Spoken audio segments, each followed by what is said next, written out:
Afternoon, prenoon, no matter where you are in the world. I'm Hassan Piker, and this is the HasanAbi broadcast coming to you live from a very special location, D.C., Washington, D.C., the heart of empire, the belly of the beast. We are live. We're alive, and I don't even know where to begin as far as my personal news goes. My hair is a mess. I'm a mess. I haphazardly put everything together. But we're alive regardless. And this is I'm going to get right into it. Coming to you live from Washington, D.C. With a dramatic air quality alert. Okay? Let's just start there. Horrible air. This is part of the broadcast where I tell you about my personal news about what's going on in the world of HasanAbi Piker in between the time period where I press the stop streaming button and press the start streaming button. So help me God, that's what I'm going to do. But folks, yeah, sorry, eh? Yeah, Canada, we will never forgive you for your crimes. Anyway, you've been farting it up. No, I have not been farting it up. Anyway, ladies and gentlemen, boys, girls, and MBs, we're alive. And, oh my God, do I have so much to tell you. So, this is part of the broadcast where I tell you about my personal news about what's going on in the world of HasanAbi Piker in between the time period where I press the stop streaming button and press the start streaming button. So help me God, that's what I'm going to do. And it's chud-ass loser time. You already know, you've probably already figured it out by now that I'm a goddamn chud-ass loser, right? I'm a goddamn chud-ass loser all the way, every day. Last night I ended the broadcast, as I normally do. And after I ended the broadcast, after listening to Donald Trump explain to us how the Chinese not only stole the election when he was president, but then somehow Donald Trump was able to recover the stolen election when Biden was president. And then also simultaneously, Donald Trump figured out that the Chinese made everybody hate Donald Trump. After doing all that, I went in and I did 2 hours of podcasting. And it was phenomenal podcasting. Not gonna lie, I think Hassan listened to Nick Androsi's PSA. Who is Nick Androsi's? The answer is no, I did not do that. Anyway, but oh my God, you know what I just forgot? You know what I just remembered? Guys, it's a very special day. It's a very special day, and it's one that we celebrate every single week. I didn't even realize that it's actually, because I'm all over the place. Guys, it's fucking Friday. Boss, you know we finally here, right? That's right. It's Friday then. It's Saturday, Sunday. Friday. What? It's Friday then. What are we doing? Saturday, Sunday, what?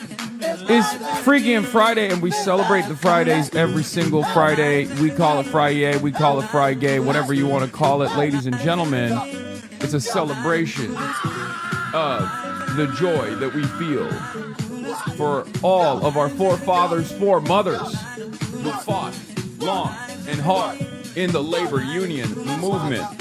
Anarchist, trade unionists, communists, socialists alike united and fought back and delivered to us this wonderful liberty, a sense of autonomy, a sense of purpose. On Fridays, the weekend, if you like the 5-day work week and you want to make it a 4-day work week, thank a union, ladies and gentlemen. And as always, that's the reason why we celebrate.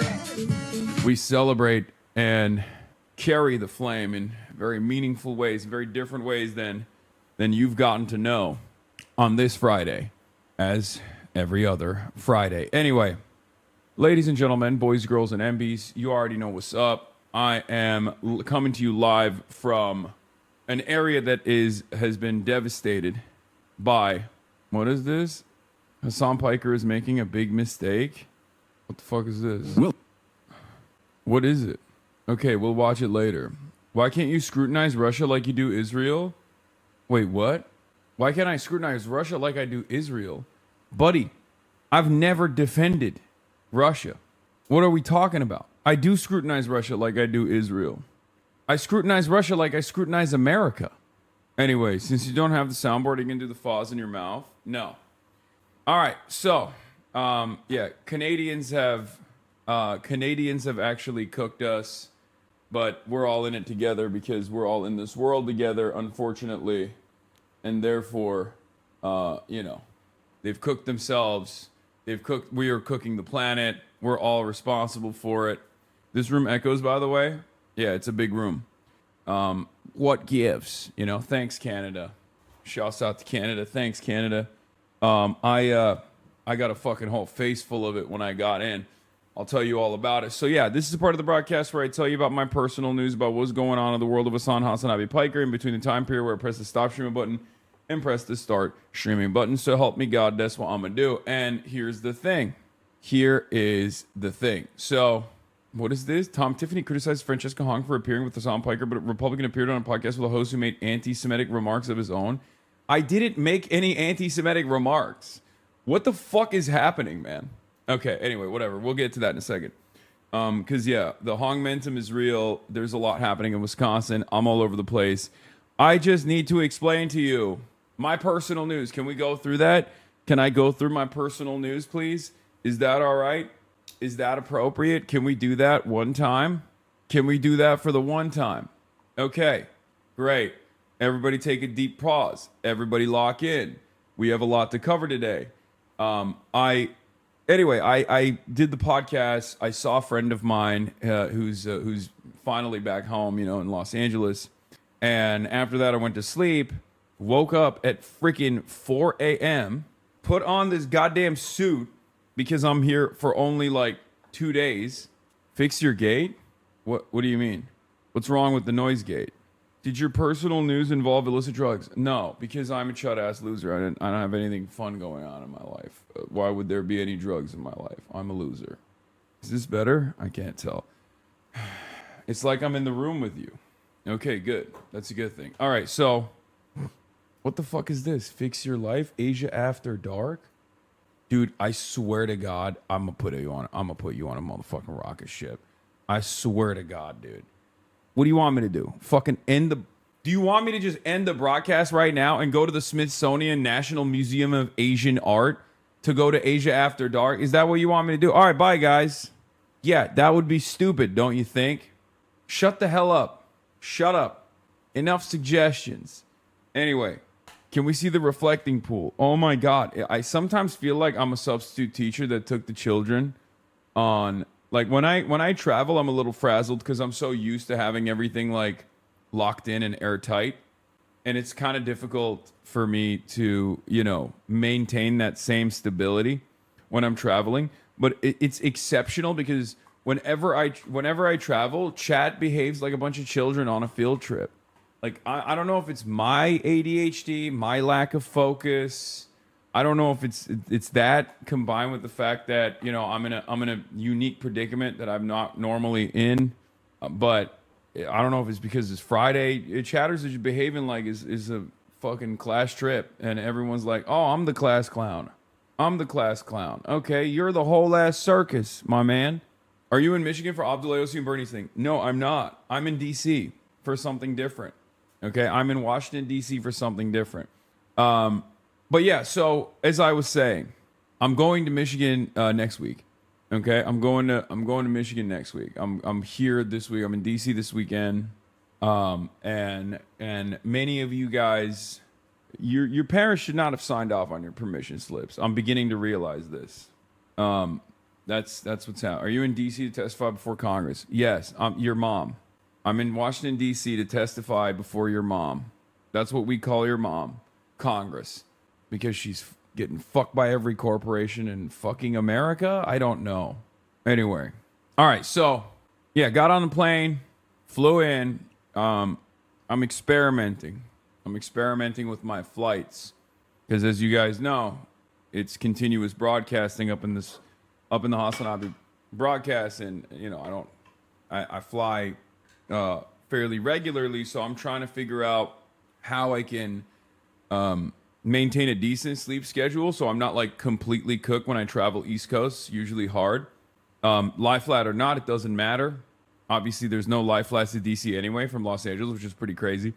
But I decided I'll just go in the morning and maybe I'll be a little bit late the next day. I'll go, if I have to do an event, I'll go the day prior. I'll get my bearings straight, and then I'll be able to perform better. Just buy a private jet, dummy. Yes. Sleeping pills. Yeah, that doesn't matter because it's a 4-hour flight. I don't have an issue flying. I don't have an issue sleeping on flights. That's not the problem. The problem is the flight is 4 hours long. So basically, if I fly in to the East Coast, it's like 4 to 5 hours long. That I'm only getting like what 3 hours of real sleep, if at all. It's not going to work. And then I have to nap before I broadcast in the morning. Still doesn't work. It just messes me up. So I was like, what if I sleep the night? What if I go to bed early the night prior and then take the super early morning, like 6 a.m. flight? I did that today, but there was a problem. The problem is I thought I was flying into Ronald Reagan. However, I was not flying into Ronald Reagan. I was flying into Dulles. And for people that are familiar with the DMV, the difference between Dulles and Ronald Reagan isn't that like crazy normally. Like distance wise, one's like smack dab in the middle of the city. The other one is like 25, 30 minutes out of the city. However, when you actually fly into Dulles, I had forgotten the key problem, which is if you fly into Dulles, 25-minute car ride under normal circumstances turns into a 3.5-hour car journey because Washington, D.C. is a grid system that is ass cheeks. All the roads are always closed. There's always some like important foreign dignitary and you just sit in fucking bumper to bumper traffic nonstop when you get into D.C. So that's what happened. That's part of the reason why I'm late today. But, you know, you live and you learn. You live and you learn. Hope you took the train, big dog. No, I did not take the train, big dog. Should have took the metro. DC Metro is pretty good. Dog, I have so much gear. I don't think you guys understand, okay? I travel. When I travel by myself, or even when I travel with someone else, like whether it be March, whether it be someone else, like I'm carrying all of my gear, okay?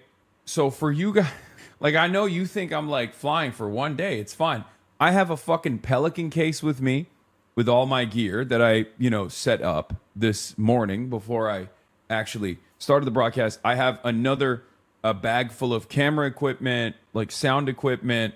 It's just really funny that you guys think that this is, you know, all of this just materializes like I just, you know, hit a button and then boom, live stream, live broadcast. No, March is not with me this time. Anyway, I'm here for College Democrats of America. For those of you who don't know, they're having a national convention. And you know, that's why I'm here. College, let me put that down. College Dems of America speech. You just spawn in, bro. Yeah, from your perspective, I just spawn in, right? But that's not how it works. That's not how it works at all. So yeah, in any case, ladies and gentlemen, I will be linking up with Metro City DSA. I just haven't been able to figure out exactly how we're going to do that, but we're going to do that. Both the new mayor, well, hopefully, inshallah, the new mayor, like the DSA candidates have reached out to link up while I'm here, and I'm going to do something with them.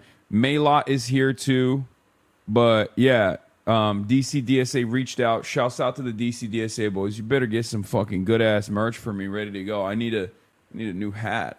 I need a new DC DSA hat. You better have a cool ass hat, man.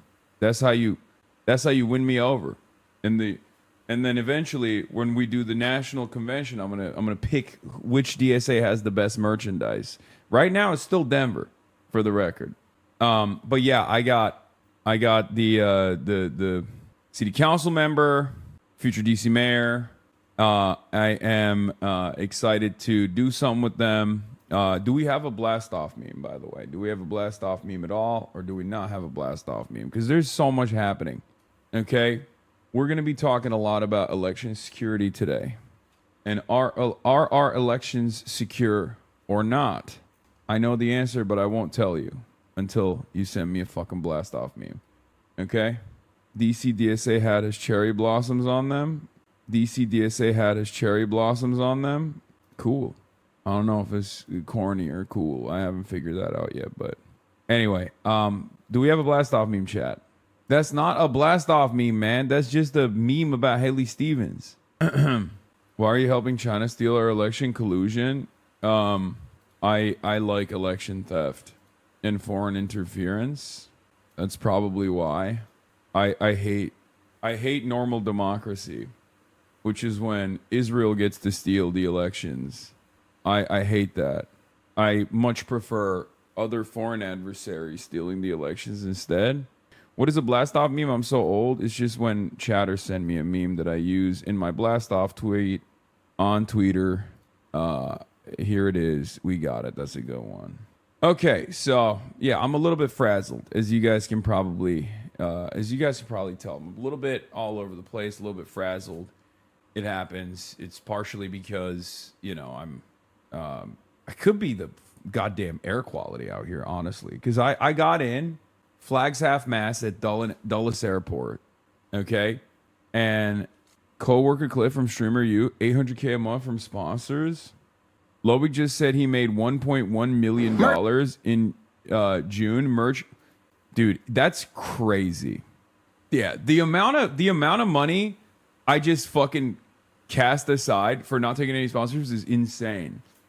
That is actually fucking nuts. It's got to be like a really good month for him or something. Jesus Christ, dude. Air quality is ass today. Blame Canada. Yeah, dude, I'm gonna be honest. I would never talk to me again either, bro. Are you kidding me? $800,000 a month, and motherfuckers like, yo, you gotta blacklist this dude. I'd be like, sure.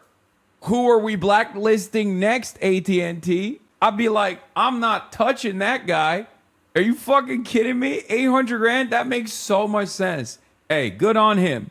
Good on him, dude. I take it back, bro. None of you would say no to the bag. A bag that size, you'd be like, yeah, Hasan, fuck that guy. I'm joking. I am joking. I am memeing. I'm embellishing. I'm being hyperbolic. I'm cracking fucking jokes before people freak out. Okay? But goddamn, there's a lot of cookies. Holy shit. How much I made? How did I pay for all of that? Well, good news for me. Merch sales. I got $7,800. Wow. Not bad. YouTube. That's just the YouTube revenue. This includes YouTube live streams, shorts, and videos. 270,000. Twitch gonna be smaller for me, guys. I do not make as much on Twitch. 57,000. I only run about 6 minutes of ads an hour. I have 9,500 subs. That's about what you make for that. The biggest bulk of my money, though, I made a pivot in my life. I decided I wanted to stop being viewer funded. All right, I did a subathon. Had the most subs any streamer did. I had like an average of 20, 30,000 subscribers. I like that content creators also position themselves as like getting the bag from sponsorships as like somehow the more ethical way to do business, where they're like, I just don't want to be viewer funded, guys. I don't want to take your money. I thought it'd be much better to get like, international conglomerates that give me money instead.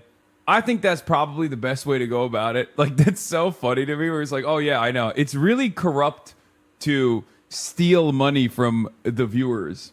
Look, Ludwig and I do very different things, okay? And therefore, my business model is very different than his. Mine relies entirely on voluntary subscriptions. The Piker Broadcasting Service is sponsored by you, the people, for you, the people. I don't have any sponsorships. I don't run any ads. It's just the way this business keeps rolling, where I can, spend all this money on fucking flying around the country and shit. All of that comes from you and your voluntary contributions. I obviously have an international shipping conglomerate as well, but that's just like a side hustle for me. I know that makes I know the net revenue that generates is around like $10 billion or so, but that's just a side hustle for me. But like my real job is this, and my revenue is just Twitch subs. That's it. Amy Goodman doesn't call Democracy Now! A business model. I mean, it's not. I'm just talking big business style because I wear a suit. I'm a suit guy. I'm a business guy. So I'm talking revenue. I'm talking KPIs. I'm talking direct response ad campaigns. We're talking CPMs. And also on top of that, I'm talking about moving units, specifically through the Malacca Strait to the beautiful city-state of Singapore. Okay? But as I was saying, I mean, Ludwig is a massive content creator, so it does make sense. Obviously, this is not going to be like the average content creator, but he, like, making $1 million a month is unbelievable. That is unfathomable. And it's kind of funny because I think people think I make that kind of money. Like, I make a lot more money than the average person does. It's not a secret. But there's levels to this shit in this business, in this industry. I very openly, voluntarily forego a good chunk. Like, the overwhelming majority of his revenue, I don't get any of that. And that's by design. Part of that is because of like my content and my commentary. Part of that is because I don't want any editorial control over whatever I do. One of the biggest criticisms normie streamers get is literally them profiting off of poor reviewers, totally different than what Hasan gets. Wait, what do you mean? Do they? Oh, I know. That's the funniest thing is that people always say like, oh, subscription is like bullshit because it's fucked up. You're like abusing and exploiting your viewers as opposed to getting funded by corporations. It's like, well, you know, when you're running an operation that is criticizing every goddamn corporation in the country, both of the two major parties, let's be real, this has to be independently funded in order to maintain my independence, my editorial independence. Obviously, if you're making fun content, you can do whatever the fuck you want. You can get as many sponsorships as you want. You can get more subscriptions as well. Like, Ludwig could obviously still make a lot more money. He could still continue to farm subs and pump more ad revenue if he wanted to. So there's like ways that he can maximize his revenue, and he chooses not to. That's his method. Mine is obviously a little different. I ran a higher density of ads. What is this? D and Voss said you made $1 million a month when you ran ads? No, that's not. Weren't you making $1 million a month? No, dude. What the fuck is wrong with you guys? Why do you think Destiny or Vosh would know how much money I make a month? Why do you think they would know that? Stop listening to other people, especially people that have never had the same size audience that I have, and especially people who are not even on this fucking platform, man. I make $1 million a week. And then I said, you know what? I don't feel good as a multimillionaire getting these people to pay me money. I didn't like getting 100 gifts. It made me feel weird. I'm going to start pivoting to get most of my bread from sponsors. That's the biggest cut of it. Yeah, the only thing I take offense with is like, you know, you're doing. It's just crazy to me that is like, you had 3 times of Lud's viewers but made 120 times from ads. Duh. Yeah, I had 3 times Lud's viewers, but it doesn't. I've made a fucking tenth of Lud's revenue. Okay, I'm a Rebel athlete. I have an AT&T sponsorship, and I also have an Alienware partnership. These are long-term partnerships. All right, and I do one-off deals as well, as you guys do. This number's 800,000. Okay? So the total you can break through 1.1 mil. Oh, fuck. Anyway, how is giving away money when you give editorial control on Twitch, which is owned by Amazon? That makes 0 sense to me. Do you think Amazon is okaying everything that I'm saying? Like, the limitations that I have is within the terms of service. But as long as I don't violate the terms of service, let's be real, Twitch is not that smart. Like, do you think Amazon is signing off on everything I say and do on this platform? Are you out of your mind? Amazon has contracts with the Israeli government, dog. What are you talking about? How do editorial control come into it? Great question. If you have long-standing contracts with major companies, whether it be AT&T or whether it be any number of different companies, many of them sell products in the country of Israel, for example. Many of them have direct relationships with the nation state of Israel. So, no criticisms of Israel, or very, very modest and very moderate criticisms of Israel, if at all. Okay? That's how a company would maintain some semblance of editorial control over what I do. The most editorial control that Twitch has ever had over me is back in the day when I had a contract. And part of that contract stipulation was that I would run ads. I would tell people that they should use an ad blocker to not see the ads, right? In my spiel. And Twitch told me I can't do that. Expenses: payroll $225,000, travel $55,000, events $69,000, marketing $10,000, total $359,000. That's a lot of overhead, and it's a lot of money. Good on him. Corporations don't give you money for free. What the fuck? They demand you to say in a show. No, like, here's the thing. Here is the thing, okay? For what Ludwig does, this makes perfect sense. It actually makes perfect sense for what Ludwig does. Because Ludwig doesn't have, like, Ludwig is not going to talk about, like, controversial issues, right? Ludwig is not going to talk about politics for the most part. He has a political position, but he's not going to, like, make that the primary focus of his content. So for him, this makes total sense for him to get funded by sponsorships, because, like, they're not going to be like, hey, you can't, like, they're not going to have a big opinion on, like, hey, you're not allowed to talk about, like, Nintendo or something. You know what I mean? Like, you're not allowed to explain what your favorite Smash character is. That would be a ridiculous demand from a corporation. That's never going to happen. He doesn't have the same, like, that's why I keep repeating, like, for what I do, editorial control and you know, money is mostly just freedom and safety to be able to hire a lawyer if necessary. Money allows me to travel freely, and you know, money allows me to have a comfortable security barrier in my life, okay, and also be able to fundraise or you know, be able to put together this operation, like, with ease. If I were to get it from sponsorships, they'd obviously have issues with what I say, what I do. I mean, we've had venues literally fucking cancel political rallies with now the person who won that race, right? Maylot Kiros in Denver. So for that reason, I think the best, most resilient way to maintain that editorial independence is through a subscription-based model where people just give voluntary subscriptions if they want to. You travel a lot. Would you say you spend $55K a month on travel? No, I don't. That's an insane amount. I don't know what the fuck he's doing, but he probably travels more than me, maybe.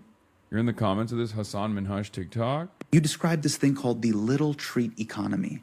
What is that? If people feel like they can't afford a house or afford an economic life, they're going to return to risky investments, but they're also going to return to kind of buying little things for themselves, because it's like, well, I'm not saving for a long-term plan. So I'm going to buy Labubus, or I'm going to buy like a pistachio Dubai chocolate latte.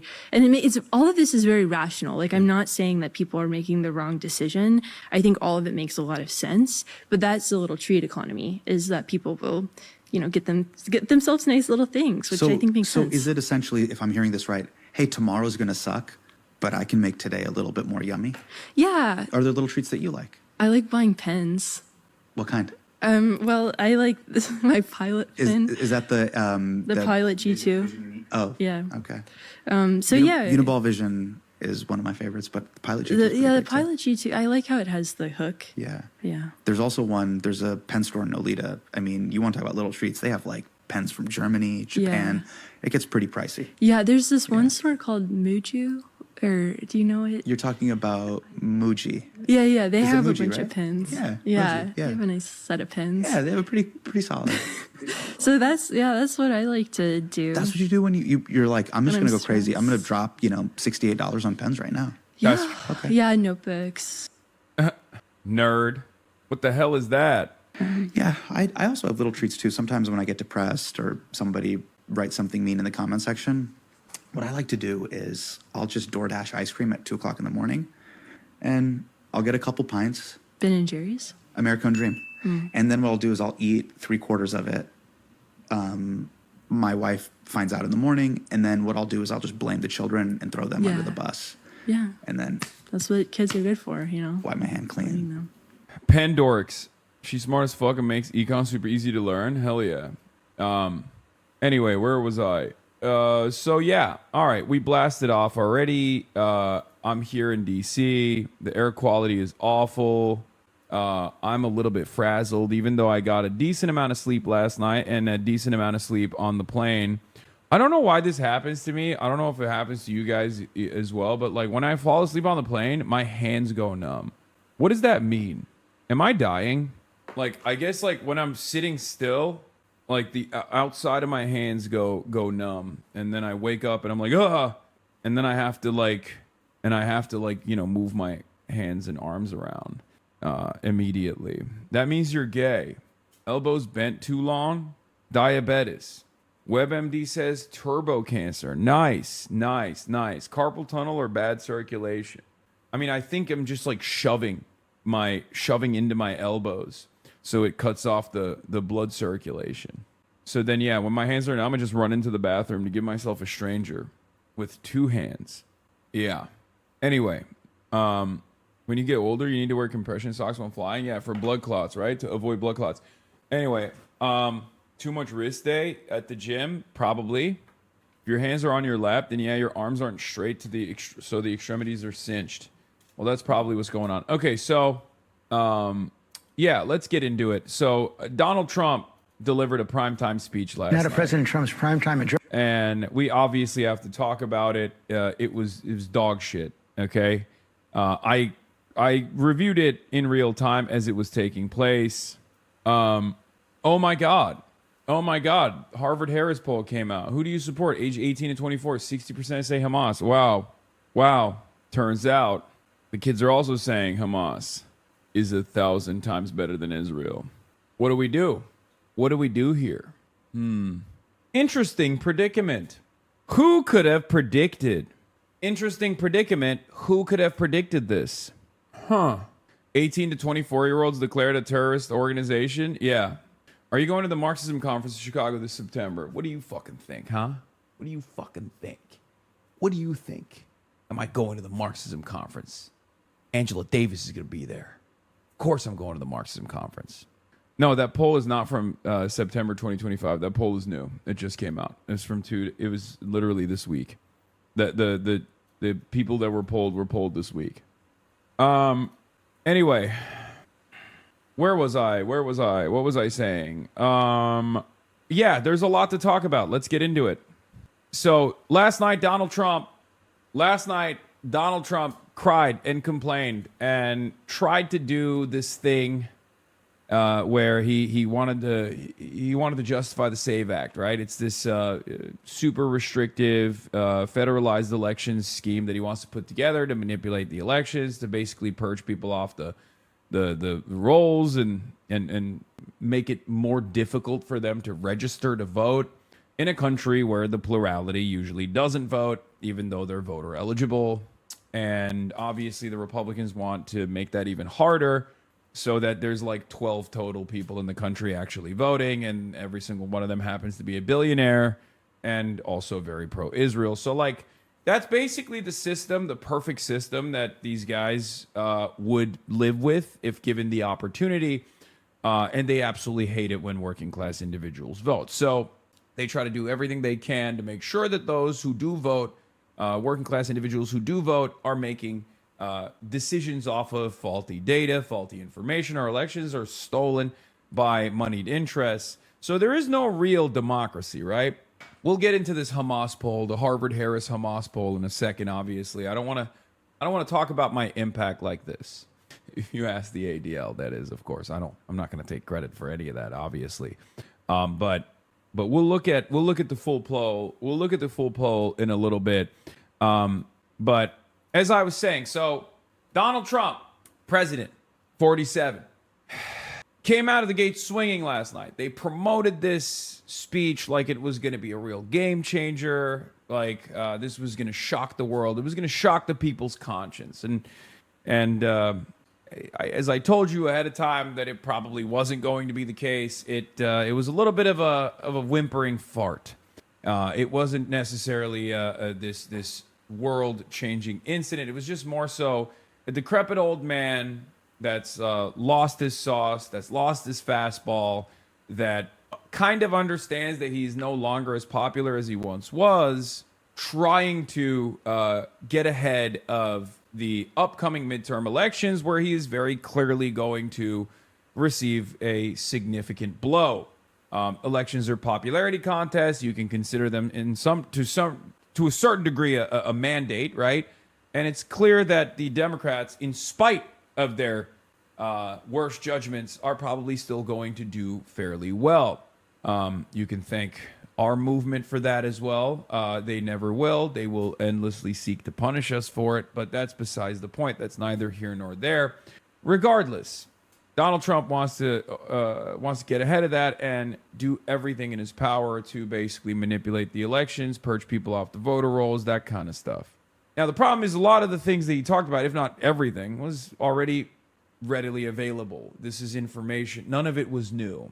The additional speculations off of the readily available information, that's, I guess, somewhat new, but it all ultimately tied back to the SAVE Act. This is what he wants to do, right? We covered this in great detail yesterday, and I will continue to cover it today as well.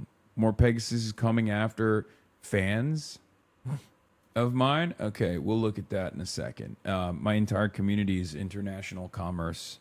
Individuals that work with the beautiful nation of Singapore, he better not do that. He better not come after the other shipping magnates in this community. So, why the deflection for Trump's points? The Chinese stole our vote list by Googling it Chinesely? Yes. My favorite point, I will just come out of the gates with this, okay? Right off the jump. Got to wash my hands of this really quickly. I am Chinese, okay? I am white Chinese. I know I keep saying to people that I'm not Chinese, but it turns out if you don't like President Donald Trump, you are Chinese. And I don't like President Donald Trump, so I guess I am Chinese, and we are all Chinese. That was the argument that he tried to present last night. Now, of course, I'm joking. He didn't say you're literally Chinese if you hate me, but he did say you have been duped by the Chinese into hating me, the big, beautiful president. So that was really fun. It's like Russiagate, but somehow worse, because like obviously there was a decent amount of evidence that Russia tried to interfere and at least like engage in influence peddling in the 2016 elections. Liberals greatly overemphasized the impact of that because they were coping with Hillary's loss. But this is far worse than that because, one, there's no evidence whatsoever, not even enough evidence to suggest that there was genuine interference by the Chinese in our election. But also on top of that, Donald Trump took that to say, China is hurting my feelings personally. I'm the president. China is making everybody hate me. It's the funniest version of Russiagate that they could have designed. So much respect to the Republicans for constantly pushing the needle. Let's hear what this guy has to say. Press last night, where he continued his campaign to cast doubt on the 2020 election he lost and the 2026 midterms he fears losing. He did it by making a series of misleading claims and citing dated intelligence that failed to demonstrate any votes were actually compromised. Senior political correspondent Rachel Scott is at the White House with the latest. Good morning, Rachel.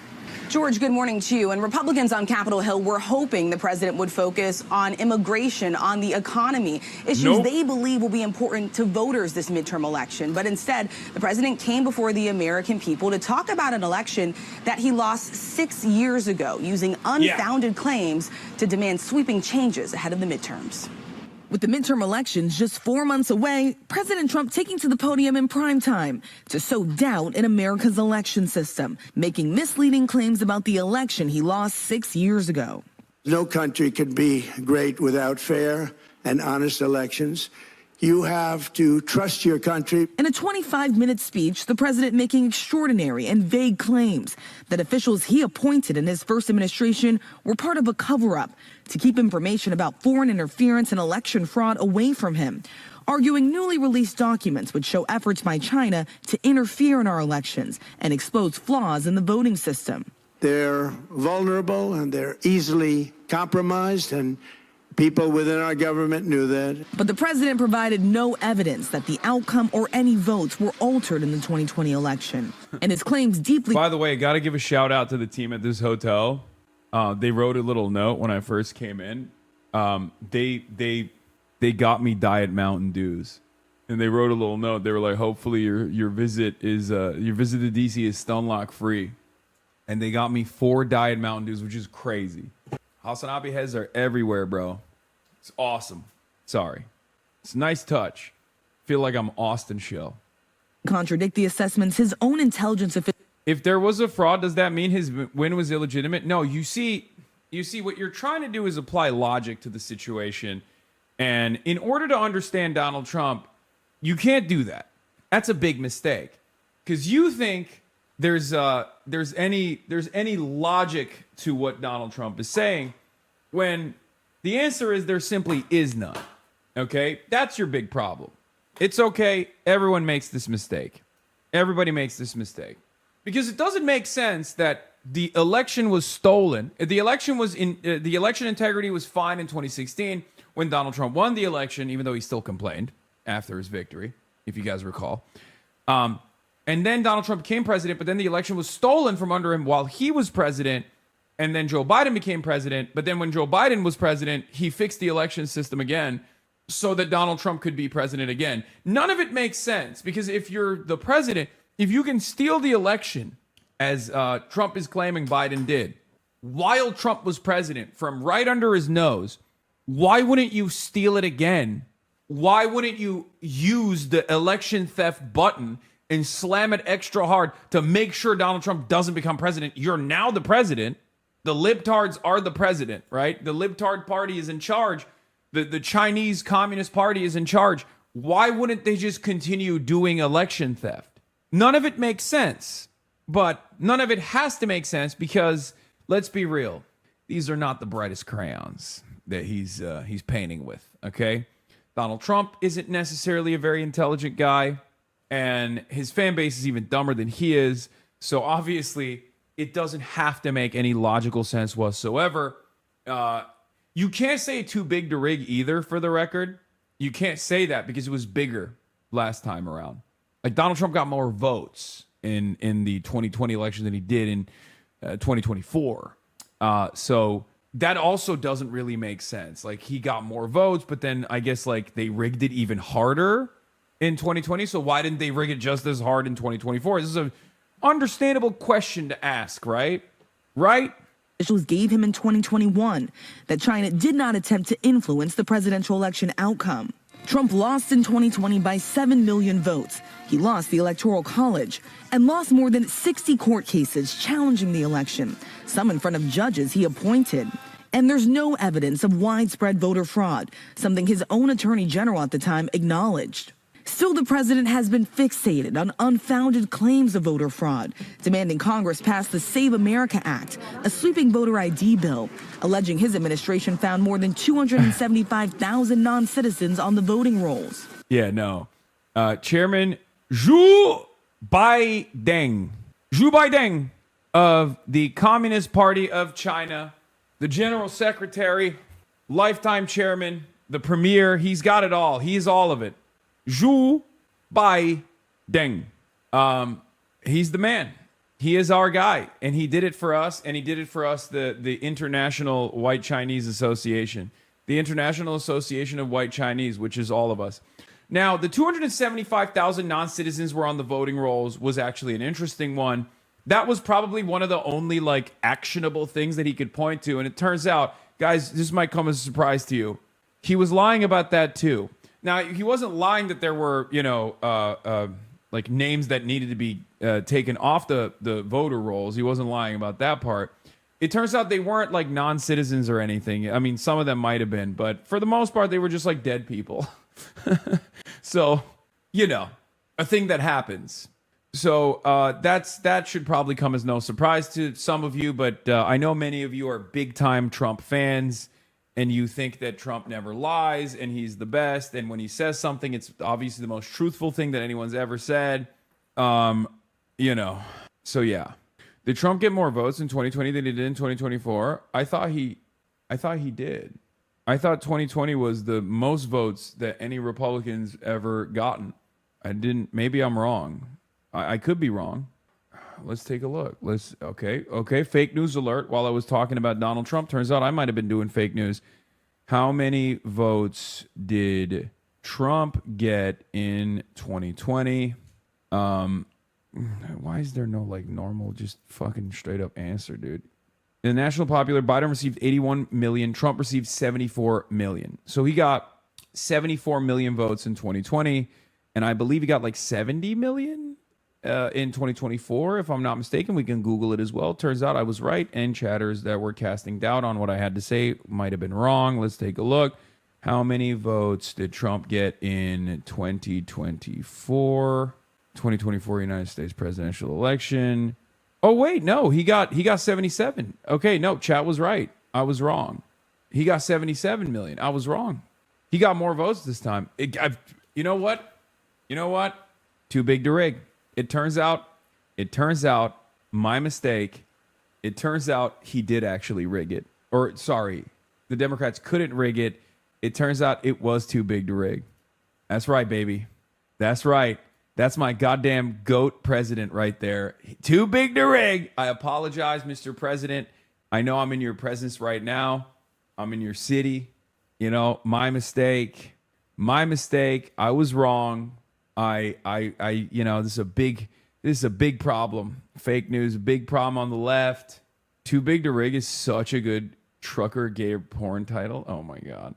Yeah, the unbelievable L here is for Kamala, going from 81 million votes to 75 million. That is insane. I mean, it's not just because it was Kamala Harris. Let's be real. It was also because it was Joe Biden. Okay, did you check in with T-Man? I did not inform T-Man that I was coming into his hood.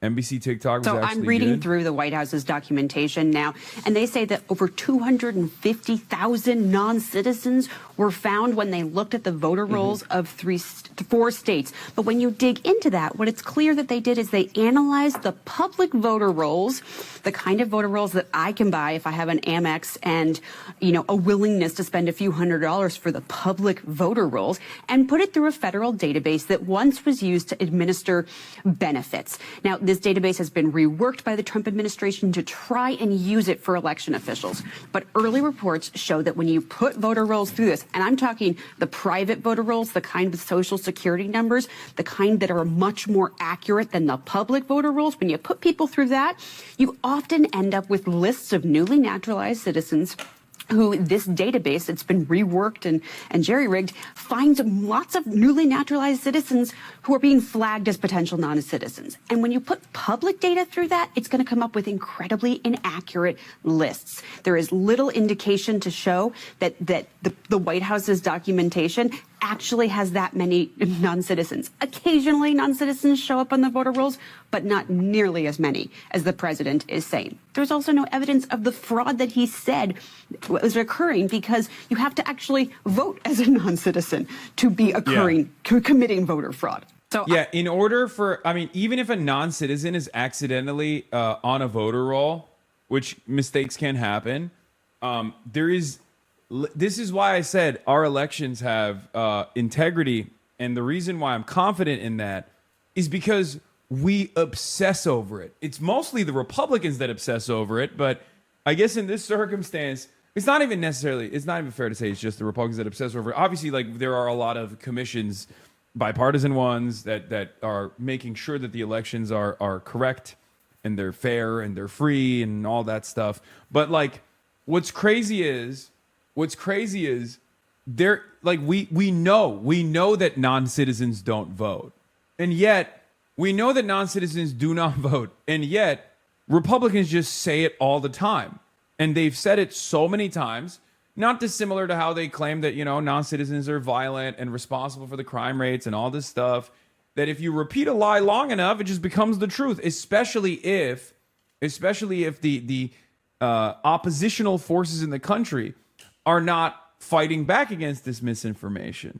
And Democrats have been fairly insufficient in their response to especially the idea that, undocumented migrants are responsible for tremendous amounts of crimes in this country. So that's more so just like a meta commentary on truth and not having any consensus reality and whatnot. But we just know that that's not the case, right? Oh, look, it's the terrorist sympathizer, dog-shocking, dictator-loving buffoon. Okay. Thanks, chatter. You really own me on that one. How do all the media keep discussing if his claims are based in good evidence instead of talking about why he's bringing up his baseless claims again in the lead up of the midterms? I think the media is aware that he's lying. They're covering it fairly. They're covering it with accuracy. It's just that right now we're kind of in a holding pattern. We're at the mercy of Donald Trump's whims. If he decides to go in one direction, it's just frustrating. because we don't know what could take shape in the upcoming days. I suspect that he will use the Department of Homeland Security. I believe Mark Wayne Mullen also did a press conference on like the actions he's going to be taking and things like that. But yeah, I mean, he wants to make sure that people don't go out and vote against him and against the Republican Party. So we'll see. But at no point did the president prove people cast ballots who shouldn't have. Election officials across the country quickly responding. Nevada's Secretary of State saying there are numerous protections in place to prevent non-citizens from casting a ballot. And in Pennsylvania, the Republican Secretary of State telling the New York Times, all evidence has shown that non-citizen voting is extremely rare across the country, including in Pennsylvania. Democrats warning that President Trump is laying the groundwork for challenging future election results. He's laying the foundation to be able to tell America after Election Day that the election was corrupt and therefore should not be respected. I mean, that's the best case scenario, for the record. Guys, what we're talking about here is the best case scenario, that he's like not capable of doing something before the elections to like impede on people's rights to be able to go out and cast a fucking vote. The best case scenario currently is 4 months from now, Democrats go out, they vote. Obviously, there's a lot more enthusiasm for them to go out and vote than the Republican base, because either some people are, why are you such a fucking doomer? Wait, what? Dog, you've been in here for 31 months. My job is to analyze the day's news and sometimes offer what I think might happen in the future. And unfortunately, the day's news is fucking grim. Okay? It's grim all the time. Newsflash, a lot of things suck. Okay? A lot of things suck. Big dicks and big balls, which is why I'm going to keep telling you exactly what's going on without trying to, offer you any sort of, without lying to you, basically. I'm not going to lie to you. Okay? And yet you won't game. All right, well, shut the fuck up. We just got word from both China and Russia. They're rejecting the claims that the president made last night. As he closed his speech, he demanded that Republicans on Capitol Hill pass the Save America Act. This is his voter ID bill, which would require proof of citizenship to register to vote. It would also severely restrict mail-in voting. But the president does not have the votes to get this through Congress. And what's more, that bill does nothing to address what the president spent most of his time focused on last night, these allegations of foreign election interference, which again, his own intelligence agencies at the time. I was wondering where the fuck the noise gate was coming from. I just realized, like, okay, chatters weren't wrong. There is a little bit of an echo because the HDMI. Okay, I just fixed it. There was an issue with my audio. Turns out the fucking noise perverts were correct. Said was just simply not true, George. And Rachel, at the same time, the president also focused on profits. His media company announcing plans to profit from the president's social media posts. Yes, George, the president's media company will now sell quicker access to President Trump's social media posts on his social media platform, Truth Social. Users will be able to pay for immediate access to what the president says. The president has a history of announcing major things on Truth Social, from military action to domestic and foreign policy trade deals, long before we even get an official statement from the White House. And that's what has watchdog groups particularly concerned, that this could give another way for President Trump to profit off of the presidency, George. Right, because so many of those posts have also been about companies the president has invested in. Good afternoon. A question from Reuters. US President Donald Trump declassified intelligence on Thursday that he maintained showed Chinese interference in US elections, despite a US intelligence assessment that found no evidence Beijing affected the 2020 vote that he lost. Does the Foreign Ministry have any comment on this, and will President Trump's comments affect bilateral relations? Thank you. 美方的有关说法纯属无中生有、恶意抹黑，早已被证明是无稽之谈。中方历来坚持不干涉内政原则，没有兴趣，也从未干涉美国大选。相反，是谁动辄干涉别国的内政，长期无差别的监控全球各国政府、企业、普通民众，大规模的窃取他国公民的数据。 国际社会看得清清楚楚，我们敦促美方反躬自省，停止无端的抹黑中国，不要在选举中拿中国说事，多做有利于中美关系的事。first of all, Yeah, China came out and said, this is not correct. Y'all are fucked up. Also, they might as well say we love Donald Trump while they're at it, because why shouldn't they love Donald Trump? Donald Trump has been the greatest gift to Chinese soft power, okay? Donald Trump has been the greatest president for China. In approximately 2 years of his second term, Donald Trump caused so much instability around the world and destroyed American soft power initiatives, destroyed the international design that we had not only created ourselves, were the architects of, but also were safeguarding for almost a century. Donald Trump threw that into the fire, lit the world on fire, quite literally and figuratively, and created so much instability and undermined critical allies all around the world to such a degree that now, unlike ever before, when people are polled around the world about China versus the United States of America, they prefer China to the United States of America. That is incredible. I mean, that is insane, right? America had so much soft power. America had so much goodwill. Many might even say goodwill that it didn't deserve. And Donald Trump lit it all on fire in an alarming, record-breaking pace. This is perhaps the reason why they call Donald Trump the great nation builder for China in the People's Republic of China. That's what they know him as.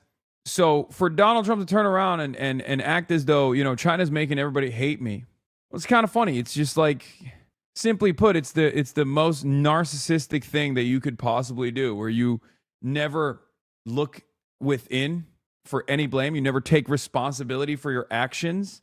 And you just assume that everybody hates you not because of what you've done, but, some other person made everybody hate you. It must be China.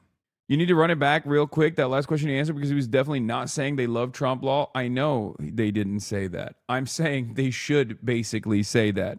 If they were honest, they would be saying that. Behind closed doors, they're probably like, do you fucking hear this guy?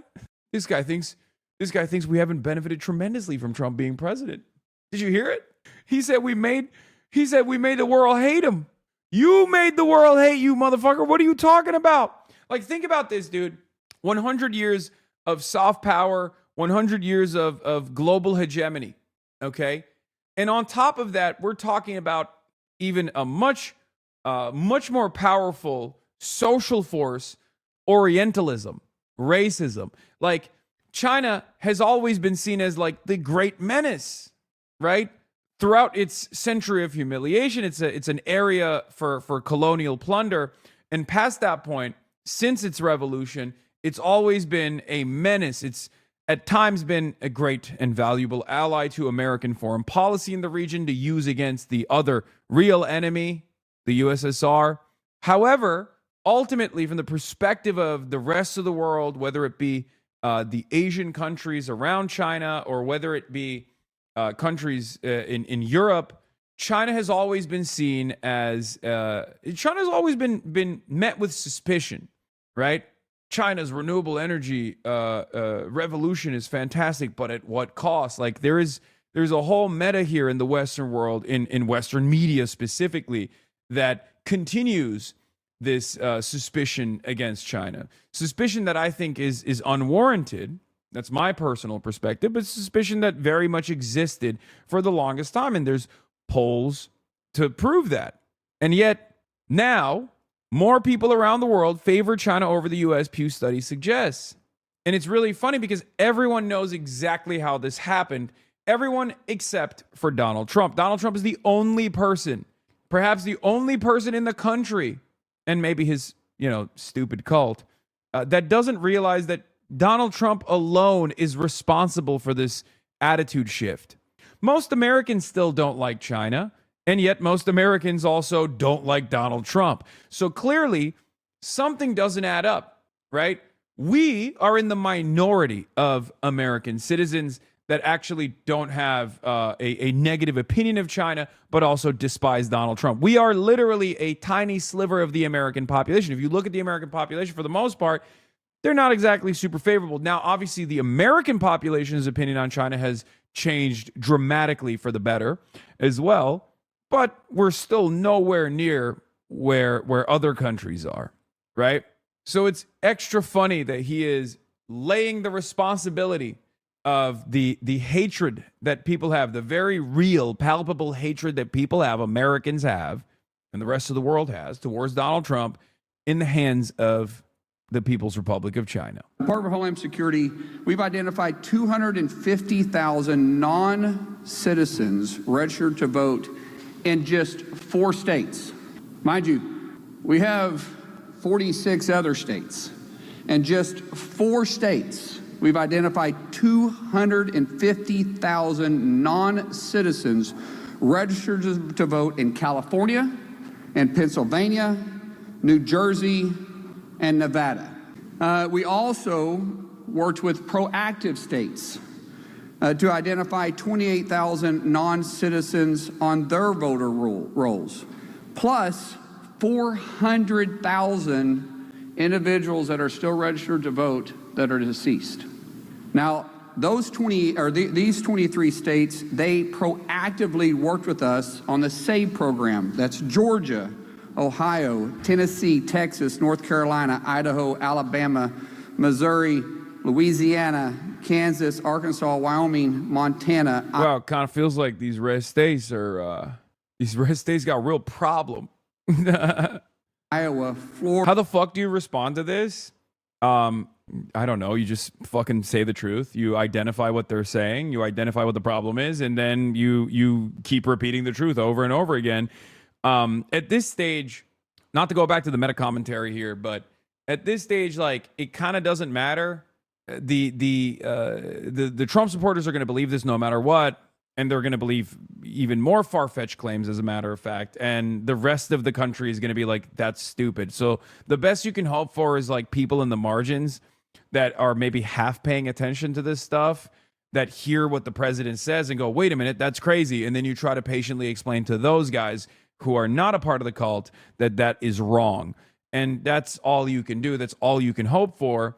And you know, continue to let the material conditions wither away and create so much instability, so much chaos, so much anger and resentment that like his base gets smaller and smaller and smaller until they are in the margins.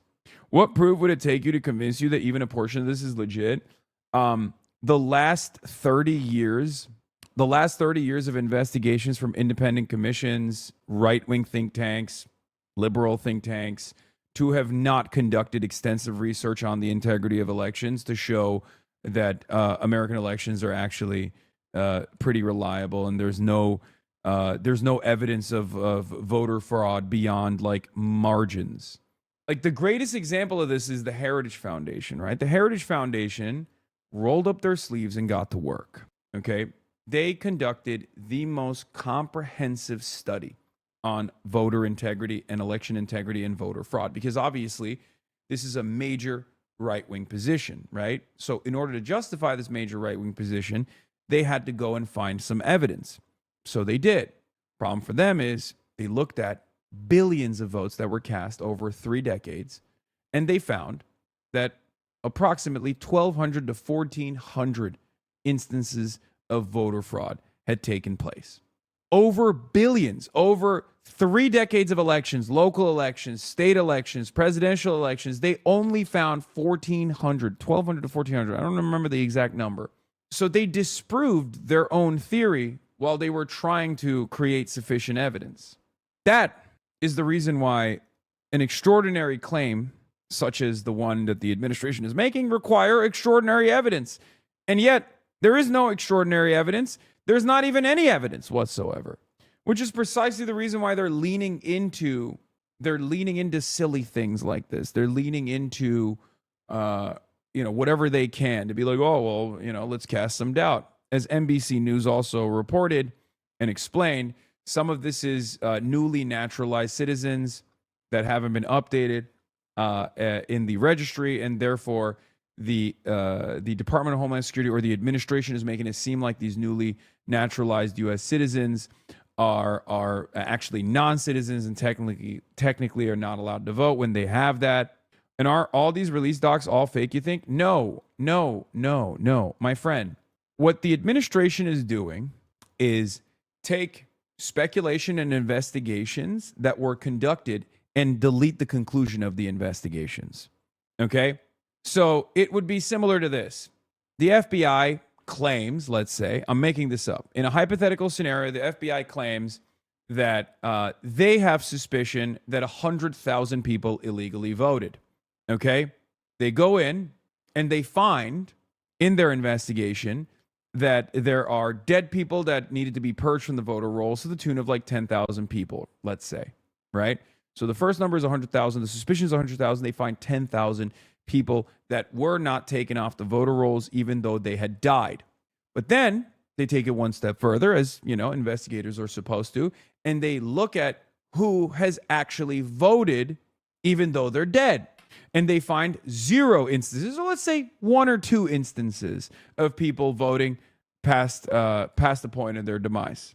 Okay?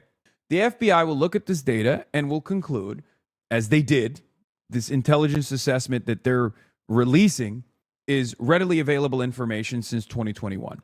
The FBI will come out and say, as they did in their intelligence assessment, not just the FBI, but the entire intelligence community, right? Will say, there is no evidence of voter fraud and that the election integrity remains absolute. There's no real evidence of voter fraud beyond the margins. It's not even like there's no concerted effort. We did not find in our investigation that there was any concerted effort to thwart the outcome or disrupt the outcome of American elections. And that's our conclusion. Like we dug deep, we investigated, we found that there wasn't any real evidence for our elections being tampered with by foreign countries. They might even say they attempted to extract information, right? But ultimately they did not succeed. If the Trump administration comes in and chops the conclusion of that investigation and simply says, there was suspicion that the FBI had reliable intelligence that 100,000 fake votes were cast. Not only did they delete the conclusion, so they're lying by omission, but then on top of that, they actually lied in the front end of that too, because they lied and made the initial theory into a hard fact. That's just lying. Simply put, they're both lying by omission and they're lying by exaggerating the claims. And by claiming that those claims weren't claims at all, they were actually the conclusion of the investigation. That's what they did last night. I don't know if that was simple enough. I hope I was able to explain it. So there are numerous ways to tackle these arguments. Obviously, one of the funniest ones, the ones that I like the most, are the simple ones. The simplest way to ask this question is like, so the elections were fucking stolen under your watch, but then they weren't stolen when Biden was president? Hold on. One second. Sorry. Have you talked about Trump's speech last night? Yes, that's what we're talking about currently. Florida, South Dakota, Indiana, Arizona, South Carolina, Utah, Nebraska, Michigan, and my great home state of Oklahoma. Real ID. Yeah, for the record, the simplest question to ask people is, so the election integrity was compromised under the Trump administration when Trump was president, and he lost the election, but then Biden became president, and then Biden actually fixed the election integrity, so Trump won again? How does that work? Right? This is it. So the elections were rigged under Trump's watch, but then Biden fixed the election rigging, and that's how Trump won. Because that's the argument he's presenting. It makes no fucking sense. It literally makes no sense whatsoever. None of it makes sense. Does not prove citizenship and does not give you the right to vote. You must be a U.S. citizen and you must be eligible to vote. Before and after the election, we will scrub all election records looking for illegal aliens and those who are ineligible to vote, including those that somehow voted, yet they were deceased. If you're illegal and attempted to vote, or you tried to vote illegally for someone else, we will find you and we will charge you. Yeah, no shit, dude. That's always been the law. It's literally the same as saying, hey, if you go out and you shoot a grandmother in the face, we will find you and we will prosecute you and you will go to prison. Yeah, wow. What a revelation. Oh, I didn't know that. I didn't know that it was illegal to vote as a non-citizen. Of course. That's always been the case. It's just an unbelievably rare situation. It does not happen. It does not happen at all. Okay? That's the problem. That is the issue. Illegal voter registration and illegal voting both carry penalties up to 5 years in prison and up to $250,000 in fines. We will pursue maximum pressure on this. Yeah, so let's talk about the major networks not willing to carry the President of the United States address to the nation on election security. How shameful is that? I think it was ABC, NBC, and I don't know if CBS, did CBS carry it? Anybody? CBS carried it. So ABC and NBC not carrying that, why? What are they trying to cover up? Why wouldn't they want to inform the American people? Why are they calling themselves a news outlet if they're not actually trying to put the news out there?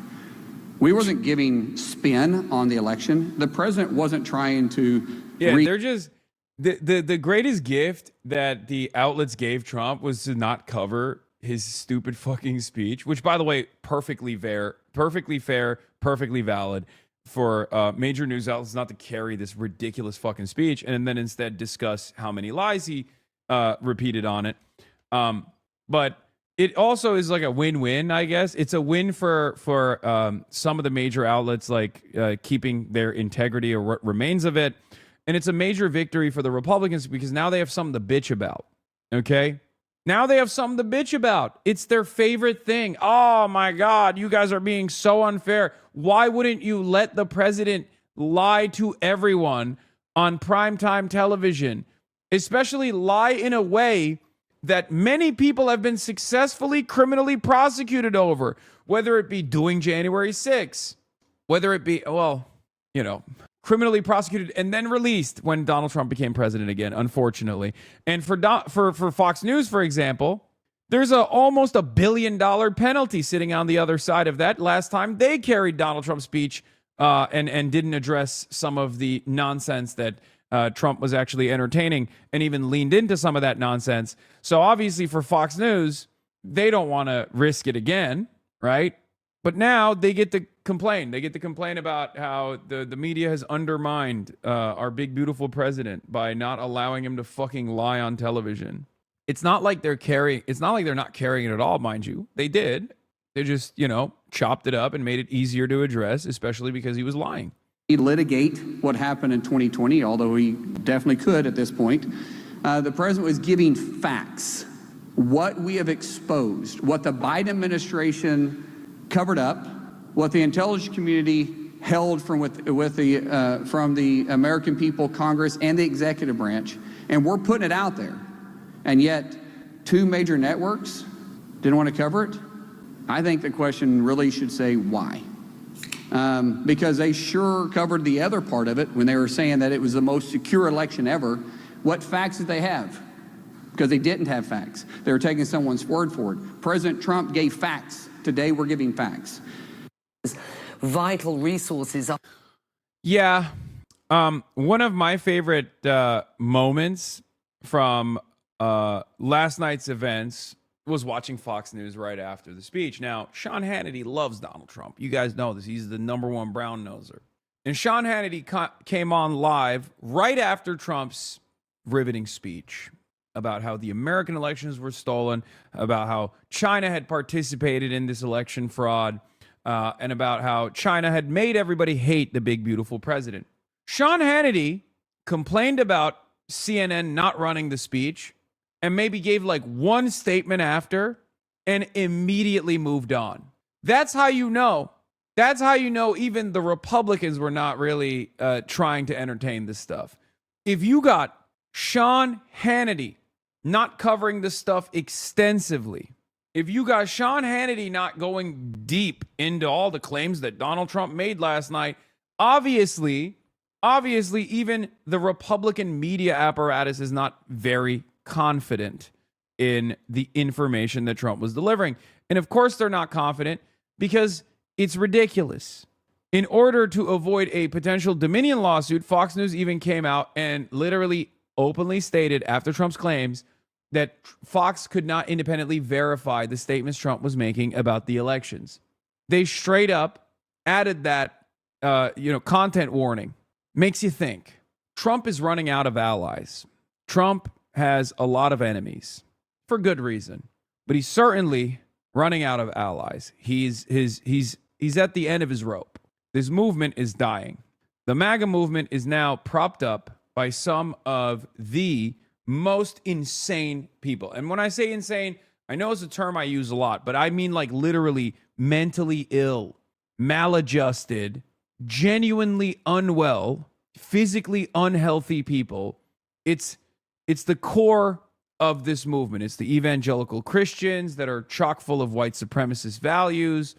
And even those guys are experiencing the economic shock of Trump's ridiculous militarism in the Strait of Hormuz.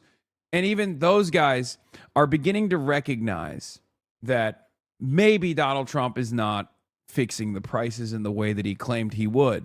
Better yet, maybe some of them are even getting frustrated because all he talks about is like transgender and liberals and all this stuff. Meanwhile, he said he was going to end these wars and he never did. And he's starting new wars. And now those wars are starting to be impactful, starting to impact their bottom line, hurting their wallets.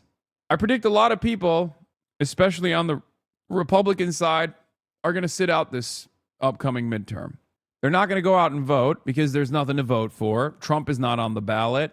And there's not much to look forward to. And even the comfortable ones are not going to vote because usually the comfortable ones, well, they don't have any reason to go out and vote. Trump is not on the ballot again. He has become far too narcissistic for the average person to follow and to, show any loyalty or sympathy towards. The last people that remain, the last holdouts are going to be the most insane, the most zealot folks out there. But it's cooked. His movement is dying. Make claims that electronic voting machines are vulnerable and easily compromised. Fox News has not seen that evidence yet, is not in a position to evaluate the accuracy of the president's statements and claims at this time. Here's the problem. If you consolidate power around a narcissistic, petty, despotic tyrant like Donald Trump, he's not going to use his lame duck period, which he's in now, to set up a comfortable future for the movement. He's going to use the consolidated power that he has on dumb shit like this, a messaging operation, to try to make himself feel better, to prosecute his enemies if he has any motion, any clout that remains. He's not doing this to prop up a better future for the Republican Party because he's not a movement man. Trump has made it very clear from the start. There's only one guy he cares about. That's Donald Trump. He'll enrich his friends, his fail sons, his immediate business partners that he has like a unique relationship with now, whether they be Silicon Valley techno-feudalists or, the oil and gas industry. But even then, he'll burn them on a moment's notice. This guy burns his allies. So what makes you think that he is going to care about a broader Republican movement? He does not. He doesn't. He is the movement. And the Republicans hitch their wagon to this fucking petty tyrant like a bunch of morons. And these are the results. But of course, remember, a petty tyrant on his way out can still do a lot of damage. And he is trying to do that right now. So don't feel comfortable. It's important to understand that their incompetence is an advantage for us, but even an incompetent tyrant can still do a tremendous amount of damage, right? One of the things that Donald Trump and his administration has done so far is the chaos that unfolded in the Strait of Hormuz. That's continuing. The strikes are continuing. And the American, the U.S. Central Command has expanded on the targeting on sites. They're hitting bridges now. They're hitting civilian infrastructure now. people are suspecting that the American military is making a move on the Iranian coastline, potentially with boots on the ground. There could be an invasion. I don't know how much evidence there is for that. I know that it would be a chaotic situation. It would be devastating, and it would be objectively unpopular, especially because it's not going to be an easy military operation to conduct. Lot of U.S. casualties. That's what we're looking at. Sending young American men and women into the meat grinder to turn into dust under tens of thousands of Iranian flying lawnmowers with explosive ordnance attached. Iran, in retaliation, has started hitting more targets in places like Bahrain and in Kuwait and also Qatar after the United States struck the Iranian bridges. Are coming under fire in Kuwait today. Iran struck a power and desalination plant there, prompting urgent public warnings from the government. Those warnings were to conserve water and electricity even as temperatures soar into the mid-40s on the Celsius scale. Iran also says it targeted US assets in Oman, Jordan and elsewhere, and it is threatening the ports of its Gulf neighbors. This all coming after an escalation in US attacks, including strikes on bridges in the south of Iran in what was a sixth straight night of bombing. CNN's Nick Robertson joining us today from Jerusalem. And Nick, 30 days after the, very what felt like historic signing of that MOU, it does seem as if things have escalated in a way that makes it feel very uncomfortable in region. What do you make of these developments and where we are at?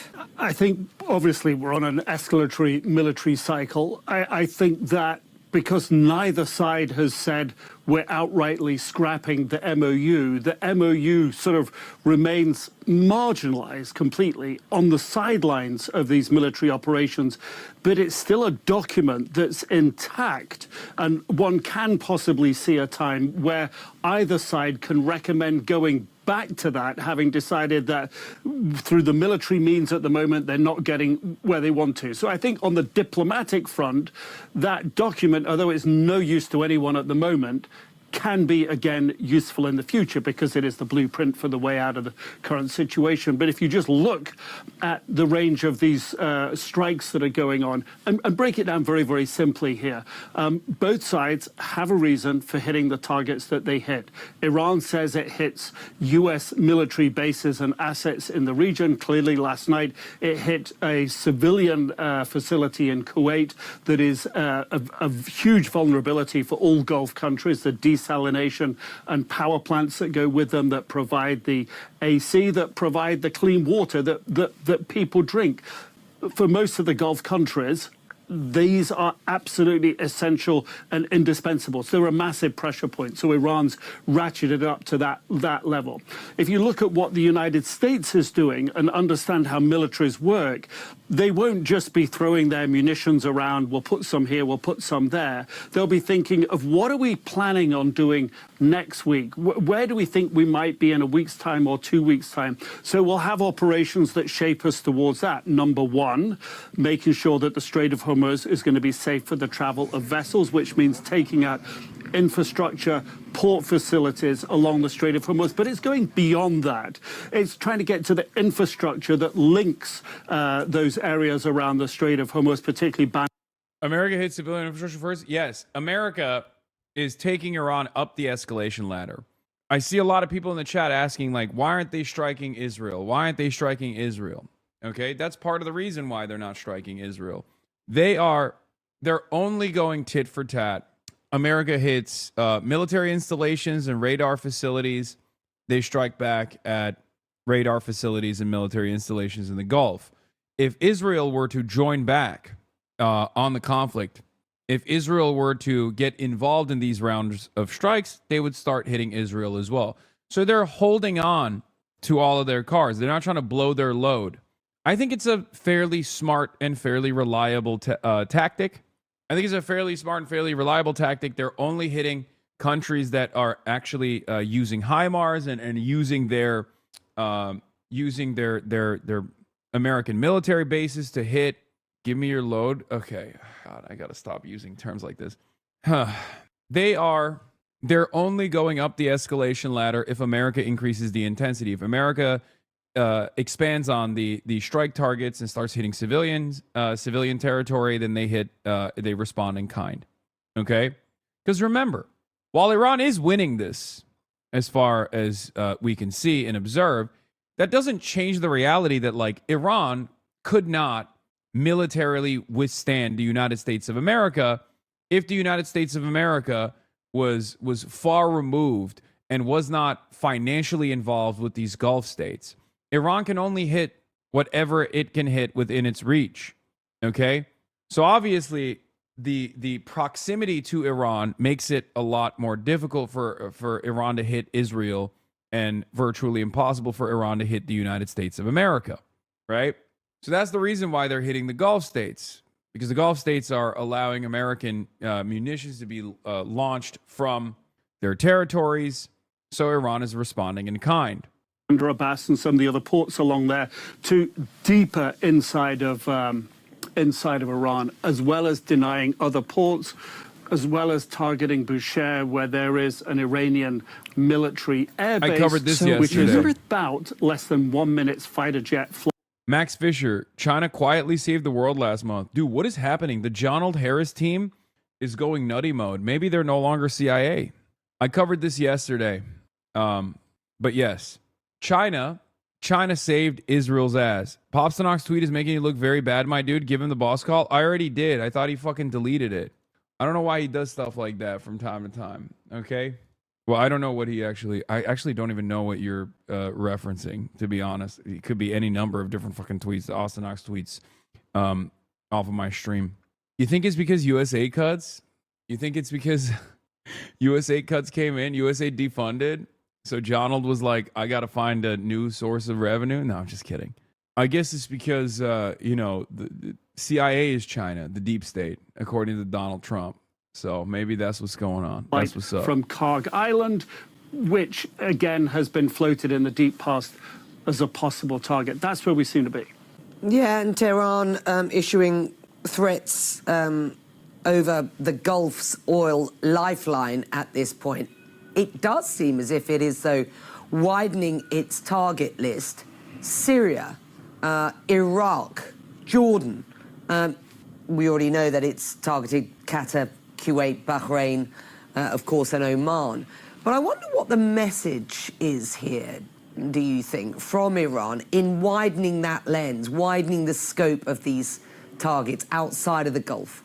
Yeah, it's what's often called the escalatory ladder, isn't it? You target just a couple of Gulf countries in the beginning. It's been Kuwait, it was Bahrain. Now it's up to a former U.S. base, Al Tanf, inside of Syria. That hadn't been struck before. It's interesting that Saudi Arabia hasn't been struck so far in this round, and Saudi Arabia normally considers itself at the top of that escalatory ladder. But Iran threatening to hit ports in the region, threatening these sort of highest value, most prized asset that's mostly been outside of the war in Saudi Arabia, Yambo port there, where the oil exports go through, where exports to the Red Sea and imports, frankly, as well, come into the country, come into the region, as well as Jebel Ali, a principal port in the Emirates, where you are. That would be a huge blow for the Emiratis if Iran was to continue to go after that Hamad port in Qatar. Just a number of ports in the region.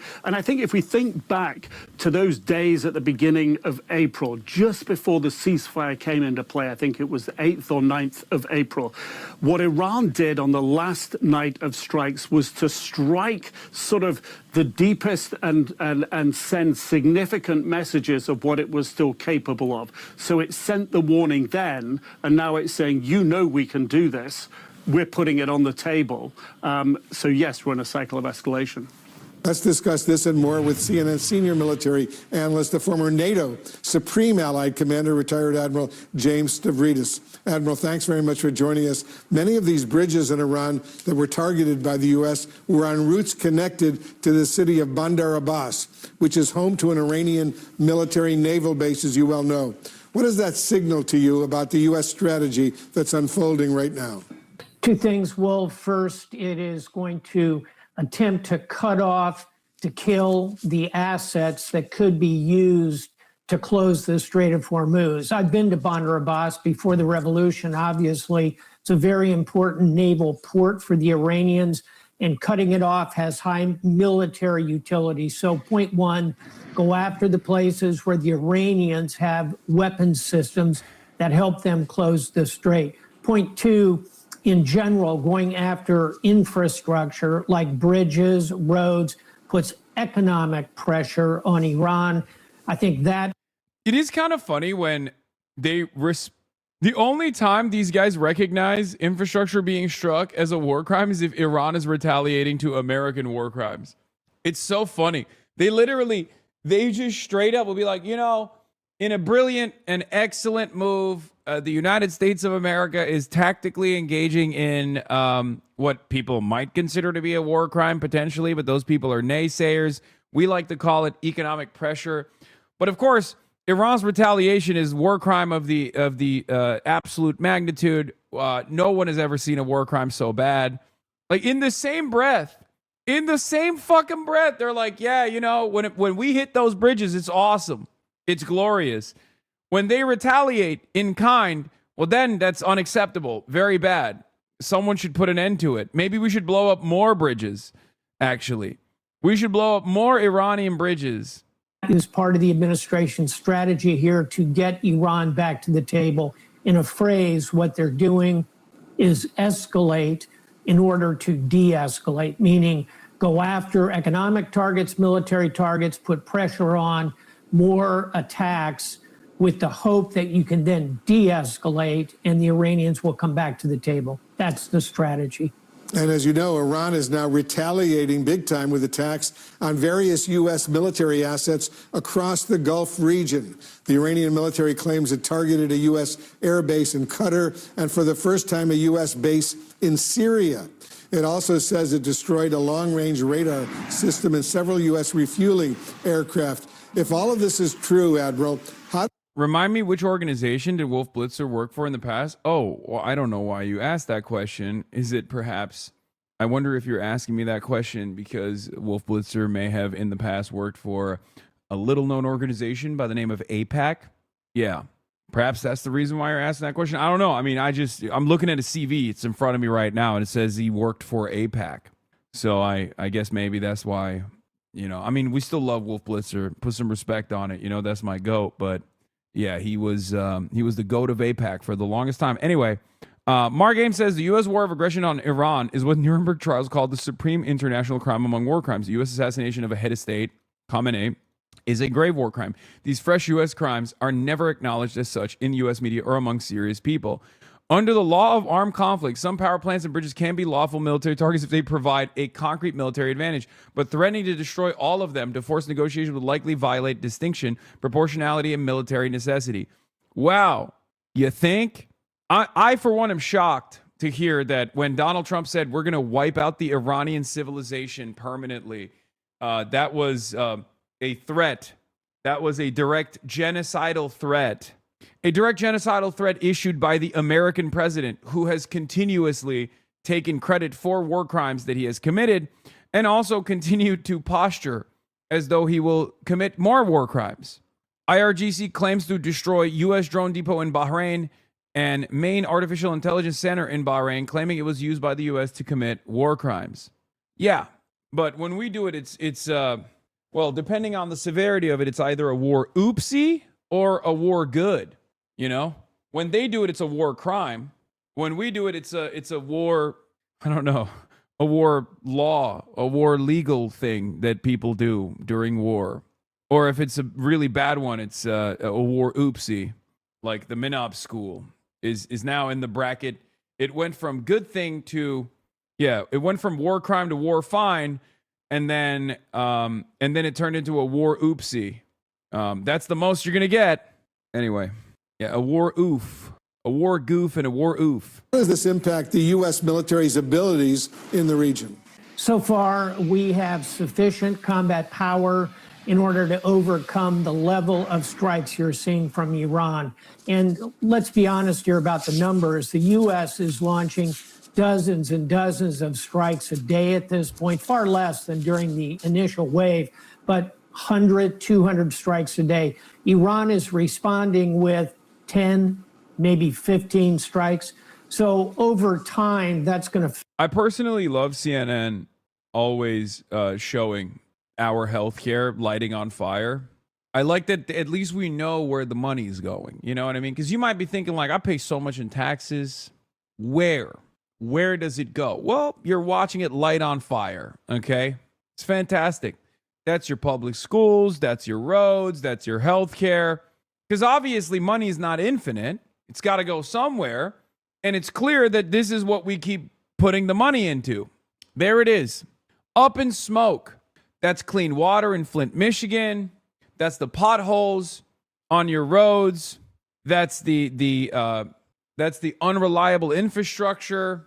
That's the unhardened infrastructure when anthropogenic climate change kicks in and you have increasingly worse tornadoes, hurricanes, and the like, flooding. That's your retirement lighting on fire. That's your lack of internet when you're thinking to yourself, I live in a first world nation, as I thought I lived in, and yet I don't have reliable public transit. I don't have decent infrastructure. I don't have decent internet. Where did it go? That's where it is.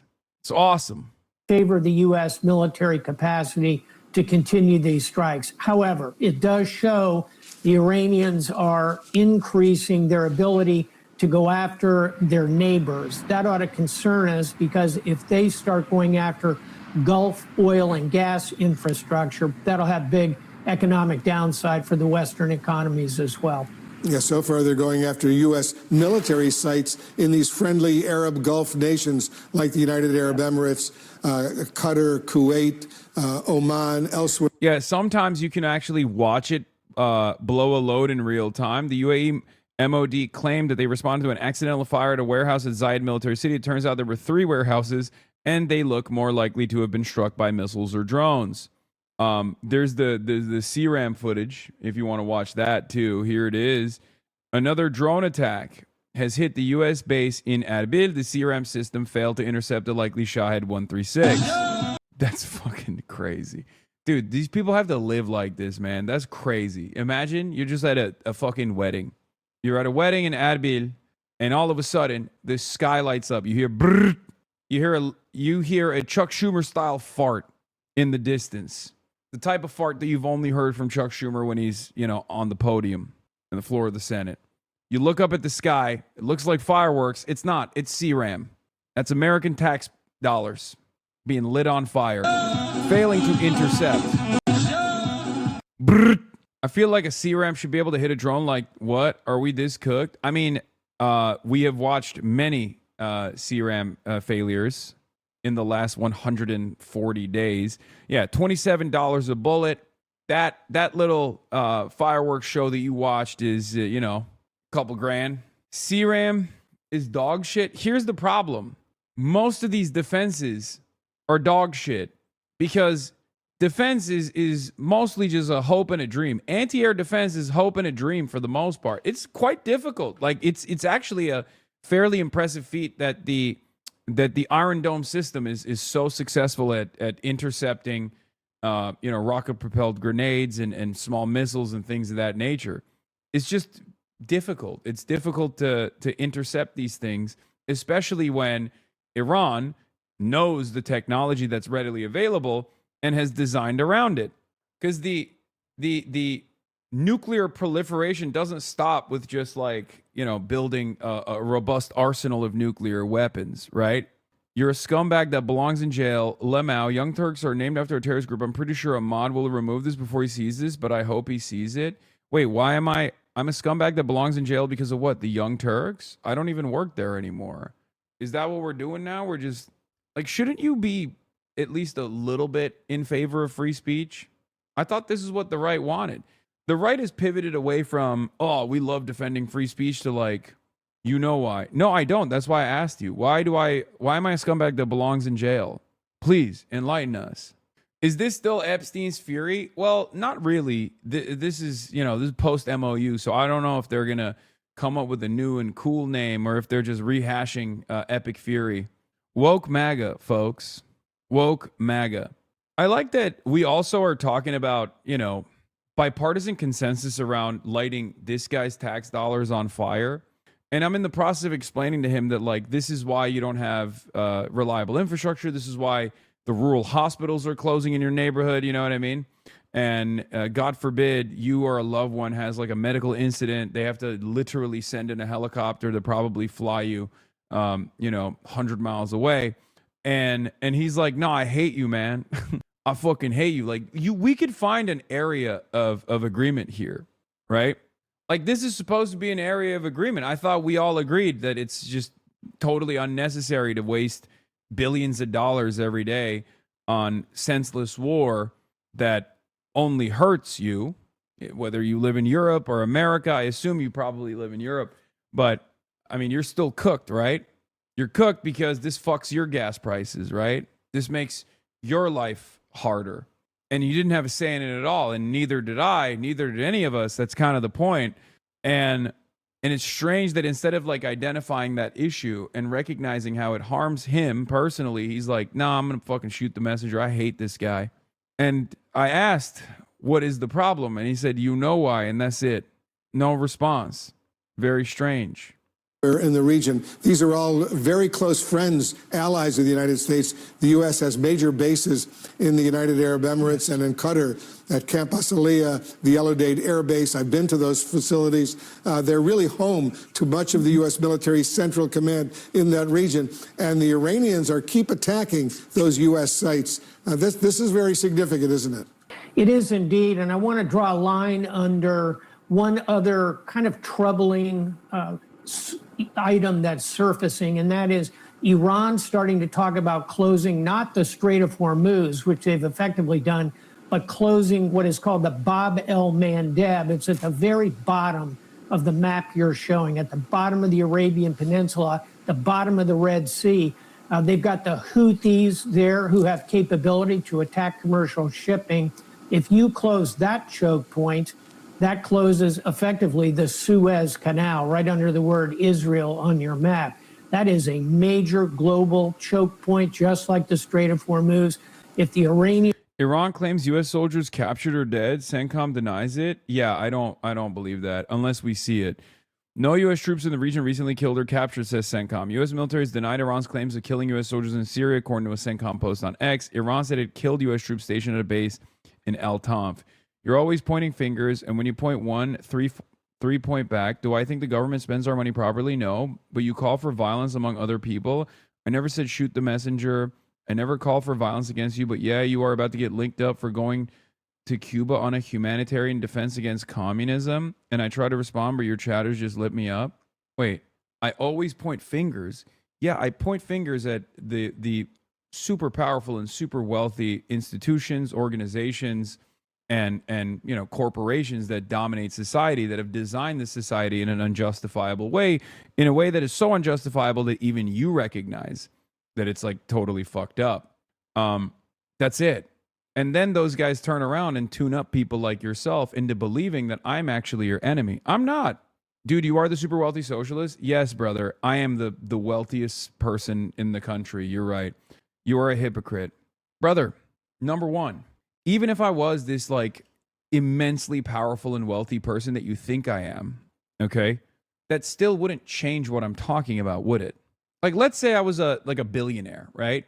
And I, as a billionaire, for some weird reason, spent every waking moment talking about how's your multiple houses doing? I don't have multiple I have one house for myself and my family.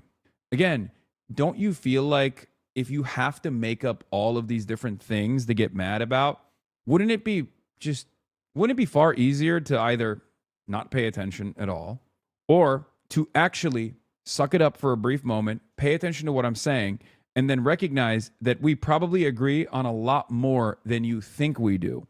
Okay? That's the question. That's the question. Because I didn't make you broke. I didn't make you angry. Someone told you you should be angry at me instead of the people that I'm pointing the finger of blame at. And oftentimes, the people that I'm pointing the finger of blame at are very powerful individuals, Elon Musk and the like. Okay? They run the show. They run the society. And they don't like it when they're acknowledged for their contributions to the pain that you experience on a daily basis. So they very easily turn around and boost the algorithm in a way to just be like, you know who's actually the real person that is responsible for all the pain you're going through? Some random fucking Twitch streamer. He's the wealthiest and most powerful person. He's a super wealthy socialist and a hypocrite. Unless they're on Joe Rogan, which I'd bet $20 this dude loves. Yeah, Joe Rogan, who is 1,000 times wealthier than I am, constantly will, turn on his podcast and talk about how all these like pedophilic billionaires are dope. He has them on his show. What? I will concede, we do probably agree on a lot, but you've been doing this for a long time. You are part of the society, but dude, you are a hypocrite. No, brother, I'm not. And if you scratch the surface of your commentary that you've been conditioned into believing, you would recognize that that's not the case. Okay? It's okay. Ask yourself why. If you agree with me, what has primed you into thinking that I'm your enemy? Now ask yourself, the other people that have primed you into getting angry at me, do you agree with them? You just posted a clip saying you joined the JRE camp again because he said something you agree with against Vance. Yes, that's called a joke, my man. That's called a joke. I'm capable of doing those. I promise you, the people that you have been conditioned into hating are capable of laughter. They're capable of joy. They're capable of cracking fucking jokes. They're capable of being sarcastic. Not everything that I say is 100% serious, okay? I know that my tone doesn't change too much between sarcasm and serious commentary, so it takes a little bit of getting used to. But another way that a lot of people prime individuals like yourself into thinking that I'm your fucking enemy, even though you literally probably agree with me on 99% of issues, okay, is by doing that, by claiming that I'm actually incapable of nuance, incapable of hyperbole, incapable of the utilization of a metaphor, incapable of fucking crafting jokes every now and then, being sarcastic. You know, that's what this is. You're being duped. It's okay. You can continue hating me. That's fine. You know, it's not the end of the world. There are plenty of people who do. But when you come in here and you listen, all I ask for you is to just take a deep breath and listen to what I have to say and make up your own mind. You're an independent thinker. I believe in you. Okay? I believe in you. I believe in your capability of thinking independently. Someone primed you into thinking that I'm your fucking enemy. Just stick around, listen to what I have to say. Don't pay attention to the chat and make up your own mind. Plenty of people in this community have come in here just like you with this idea that I'm like this horrible person, this monster. I'm constantly agitating for violence. And then they listen in, day out, and they begin to realize that maybe they were wrong. Maybe they were told that I was something, that I represented something that I actually do not. Okay? Don't be a sheep. Be an independent thinker. I know you can. Can push the Houthis into doing that. You've opened a new front, a Western front, if you will, in this war. So that is one to watch and one to be concerned about in the weeks ahead. In his address, his primetime televised address last night, the president said one sentence, and it was a total of about 7 seconds, we checked, related to the war with Iran in his nearly 27-minute speech overall. When he first announced he was going to give a televised address, I thought it would be on the war with Iran, but it wasn't. It was on election, so-called election interference. Was that, in your view, a missed opportunity for President Trump? It was, and the numbers are very clear on this. This war is unpopular across the entire political spectrum. President Trump's own popularity overall is as low as it's been throughout his 2 terms of the presidency. And I think Americans just don't have a sense of what's the exit strategy, what's the end game here. And when you start getting those questions from the public, that's the time to do that nationally televised address and reassure people and tell them you have a plan and tell them what the next step is. I'm with you. That's what I was hoping to hear when I mean, when these guys are even being subtly critical, slightly critical about what Trump is doing, which, by the way, is only in the interest of one country and one country only, Israel, right? Europe doesn't like this. Europe wants a ceasefire. The Gulf nations don't want this. They want a ceasefire. They don't want their critical infrastructure at risk of being bombed by Iran. Iran doesn't want this. Well, Iran might want to continue it, to be fair, so that they can actually force their position of leverage, because they are, as long as this war continues, obviously they're punishing they're punishing Donald Trump. Bro, EU still blames Iran? No, that's EU leadership. Okay, it doesn't matter.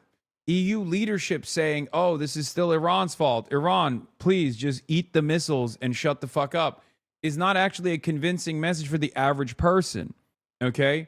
The European Union is a consortium of vassalized states. Their leadership are not going to speak out against the United States of America. They're not going to speak out against Israel. But that doesn't mean anything in the grand scheme of things, because Europeans living in Europe, in the European continent, in the countries, they have independently arrived at the correct conclusion that this is happening because America is forcing Iran's hand. And also, there's tremendous volatility regardless of who's to blame, right? Tremendous volatility when you don't have access to diesel, when diesel prices have skyrocketed. That means commerce is going to, that means inflation is going to happen. Because diesel is necessary for logistics. Those trucks that carry your food into your grocery stores, they rely on diesel. They rely on diesel prices maintaining some level of stability. If it's no longer stable, if the prices are going up because there's not enough, there's still the same level of demand, but not enough supply, of course, diesel prices are going to skyrocket. Farmers can't run their tractors. Logistics companies can't fuel their trucks. There's not enough fertilizer to go around for agricultural output. caught a snippet of a televised presidential address. It's about elections. Those are important, but I think the public would, at this point, like to hear what's the next move in the Middle East. Yeah, in his 7 seconds on the war in Iran, he basically said the U.S. is winning. That was about it. All right, Admiral James Stavridis, thank you so much for joining us as usual. Who is Andy Burnham, the man who went from Manchester's mayor to the UK's next prime minister? All right, before we get to that, let's cover some more situation monitoring related events and incidents, specifically monitoring the situation. I guess, should we even look at this? I mean, I basically covered this. Like, China has the largest oil reserves known, the largest strategic oil reserves in the world, and they cut down their imports by a third in order to maintain low prices, so that all the readily available oil in the marketplace could go to other countries, and that they would not have to pay so much money. I guess that's the video, right? I know AI. That's the whole video, I suspect. Yeah, China is propping up the world economy by importing a lot less oil. When this article first came out on June 10th by the Wall Street Journal, this was considered a very controversial one. A lot of people got mad, and they said, how dare you? The only reason why China is they're cutting their imports by a third is because they simply can't get it because the strait is closed.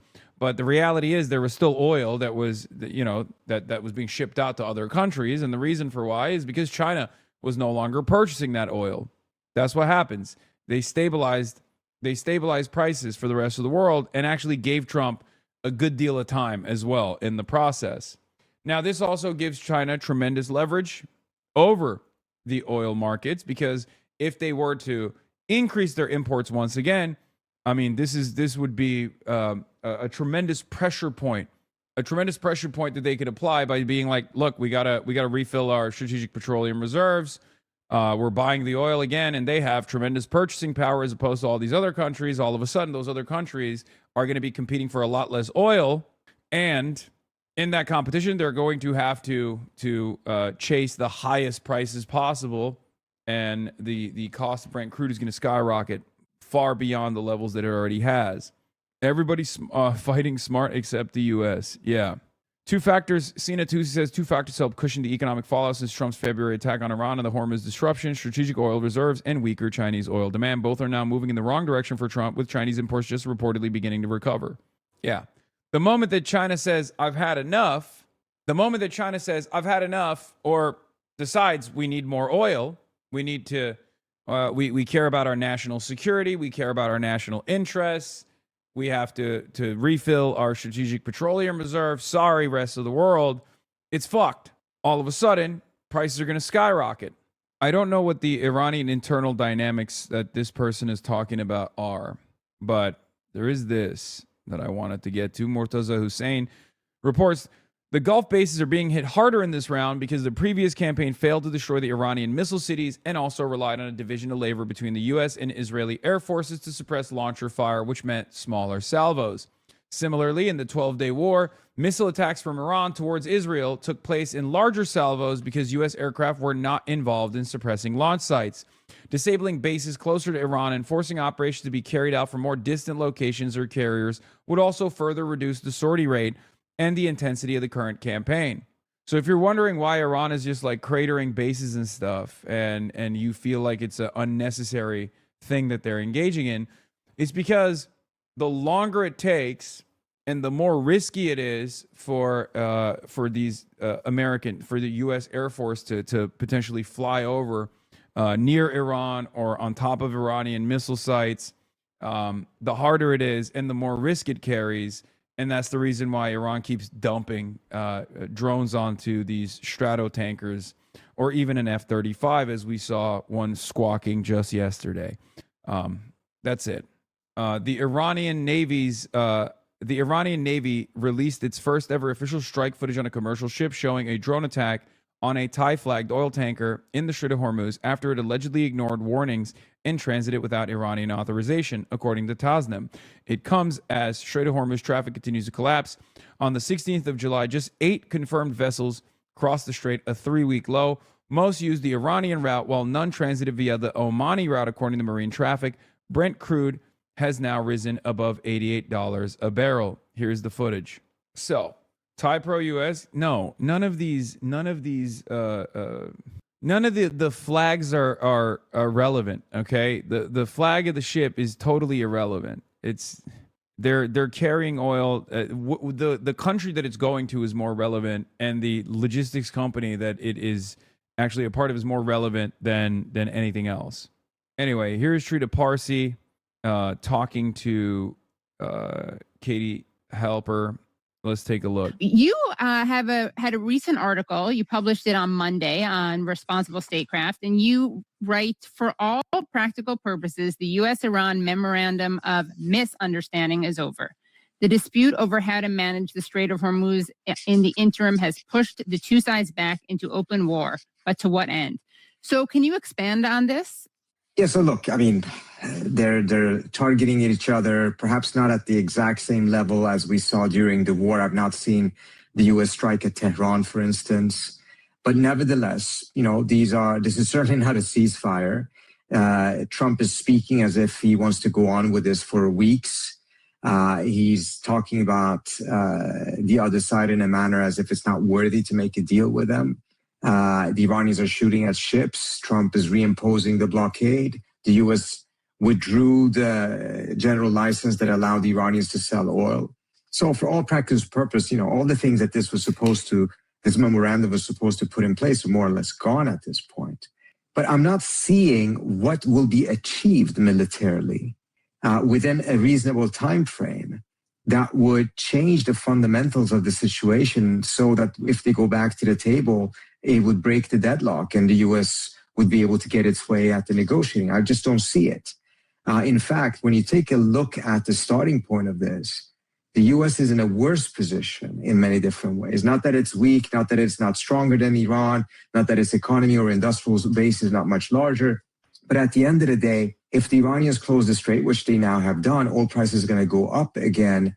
And last time, the world had actually very high inventory of oil. The U.S.'s strategic petroleum reserve was essentially full. Now it's been to a large extent depleted. And during the MOU, only 5% of global capacity. And that's precisely the reason why post MOU, America's actually coming at this war from a much weaker position, because they don't even have a cushion. They have nothing to rely on. And every day that this war continues, every day that oil tankers don't transit through the Strait of Hormuz is another day where America is burning its strategic supply. And it's nearing critical levels. It's getting closer and closer to critical levels every single day. Now, of course, as we've talked about already, America could just stop exports at some point, which would destroy the global markets. Okay? If the United States stopped exports to what do you call it? My phone died, so you're against war with Iraq or Afghanistan or Iran, and I agree with that. So are you for with Syria or Yemen or Hillary assassinated Gaddafi? Is this why you're a hypocrite? I do think we could agree on a lot. You jump to call me the woke left, but you've made these arguments in the past. Wait, what? Brother, I'm gonna keep it $150 with you. I think you don't know what my position is at all, because you just described a bunch of things that I don't agree with. Are you for with Syria or Yemen or Hillary assassinated Gaddafi? What? No, I wasn't in favor of any of the American interventions in the region. I'm always against those American interventions. You think I like Hillary Clinton? What the hell? I think Hillary Clinton should be in prison. Capacity of inventory was restocked. So we're not talking about a situation in which during that month, the restocking became so significant that Trump could comfortably go to war again. No. So once oil prices start to go up again, the runway that the U.S. will have economically before that crisis, the economic crisis becomes acute, is much, much shorter. Add to that we're only 2 months away from the midterm elections, whereas we were 10 months away from it. Why do all your haters know nothing about you? Because they don't actually listen. They come in here to just be like, you're a fucking piece of shit who needs to go to prison, and that's it. And the only interaction they have with my commentary is from a network of people who have made it their lives mission to just lie about what my positions are. Professional misunderstanders. They just watch clips. They watch clips. They don't even pay attention to what I'm actually saying. And they have no charitability, because why should they have any charitability to me? I'm just a random fucking rich, socialist, hypocritical asshole from their perspective. And then that's it. But if they were to actually sit here and listen to what I have to say, they'd be like, okay, what the fuck? I don't know why I hated this guy. Okay, then maybe I don't understand your positions. Didn't you campaign for Hillary against Trump? I do listen. I'm listening now, so clarify your position for me. Yes, I hate Hillary Rodham Clinton, and yet I understandably said that Hillary Rodham Clinton would be far better than Donald Trump, which I stand by. It's a position that I stand by. Donald Trump in the first term did a bunch of horrible things. Hillary Clinton would be horrible too, but at least, less horrible than Donald Trump, I guess.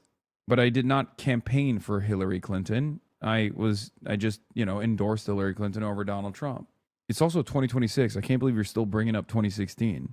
When the war started last time, you realize that Trump, if he thinks there's a military solution, he needs to achieve it in the next 2 weeks. And I just don't see any way that there's any type of a military strategy that he has. Like, for example, if you're confused as to why this Iran stuff is happening right now, you can directly blame Trump 1 for it. Because what did Donald Trump do? Donald Trump was always Israel's most loyal servant, okay? Even during Trump 1, he was Israel's most loyal servant. He was far more pro-Israel than Barack Obama ever was. He was far more pro-Israel than most likely how Hillary Clinton would operate. As a big if, but there's never been a president like Donald Trump, with the exception of Joe Biden, I guess, that loves Israel. Okay, Donald Trump came into power, ripped apart the JCPOA. Okay, and instead of continuing to further normalize relations with Iran, ripped apart the JCPOA. Implemented the Abraham Accords, which is a direct through line to October 7, okay, and recognized the permanently annexed territory of Golan Heights that Israel had seized illegally from Syria, and totally wrote out the Palestinians from the conversation, which is part of the reason why October 7 happened. He was horrible. I mean, he killed Qasem Soleimani. He assassinated Qasem Soleimani. That was a huge deal as well at the time. He did a whole... He He was a warmonger. Moved the embassy to Jerusalem. That was a huge deal as well. Blow after blow after blow to any confidence people might have in negotiating with the United States of America or Israel. It emboldened Israel tremendously. He did that. That was just Trump 1. Biden's biggest issue was that he continued with Donald Trump's foreign policy agenda instead of reversing some of these dangerous decisions. And then Trump 2 came around, and, well, here are the results. Donald Trump greatly escalated, got goaded into striking Iran and decapitating its leadership, committed a litany of war crimes, basically backed Iran to a corner that they had to fight out of. And it turns out they did have more smoke than we gave them credit. Backed Iran into a corner, and Iran had to close the Strait of Hormuz. For 47 years, Iran had not closed the Strait of Hormuz. Donald Trump reversed that overnight by launching Operation Epic Fury. So if you're wondering how we're currently staring down the barrel of an energy crisis at the global level, Donald Trump did that.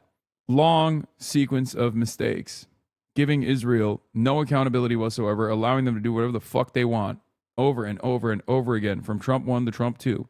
And these are the results. So yes, while I think Hillary Rodham Clinton is a warmonger of epic proportions and is the butcher of Libya, at the end of the day, she probably would have been a little bit more restrained than Donald Trump. 2026 is like me bringing up next Tuesday. Yeah, Obama ran a drone war against the Middle East and still didn't bomb Iran. I get that's terrible by him. Honestly, I think Trump's second term is not good at all. I think his first term was bad too. So why take a political stance at all? I personally think all of our politics are corrupt by warmonger Zionists. Do we agree on that? I mean, I think that people who have unlimited fealty to the nation state of Israel and its greater Israel project to varying degrees are in positions of great power. And Israel does have an outsized influence on American politics. Yes. Dog, you called me a terrorist.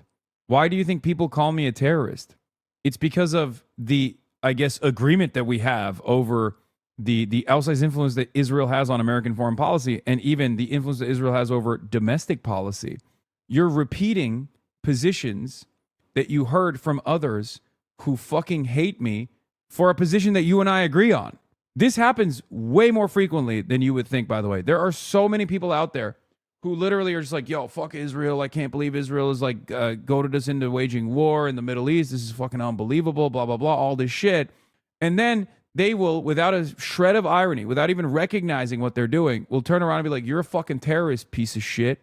Where do you think that commentary comes from? It comes from other people, either willingly or without realizing what they're doing, channeling the Zionist Hasbara machine, internalizing it. It's that packaged with Islamophobia. That's where it comes from. Or has come up with that actually would achieve that. In fact, when we look at what's happening, it seems like he's just angry and he's telling this military, I want to see constant reports that you're bombing something in Iran. But, you know, just blindly bombing stuff, even if you destroy a lot of stuff, does not in any way, shape, or form amount to a strategic victory. That is the key lesson that should have been learned at least by the previous war. And one of the big differences, of course, now is with the hindsight that didn't exist back in February, it should have taken into account that hindsight and come to a different decision than what he made. So why isn't this being incorporated, this hindsight? I have no idea as to why. I have a guess, and I guess is that Trump is looking for a constant flow, an assembly line of good news and progress in diplomacy. And if he doesn't get it, he grows tired, he gets frustrated, he gets criticized by his hawkish base, by the pro-Israel crowd, and he loses his patience and he says, screw this, let's go back to war. He just does a 180. And after a while, he will get tired of war because that's not going to give him any benefits either. And then he's going to try to go back to the negotiating table. Right. My fear for him, though, is that next time he wants to go to the negotiating table, I'm not so sure the Iranians will come. They will drag, or even if they show up, they're going to drag it out even further. And I would suspect that they would not agree to a deal or perhaps even agree to come to the table until right before or after the midterms in order to maximize the political damage done to Trump. Right. Yeah. Very frightening. It reminds me actually of something that a few years ago now, I was interviewing John Mearsheimer and I asked him about why the proxy war was going on so long, given that Ukraine was losing. And his point was that, like, one of the things he thought, I mean, obviously there's interest in bleeding Russia, et cetera, but was that people were so cocky about being able to win it, and they're so embarrassed by the fact that they haven't, that it's almost like, what is it, sunken cost theory or something? Like they keep fighting, and they're keeping fighting in the hopes that they'll win, but it's just dragging it on. And I mean, in some ways backfiring. At least in the case of Trump, I think you could say it's backfiring.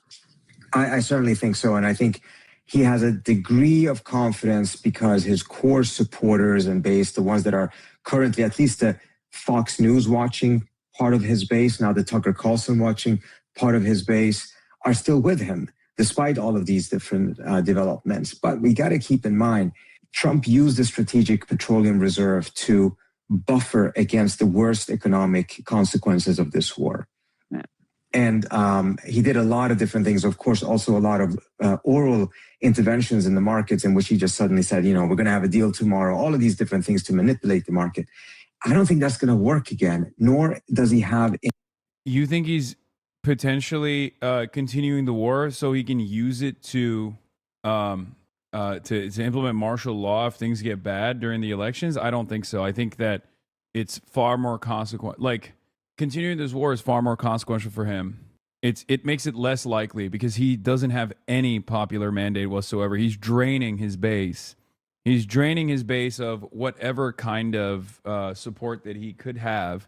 In order to implement martial law in a country like the United States of America, you either need to implement like a devastating false flag attack, or you have to have a base of trust. I'll give you an example.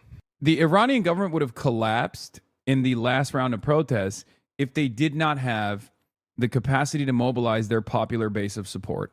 Because the IRGC, regardless of its many critics, both inside of Iran and outside of Iran, still has a popular base of support, like the 20 to 30% of Iranian society that give it its legitimacy, that give it its power. Donald Trump, every single day that goes on, is losing his popular base of support, and especially you got to also factor in the reality that Americans are not capable of mobilizing in large numbers like that in any way, shape, or form.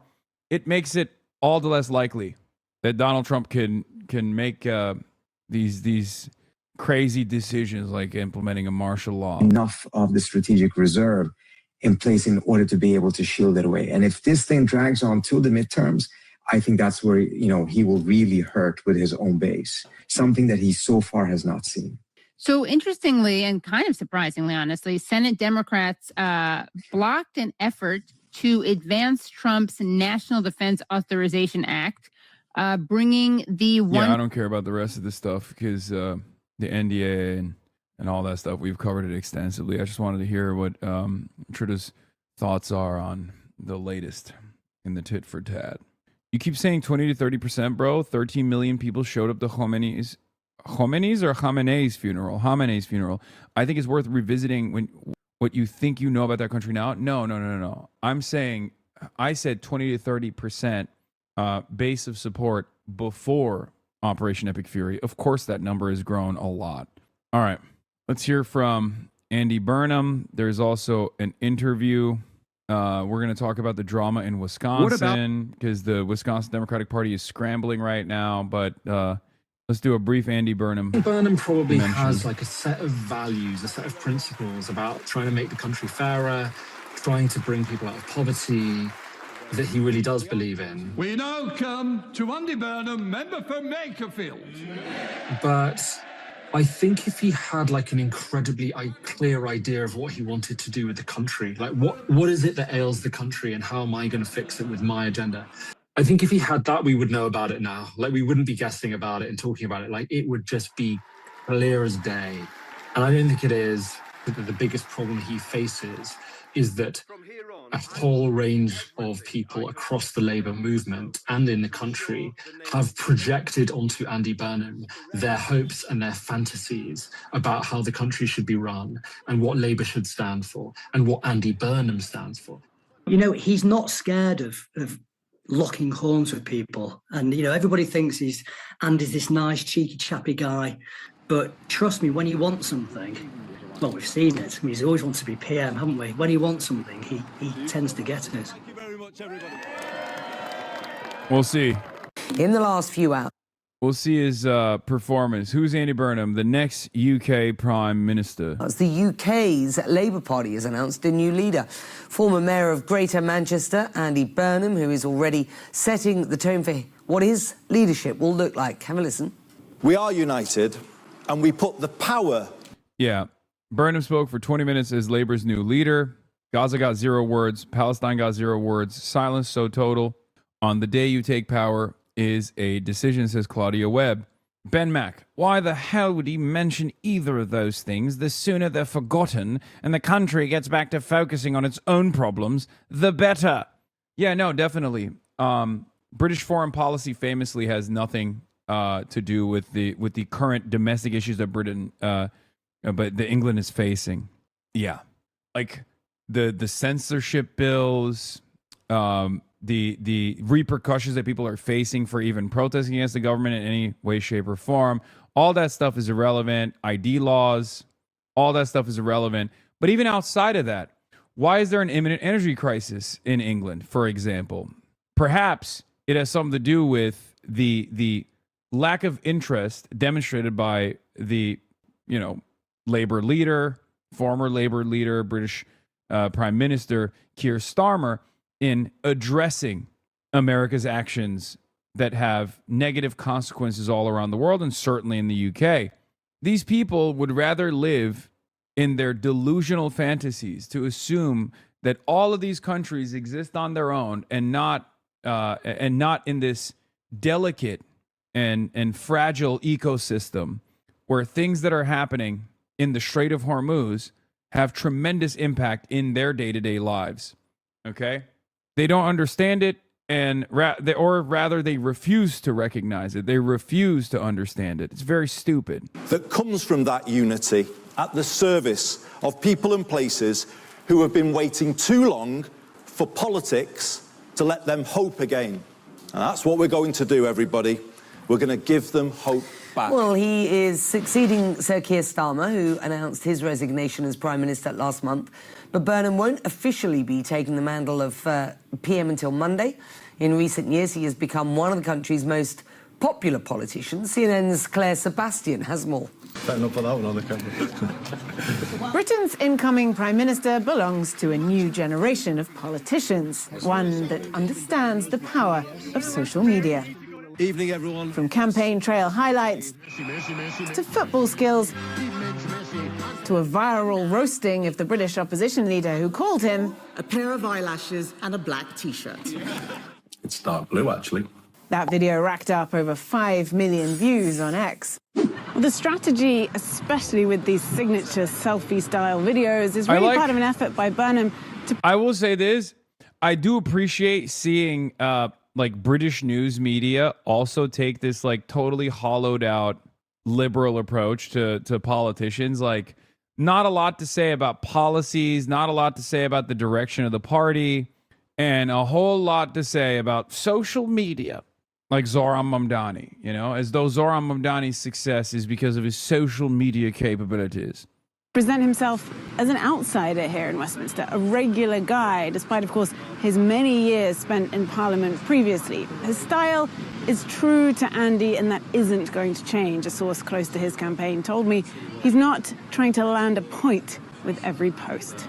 He feels comfortable, he feels relaxed, and to be honest with you, it reminds me of that famous phrase that Margaret Thatcher had about Ronald Reagan. What the hell is this? He's engaged in the great cause of cheering us all up. We're doing it to change Labour, to make and yet...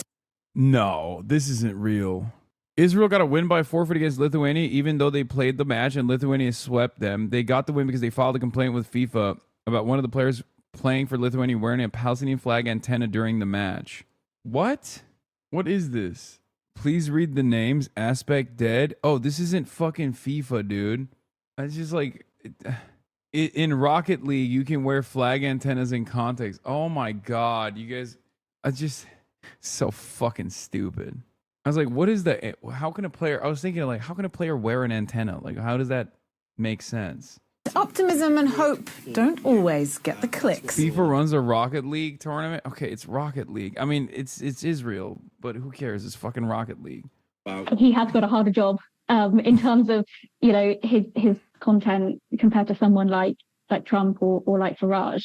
If you come to the UK illegally, you will be detained and deported. We know that social media algorithms prioritize or amplify emotionally charged, polemic, kind of controversial content in any way. But I would look to someone like Mamdani, for example, who has managed to navigate that. I'm freezing.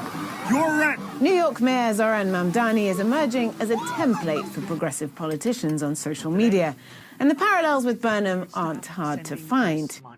Using social to amplify grassroots campaigning, light-hearted ways to discuss major policies. Start spreading. Even singing. I left the north again. I traveled south again. I like when people take risks and try things out. Oh, shit, look who it is. That's our boy, Andrew Epstein. And aren't afraid of cringe. But, says Mamdani's former communications director, Burnham's desire to unify may have come at the expense of clarity. The agenda and the message is a bit more muddled than Zohran's was. And the risk that Burnham runs in being, sort of being all things to all people, or not being totally clear on where he falls on particular issues or ideological debates, I think can risk reading to people as just being another politician. And that's exactly what Burnham is trying to avoid. I am going to do things differently. He's used social media to make himself accessible to regular people. Dog, if this is just about social media, England is cooked. I mean, you guys are cooked anyway. If you're in the UK, you already know this. You don't need to hear it from me. We're cooked too, but you guys are cooked in a way faster timeline than us. But oh my God, the only redeemable aspect of this guy is that he likes to wear black t-shirts and does social media. That's it? Really? Can I hear one policy, please? Can we get one policy, please? Thank you, please. He's not a TikTok influencer. He's the prime minister. Hello? Who cares? Who cares about how good he is on social media? Facing criticism on the way for neglecting traditional media, something he denies. No questions allowed from journalists at this recent big policy speech. Instead, a few days later, send your questions in. He took to Reddit. And for the record, people are saying he calls himself socialist apparently. Who cares? So did Keir Starmer. A public Ask Me Anything session that was so popular, the site crashed midway through, the source told CNN. Oh my God, it's more about the social media. Jesus Christ. The challenge now to strike a balance between running on TikTok and running a country. Sebastian, CNN. Trump is good on social media too? Yes.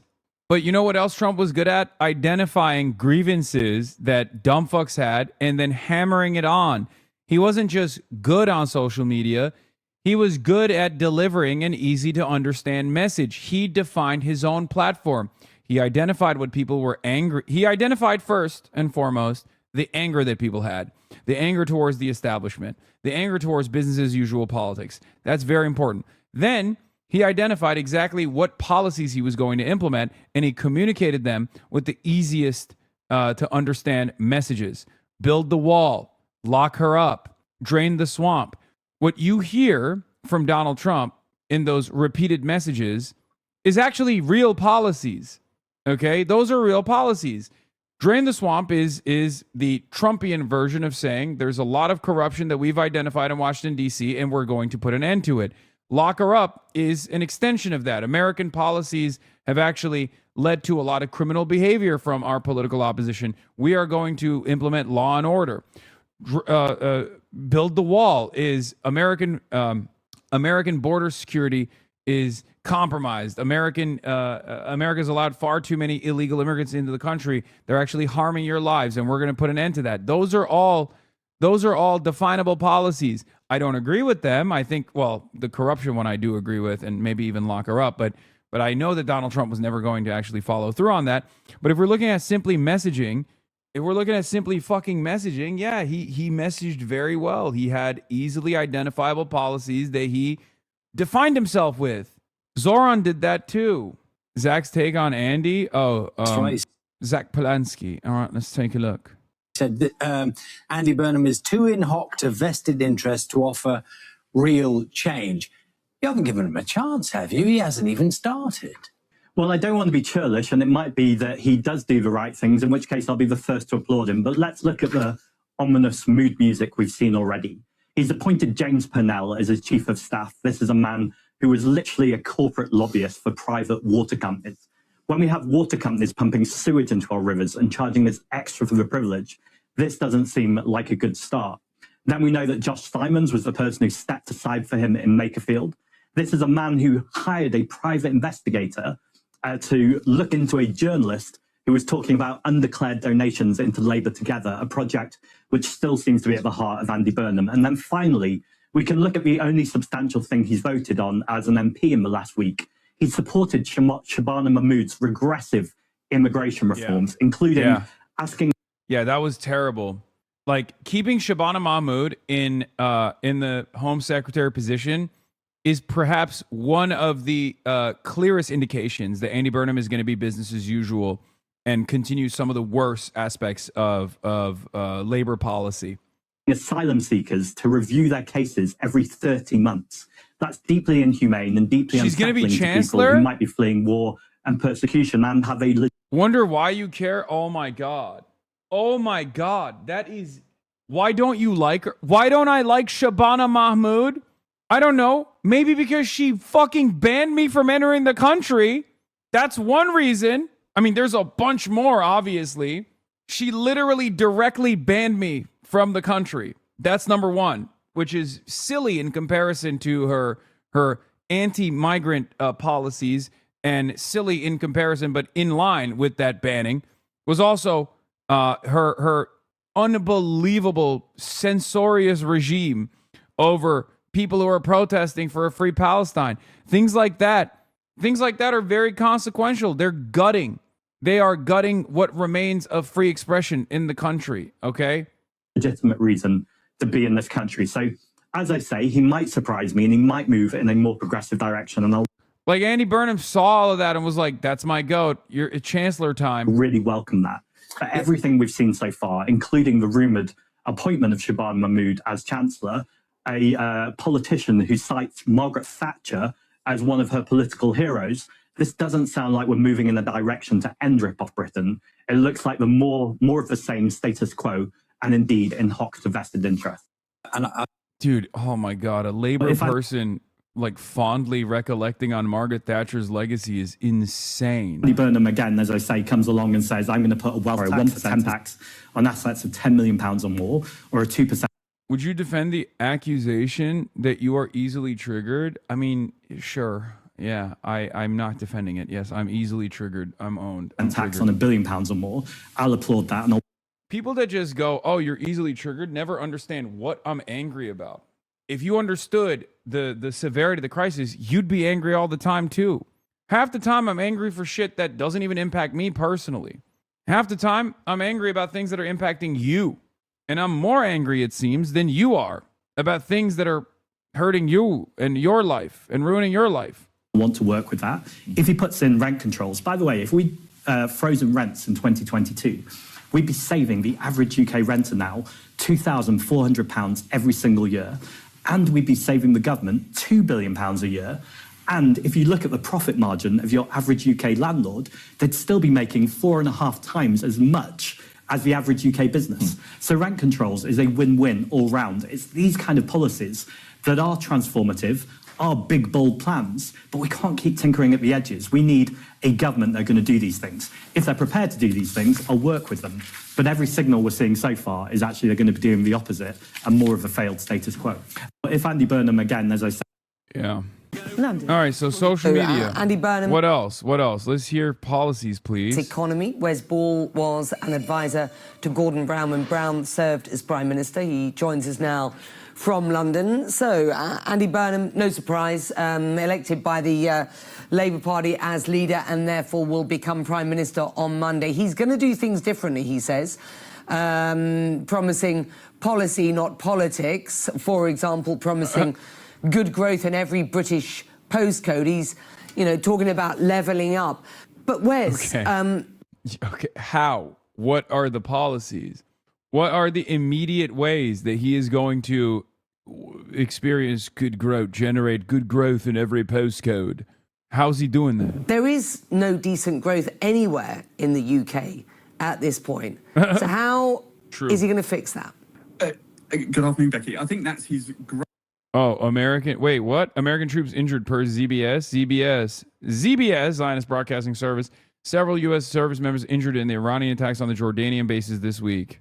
We don't know what that means. We don't know the severity of the casualties, the severity of their wounds, but I suspect that we will get more information soon. Yeah, like this is coming out now, which means it happened, this past week, which means we don't have any information on like last night's attacks, for example. Okay? But if ZBS is reporting it, they're trying to get ahead of it, most likely. Great challenge is that he wants to do politics differently. He says, and truly and very authentically, he believes that power has been centralised in Westminster and taken away from people, and he wants to push that away. And he thinks that economic power has been privatised, and he wants to bring public control of the key economic levers back into government and into the hands of the people. But how that drives growth is his big challenge, because part of the reason people feel so disenchanted in the UK, and this has been going on for a long time, is because real wages are so low at the moment and have not been rising for many, many years. He's promised transformative change, whilst also pledging to stick to the current likely... Yeah, it doesn't make sense. If you're on the one hand saying that you're the change candidate, which obviously it's a necessity. Change is a necessity in the UK. Things are not going well at all. But then you keep the same people in charge. You elevate Shabana Mahmood, for example. Then what kind of change are you truly offering? How will things change? Is it just social media? You just have more Riz than Keir Starmer, which isn't really saying much. Keir Starmer is an unbelievably uncharismatic person. Why the fuck is everybody talking around the issue? To change Chancellor Rachel Reeves' fiscal rules. I just wonder, can he realistically do both? Well, I think we will see a very different government. People have speculated that he's all things to all people. I think actually that's not true. Andy has, he's been a politician since 2001. He had 3 cabinet posts in the last Labour government. He spent 10 years out of Westminster as Mayor of Manchester. Keir Starmer considering a bid to run for Senate in Maine. That's crazy. I think he's truly found his authentic self. So the Andy Burnham that you saw speaking today, very passionately committed to handing power back to people and away from Westminster and away from sort of the central state, is truly him. Whether that will bring about the change he wants to bring about quickly is a real question. I think, Andy Burnham is very clear that this is the last chance for Labour, and it's the last chance for kind of the mainstream parties, because he is very clear in his own mind that if it's not him and if his government doesn't succeed, then Nigel Farage and Reform will be the next government, and that for him is is not just the swing of the pendulum. It's a complete transformation in the UK. Wes, is his team going to look more like the team that was around Tony Blair 1997 through the period of time when you were on Gordon Brown's team, or is this going to look more like a sort of very left-wing social democratic sort of more Mamdani than Blair, as it were? Look, your piece a moment ago talked about Andy as a very effective communicator and a social media politician. Are they trolling? Are they fucking trolling? Chat. British chatters, is this a joke? Is this like a funny joke that they're playing where the entire country's in on it, where they're just like, we are going to literally communicate zero. We're going to see if we can get the Americans to lose their fucking minds. The Amerifats dumb enough to even care about what the fuck's going on in the UK are going to tune into the broadcast. And then the only thing that they are going to hear is about how this fucking guy from the fucking former mayor of Manchester is great on social media. Oh my God. Oh my God. Come on. He does social media. He's literally Mamdani. He's just like Mamdani, who is known for social media. Dude, no, that's not even a joke. You said this guy says Count Binface had more defined policies. It's true. See, I remember like fixing the fucking what was it? The hand sanitizer position in the bathroom at Oxbridge or whatever the fuck.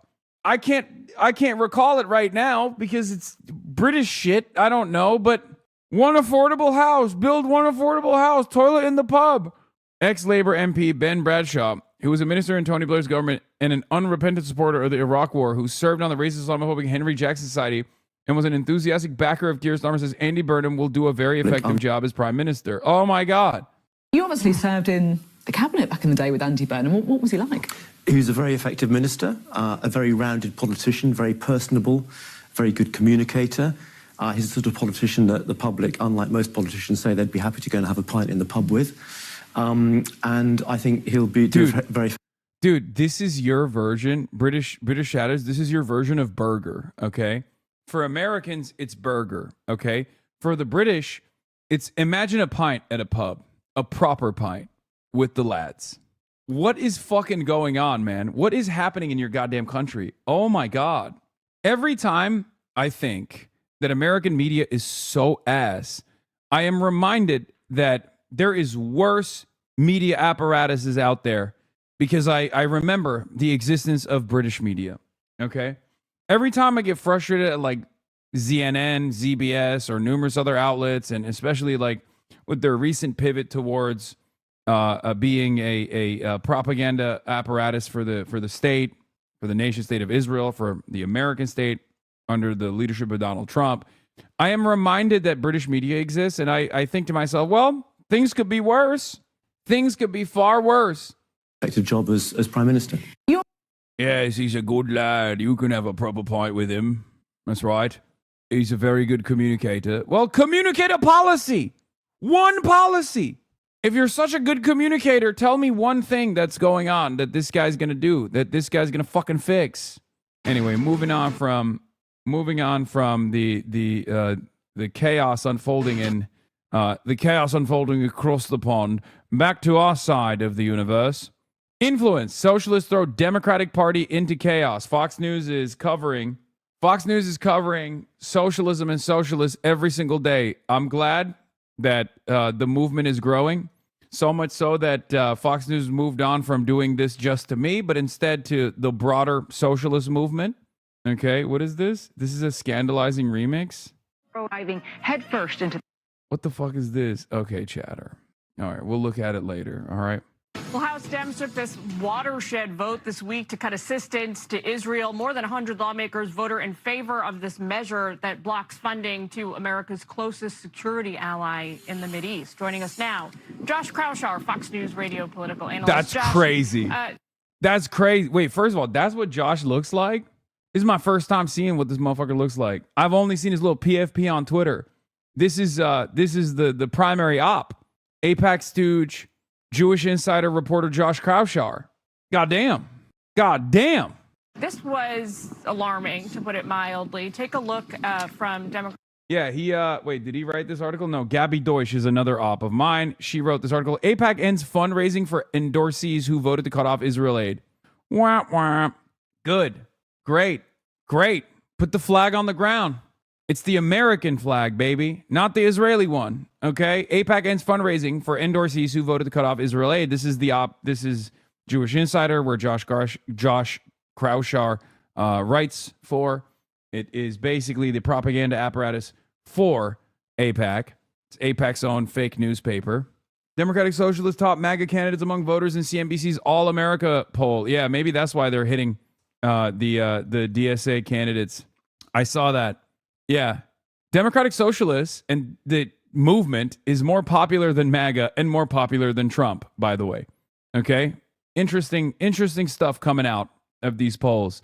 Democratic Rep. Adam Smith, who says, I am deeply concerned about the tactics used by those on the far left to advocate cutting off aid to Israel. To date, my family and I have had our home vandalized. A fire has been set in my driveway. Neighbors' lives have been disrupted in the middle of the night. Town halls meant to be forums for dialogue have been shut down, and a staff member physically... It's so funny that all these guys have to self-flagellate to be like, I'm voting to cut off all aid to Israel in this symbolic vote that I'm placing, knowing full well that it's not going to pass. But also, I just need you to know, like, I'm really sorry about it, okay? And people have gotten totally out of hand. They're hurting me. They're hurting my family. Please, you know? Yeah, Sarah Rodriguez dropped out. I know. I got that. I got that on the docket. Don't worry. We're going to talk about Wisconsin in a little bit. There's a lot going on in both the Michigan race and the Wisconsin race. If I were a Zionist, I stop and think about how the fact that politicians believe that attacking Israel is good for them politically might be a sign that Israel needs to change its strategy. Yep. It's okay, we know, and it's nothing new, says Saul Sadka. Lucky we have an army now. Strait of Hormuz is closed, by the way, says Sammy Gold.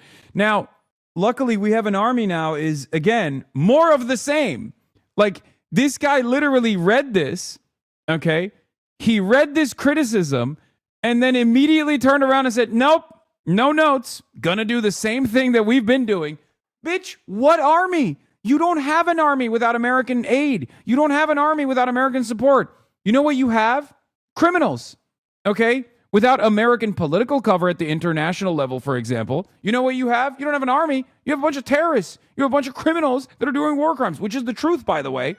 The fuck? I guess that's the door. Jesus Christ. Terrifying. M is real high. Assaulted. Yikes.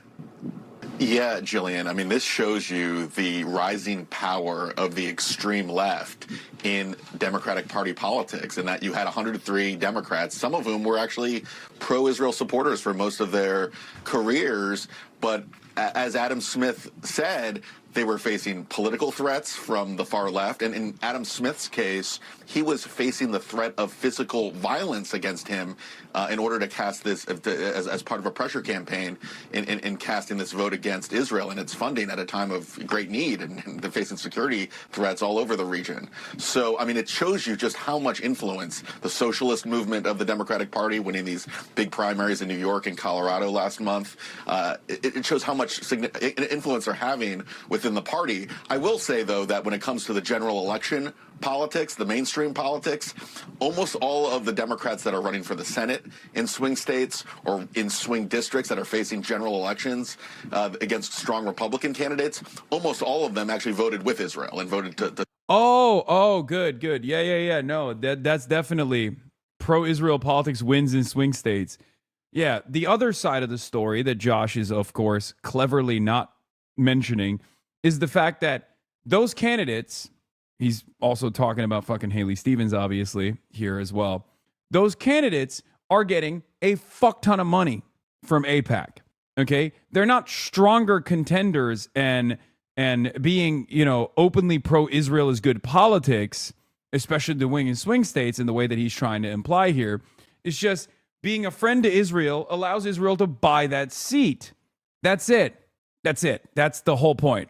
And most Americans do recognize that nowadays. So it's not looking too good for AIPAC. Continue the aid to Israel. So it tells you that this is a product of the far left really getting its foothold in Democratic Party politics. Fearing perhaps, a spread to the Senate, as Senator John Fetterman said this earlier in the week. Want to get your reaction? I literally said that on your network at least a week or two or more ago. Now, I believe that the Democratic Party is going to become more anti-Israel. You make that official. You make that part of our platform. That's my red line in the Democratic Party. They're not just, I'm just pro-Palestinian. I'm deeply anti-Israel. They campaign with garbage like Hassan Piker that's pro-Hamas. I mean, obviously, that generated a lot of headlines when he originally said it, but he's standing by it even more so after this shock vote this week. Yeah, look, John Fetterman is in the perennial swing state of Pennsylvania. He understands how politically toxic. Dude. This is the funniest. This is Fox News, okay? They're not exactly known for being truthful. They're not exactly known for, insightful commentary on what's actually taking place in American politics. But this is exceptional, okay? This is an exceptional operation of lying and claiming that something that is on fire is actually not on fire at all, okay? The notion that pro-Israel politics is popular in swing states is a lie. Okay, it's gone. It's over. It is the most over. It's dead. I mean, Chris Rabb obviously proved this in Philadelphia, but regardless, Summer Lee as well. But regardless, it's not even just about that. It's not even just about Pittsburgh, Philadelphia, and like cities. By and large, pro-Israel politics is so unbelievably toxic. Okay, it's gone. It's done. It's so bad that all of the money that AIPAC is dumping to the remaining pro-Israel politicians, the ones that are loyal, will eventually backfire on those politicians. It's already started to backfire. There are examples of this in like upstate New York with that Democrat that voted to censure Rashida Tlaib back in the day, literally refunding AIPAC donations. Okay, anti-Israel politics is not only good politics, it's good policy, and everyone knows it. AIPAC knows it too. That's precisely the reason why they never talk about their stooges being pro-Israel. Pat Ryan is who I was talking about. Thank you, Chatter.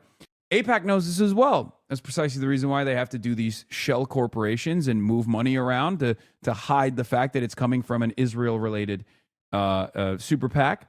And not only that, but also none of those ads ever feature the candidate's position on Israel.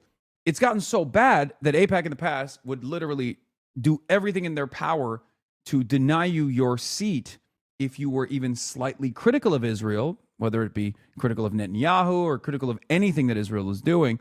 Nowadays, they're even giving allowances to their politicians to criticize Benjamin Netanyahu. Haley Stevens is a fantastic example of this. Haley Stevens is probably one of the biggest pro-Israel stooges in a long list of people who demonstrate absolute fealty to this foreign country.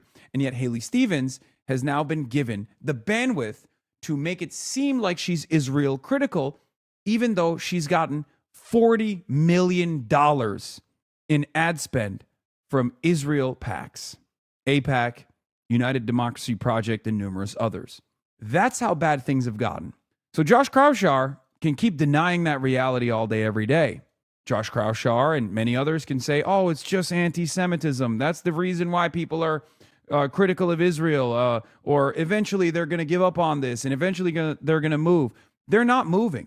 As I like to repeatedly explain to people, today is the day that Israel will be the most popular. Tomorrow, Israel will be less popular than it is today.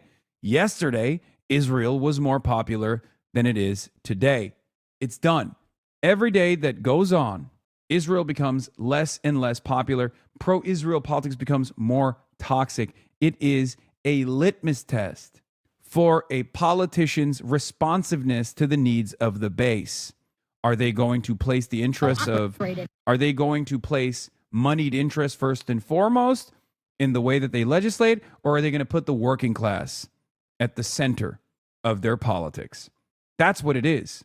Palestine has replaced wokeness as a progressive litmus test. Even if you're center-left Democrat who's not particularly pro-Palestine, this should be seen as a good thing. It's a better litmus test than wokeness, since being pro-Palestine/Israel skeptical is more popular among Americans and therefore isn't an electoral liability the way wokeness is, says Shadi Hamid. There is some truth to that for sure.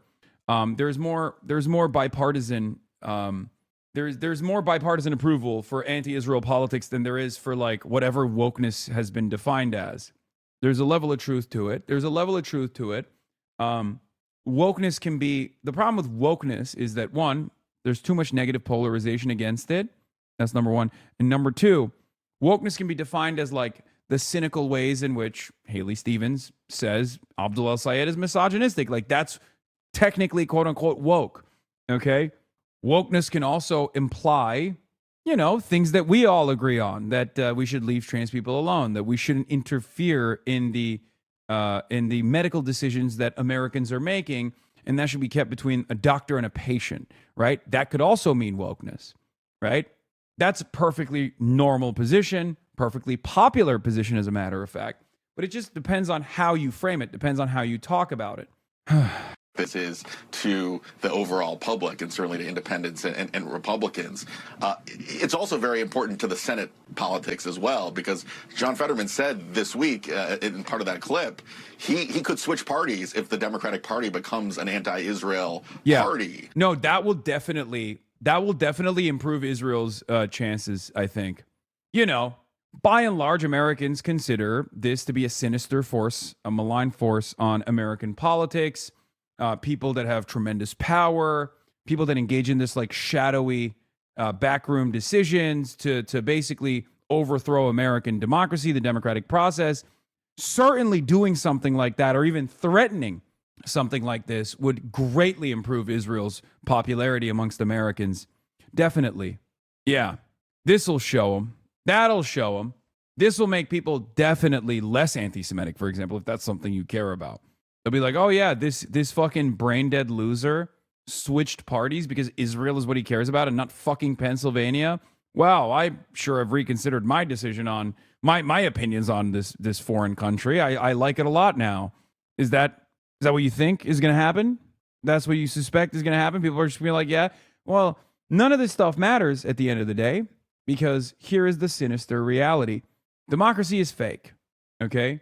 We don't have a real democratic process in this country because if your elections are bought and sold, if they're sold to the highest bidder, then of course our politicians do the bidding of people who pay for those seats rather than the actual voters who go out and vote.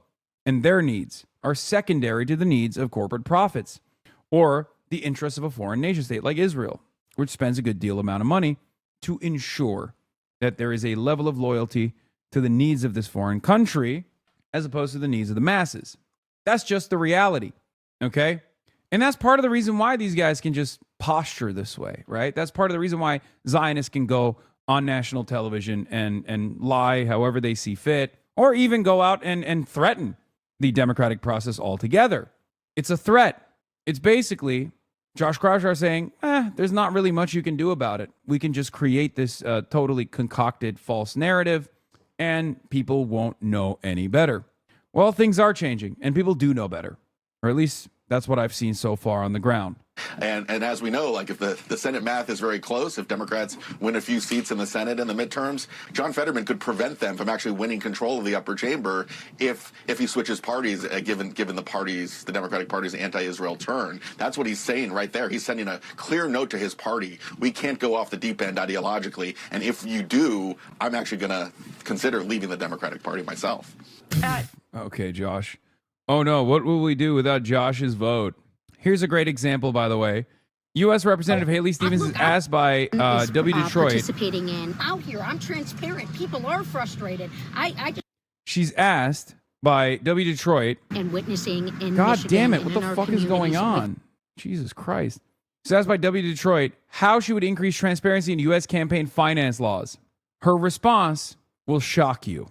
Look, I'm out here. I'm transparent. People are frustrated. I just put out a television ad saying I'm the only non-millionaire running for Senate. And you're so right, Russ. What is this? Just talked to some of these leading campaign finance reform organizations, and I told them, I said directly, I got an A grading from them, and it's true. We've got a problem in this country. We need courageous leadership. We need the laws to change. Mike Rogers, he's going along with Donald Trump's schemes. But wouldn't it be more courageous to not take that money in a primary? I understand that you need to make money, or you need to have all the money you can in general election. Russ, you know how our election laws work. The thing is that we have to pass the laws to stop dark money. It is not about whether I say it or not as a point of altruism. This is actually about changing our laws. Look, I've seen this before in my races. I had League of Conservation Voters, great organization. I'm so proud of them. One day I'm watching the TV and they got a nice ad up for me. I think this was like in 2021 or something. Yeah, it's just totally happenstance, totally random stroke of luck, totally a random accident that Israel and AIPAC has dumped $40 million into this race. Of course, Ryan Grimm asks a very salient, very important point, raises a very salient point. After/if Stevens wins the nomination, AIPAC will obviously drop her like a rock. Why would they waste money when she and Mike Rogers will vote the same way? Neera Tanden knows this and doesn't care. More important for her to block Abdul and then lose the general. That is the fucking reality. Because Haley Stevens is not being carried right now by her charisma, by her campaigning, by the real mobilization that she's been able to implement on the ground. It's not the policies. If you were to ask anybody what the fuck Haley Stevens stands for, I don't think many of her supporters would have a reasonable answer. They just say, oh, she's reliable. Obama likes her. She's worked for Michigan for many, many years. If you were to be like, what is a policy that she is going to implement that you like, that you are voting for, you would have no answers. Okay? Most people have no answers for this question. If you ask Abdul, you say, you know, money out of politics, money in your pocket, Medicare for all, right? Babies, not bombs. These are the easy to understand, definable policy positions that Abdul al-Sayed has that he's communicating very effectively, right? I know it's oversimplified and a lot of fucking dumbass technocratic neoliberals get mad at that shit, but that's literally the oversimplified message of build the wall. It's very important to be able to define yourself with your policies in a way that is digestible, in a way that is easy to understand. So just remember that. So Abdul's doing a great job with that, right? So there's nothing in the tank for Haley Stevens of that sort. She's literally being carried by television ads. That's it. To the tune of $54 million. So what happens when that money goes away? Because from the perspective of a lot of these corporate PACs, they could see, because they're companies, they have no loyalty, they have no ideological predisposition. When they realize, and I'm sure making this calculation already, when they realize, if in the unlikely scenario that Haley Stevens wins the primary, that it's her versus Mike Rogers, both are going to be servants of the same corporate interests, they're not going to spend money on Haley Stevens. So what do you do then? What do you do then? What will the Democrats do then? Are they going to exhaust their resources that they could be using elsewhere for a campaign that cannot fundraise, for an uncharismatic candidate, for a candidate that most likely has, given her AIPAC affiliations, most likely is going to be harmed in the general election by a lot of voters? There will be tremendous depressive consequences on turnout if Haley Stevens is the candidate. Okay? What do you do then? He got your ass, bro. Okay, we're going to talk about Haley Stevens right now. I don't want to talk about Osei cooking my ass with slander, but we'll get there in a second. Yeah, this Michigan, Hamid Bendas says, this Michigan strategist is actually fully aware that Haley Stevens has a serious general election fundraising liability because she's fully reliant on AIPAC. Why is everyone not talking about this? Meanwhile, with fundraising an indicator of excitement for a candidate, Stevens has been consistently lagging others, Selleck said. If I were a supporter of hers, your stream is on Fox News right now? Wait, what? What are they talking about? Let's tune in.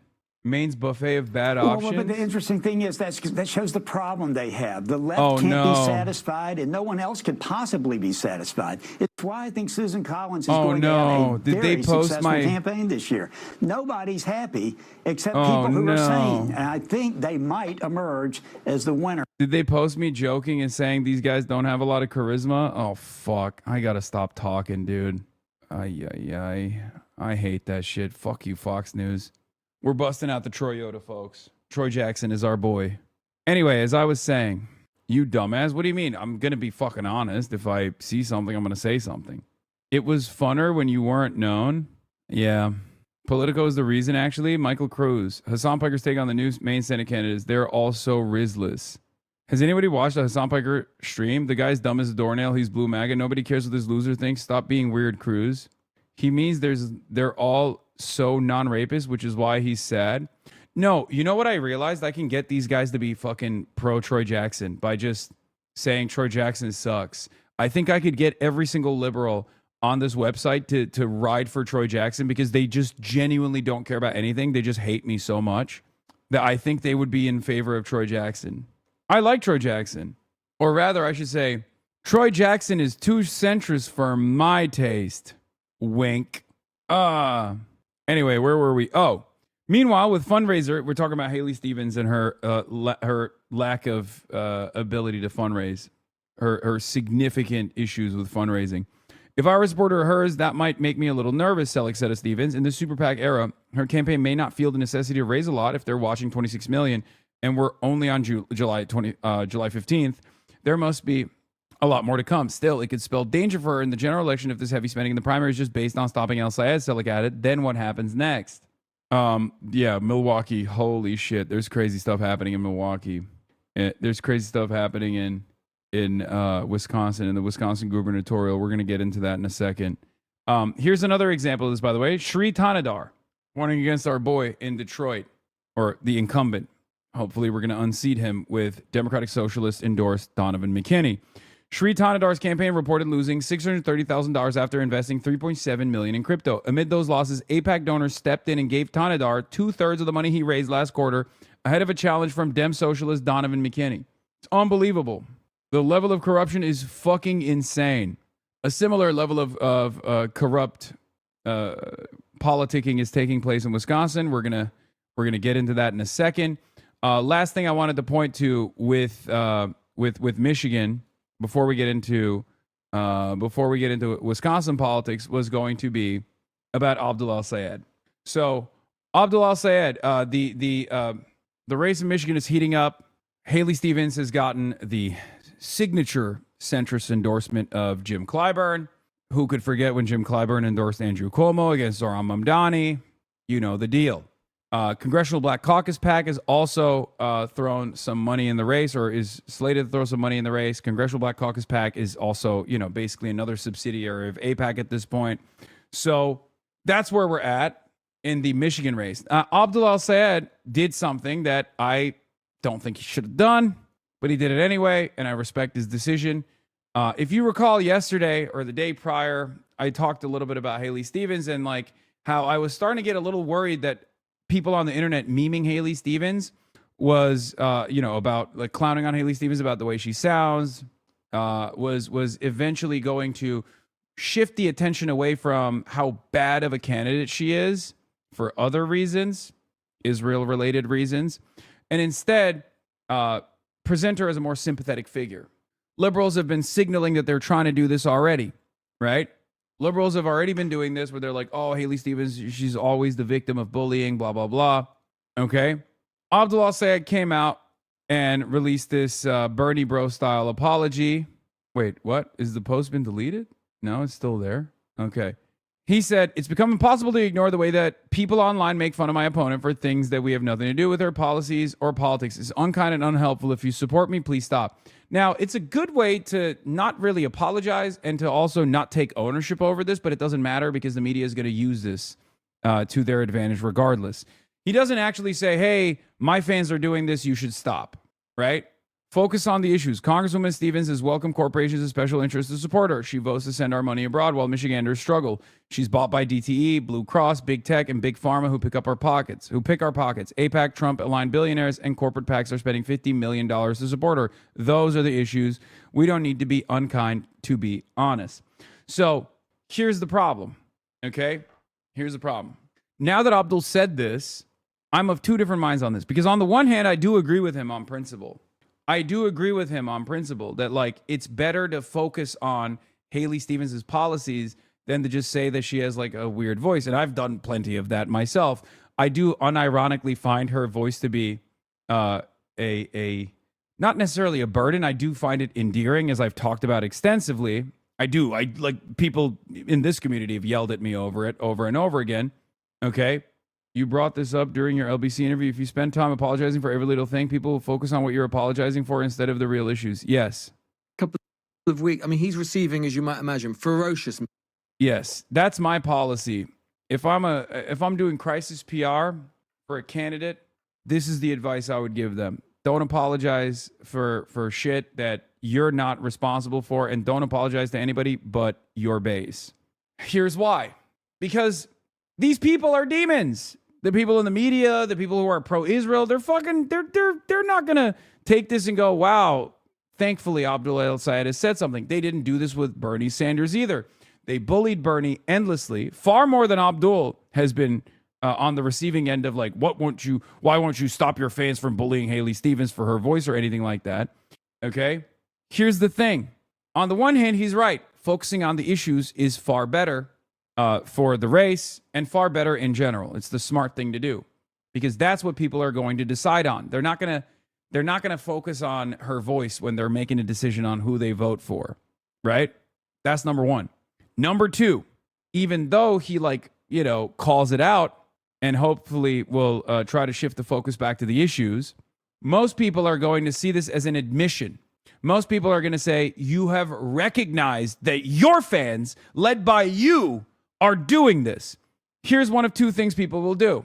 One, they'll turn around and they'll pick whoever they can to be like, this is a surrogate of yours. This person is your best friend. He's made fun of Haley Stevens. What do you have to say for yourself? That's number one. Number two, they'll say, how dare you now come out and apologize for this when you yourself have done this? You said Haley Stevens is an empty suit bought and paid for by AIPAC who can't string two sentences together only last week. How dare you now come out and apologize? You are responsible for it. And all you've now done is take ownership over something that is largely outside of your control, that isn't really that significant of an issue at all. Because at the end of the day, the other side of this statement that is true is the fact that nobody gives a fuck about how Haley Stevens sounds. No one is making a decision on that, right? Here are the results. Neera Tanden, this is a gracious and smart move. Out-of-state influencers who mock Haley for her Michigan accent is in truly sexist tropes are clearly hurting the El-Sayed campaign. Good on him to try and stop it, making it seem like this is actually an issue. Wrote earlier this summer about how the online bullying of Haley Stevens was taking a toll. I brought up the NRSC's post mocking her. Had they gone too far? They're bullying me, she asked. Is it in my face? Is it my clothes? I'm just getting bullied, she said, like I was in middle school. There's more. Shannon Watts already digging in the knife. You know, weakness like this, these imbeciles immediately smell blood and start pressuring you to concede on other fronts. See? Shannon Watts, I appreciate this acknowledgement that your supporters have been behaving cruelly online on your behalf, including your friend Hasan Piker. Question, is your campaign giving or has it given any money to social media influencers or the agencies that are mocking her? These people are not your friends. These people are not even people, okay? I'm sorry. They're not. They are hatchet men, okay? They are operating with one goal and one goal only, victory. They don't give a fuck about any of this shit. They are bloodless. They have already decided to join forces with a candidate that has gotten $40 million from AIPAC, a lobby whose only interest is to continue the murdering of children with American tax dollars. Do not concede to them on any issue. That's my attitude. It's not that big of a problem at the end of the day. Abdul is very charismatic. Okay, he can get around it regardless. He felt like it was important to address it. Okay, he felt like it was important to address it and to say, look, you guys have to focus on the real issues that matter. Why is Haley Stevens getting funded by AIPAC? Right? That's what matters. He's right about that. Even I brought it up the other day, if you remember. For the record, they are horrible monsters who have been not so subtly implying that Abdul al-Sayed is a misogynistic Muslim, aggressive Muslim man, aggressive towards women as Muslims are known to be. Maybe he hates Israel because he's Muslim, as Muslims are known to be anti-Semitic. So they do it on both ends, right? He's talking to you, not us. If he wanted to talk to me, he could talk to me, you know. He has many different methods of reaching out to me, you dumb fuck. This is not an issue, Hasan. This is a Twitter issue. It is, but Twitter has the capacity to move the media because it's the news editor of all of these mainstream outlets because the journalists are still here. Okay, he got so much praise for that post. It doesn't mean anything because what is yet to come has not happened already. It will happen going forward. They will take this as a tacit admission that Abdul fucked up. They're not going to look at this and say, wow, here you have a guy who's like, you know, who's seen the bullying, is not saying that his fans are doing it because there's no guarantee. There's no admission there whatsoever. And he wants to put an end to it and focus on what matters. They're not going to do that. They're going to say you took ownership over your fans. And then going forward, anyone that ever says anything about Haley Stevens, they're going to be like, see, your misogynistic Bernie Bros style fan base is harassing a woman. Luckily, we only have, 2 more weeks to worry about this shit? Or not even. Luckily, we have 1 more week to worry about this shit. Because after the primaries are over, after the primaries are done, you can unload on Mike Rogers all day, every day.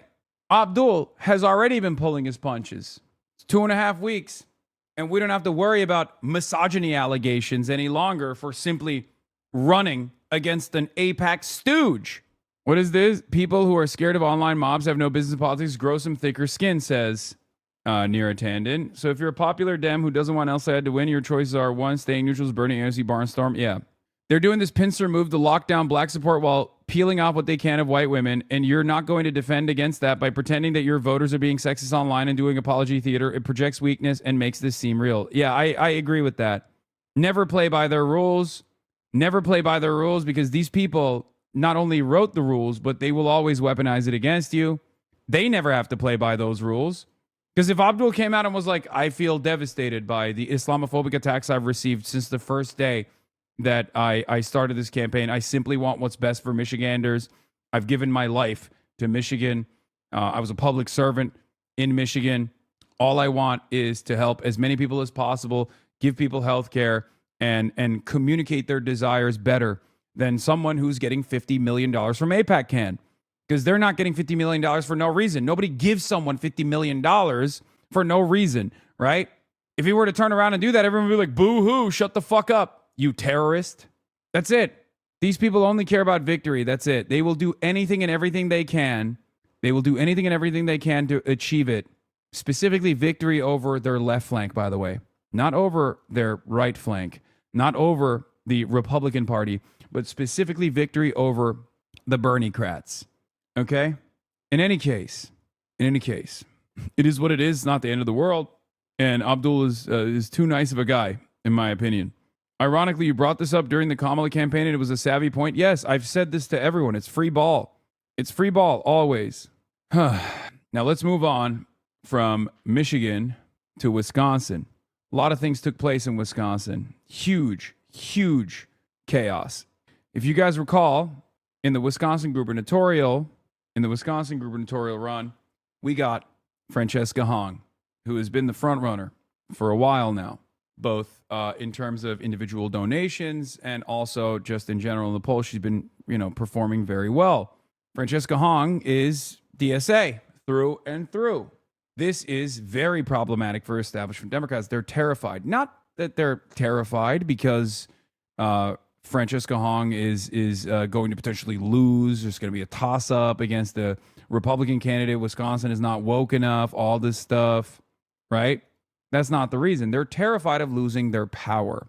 They're terrified of losing one of the more reliable arguments, or one of the more prescient arguments that they constantly deploy, that the woke left cannot win swing states. Okay? Ayo, wipe your mouth. It's not spit, chatters. I have a white mustache hair. It's a white mustache hair that looks like it's spittle around my mouth. Do you not see it? It's a fucking gray hair, dumbasses. I'm about to be 35 years old. I'm unk. I've gone gray after a decade of doing this shit. All right? I'm old. Or some might say distinguished. So, Sarah Rodriguez had a lot of chaos. Sarah Rodriguez was the candidate that the establishment was trying to consolidate support behind. She got a bunch of people to drop out in this crowded primary field for the Wisconsin governor's race on the Democratic side, and endorse her. However, a couple days ago, it came out that her campaign manager was basically embezzling funds, allegedly. Okay? So, earlier today, Sarah Rodriguez, after getting those endorsements, fucking dropped out. She's suspending her campaign. I want to start by thanking my family and every single person who showed up for this campaign over the past week. Your support has meant more than I can put into words. As we have continued to dig into our financial reports, it has become clear that there are issues that would be an ongoing distraction, not just for this campaign, but for the primary and for Wisconsin. This race is too important to let that happen. I am deeply hurt and betrayed by what happened. As I said on Monday, part of being a leader is taking swift action, doing the right thing, and being as honest as possible when there's a problem.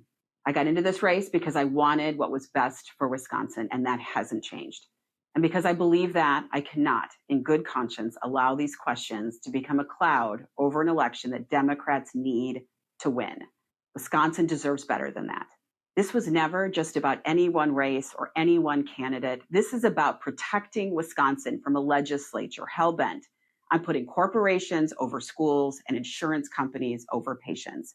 It's about showing the rest of the country that we can win here, govern here, and fight for the middle class, and that Wisconsin will lead the way. To everyone who showed up, knocked doors, made calls, and believed in what we were building, please don't stop. Wisconsin has always been a place of resilience where everyday citizens show up and accomplish extraordinary things. Better days are ahead because of people like you. Let's keep fighting. I'll be right there with you. So, did you see a CNN interview of Abdul calling himself a capitalist? What do you say to those who are critical of him just because of this? Yeah, I don't care that he's a capitalist. We live in a capitalist country. There are plenty of people who we love and admire who are capitalists or self-identifying capitalists. I care about the policies, and there's not a lot of daylight between his platform and Bernie Sanders' platform. One calls themselves a socialist, a democratic socialist. The other one calls himself a capitalist. Who gives a shit? The policies are what matter. That's all that matters. Anyway, that's what I care about. I want to start by thanking my... So this is the state of panic that was created by the Sarah Rodriguez campaign, basically cratering, falling apart, and Sarah Rodriguez dropped out of the race. Now, there are some other candidates that could potentially take on the mantle of the moderate, take on the mantle of the reasonable moderate candidate. Okay. Here's David Sirota from The Lever speaking on this new information. Let's take a look. The idea that your kind of politics are a threat to the kind of electability that's necessary to win the general election. David Sirota here is interviewing Francesca Hong about electability. Most electable person is the person who wins the most votes. And we have been winning since we started this campaign in the polls, in growing numbers of supporters. What is dangerous is to miscalculate where voters are at right now. Who is in touch with the voters and what are they saying? And who is vocal about it? Who is willing to fight to elect their candidate?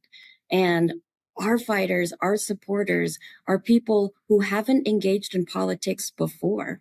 We fought the disillusionment and apathy that the Dems keep losing to and not being able to grow a broader coalition. God, she's so good. I love Francesca Hong so much. I mean, she is so fucking cool. She is so awesome. Like, she's the type of politician, she's the type of person running for office that I'm like, do we even fucking deserve her, honestly? Do we? Do we as a country, does Wisconsin as a state genuinely deserve someone so candid, so good? I think we do. You cheese there? Okay, shut the fuck up. Seriously, she's another one of those. She is another one of those candidates where I'm like, fuck, man. Like, how do we get here? You tell me 5 years ago, 4 years ago, 3 years ago, 2 years ago that we would have a DSA gubernatorial run in a fucking swing state who has real viability. I'd be like, come on, dude. There's no way. There's no fucking way. Wisconsin DSA has been simmering in the background for a while. No, for sure. I mean, the results speak for themselves. Pat yourselves on the back. You deserve it. Can't wait to see you guys. Of course, there's great panic here because she's fucking incredible. There's great panic amongst the establishment Democrats, which we'll get to in a second. There hasn't been a campaign like ours or a candidate like me before, but the voters that are supporting us are the voters that haven't voted for Democrats before. These are voters who have voted for Trump in the past, in a time where no other Democrat, I think, has, last I checked, been able to raise the money that Tiffany did. We've gotten the 7-figure checks from 3 different billionaires who are backing his campaign. We're the campaign who is bringing the reinforcements and the organizing McKinney on stream when you come to Michigan, please. Yes, yes, yes. Of course I'm going to link up with McKinney. Infrastructure to actually organize to win, and not just win in August and November, but to keep netting win for Democrats, to move an agenda that will deliver for working class people, change the material conditions of their lives. And when folks see that when Dems are in power and things are getting a little bit better, they're likely going to keep voting for us. And the folks who are learning from the, our Dem volunteers who have been with the county parties for years and years, knocking doors and building relationships, we're bringing the next generation of voters and volunteers and organizers who are going to keep building onto that power. We're the campaign who's talking about not just winning, but building power to make sure that working class people have not only what they need, but Wisconsin can be a place that's actually affordable for everyone. This is the year of the many and not just the money. And we're bringing the money and the many now. So, again, brilliant, bold, brave, perfect person for a mass movement. Okay? Where's the cheesebird emote? Okay, stop. Let's stop fucking around for a second. But of course, because of that, the Democrats are terrified. I said establishment Democrats are fearful of the insurgent candidacies of Abdul El-Sayed in the Michigan Senate and Francesca Hong for Wisconsin governor. They tell us they fear these candidates will fail in purple states against the Republicans in the general election. Their policies are far too radical for the average person to vote for. What right-wing Dems, the establishment Dems, the corporate Dems actually fear is not that they will fail, but that they will actually succeed. They fear the success of the insurgent left candidates, especially in purple states. They fear that the voters are waking up to the reality that the actual electable candidates are the ones that will fight for something, not just put on a show against Donald Trump. These are the insurgents that will center working class needs over corporate profits. This threatens the power of the corporate Dems that have controlled the party for decades and allowed this country to be dominated by increasingly repulsive far-right politics that brought us Trump twice. We say no more. That is what these people are fearful of. Okay? Neera Tanden, Center for American Progress, these corporate lobbyists that have tightened their grip of control over the Democratic Party after failure, will always turn around and say, oh, you just didn't pivot to the center far enough. You didn't go to the right far enough. You didn't go far right enough. And that's only led to defeat. And we know that that has led to defeat. We've seen those defeats, but we've always known that that was a defeatist strategy. But what's really bad for the center right of the Democratic Party is that now more and more voters in the base of the party are aware of it. Okay? They have a real appetite, a real hunger for this change. They want to see this change. And they now believe that the electability argument does not favor the moderates. The electability argument does not favor those who are backed by corporate PACs. They now recognize that Bernie was right. That's huge. That's why I say there's a real appetite for this change and a real opportunity for us to make that change happen. Okay? Why would they have Gordillo, New York City DSA co-chair on Fox News and not you? Wait, what do you mean? He's great. The fuck? He's the New York City DSA co-chair. Of course they're going to have him on. Why would they have me on? I'm a random fucking guy. Anyway, but in that endless panic, the establishment is trying to whip together a viable candidate potentially. You are blaming the centrists too much. Shut up, McJibbin. The centrists have controlled the Democratic Party and the Republican opposition for decades. Every single thing that has happened, whether it be the ratcheting to the right, whether it be a lack of real change that comes when the Democrats do win, that's all the responsibility of the fucking centrists because that it's been their party for the longest time. And the voters have had enough. So, of course, they want this change.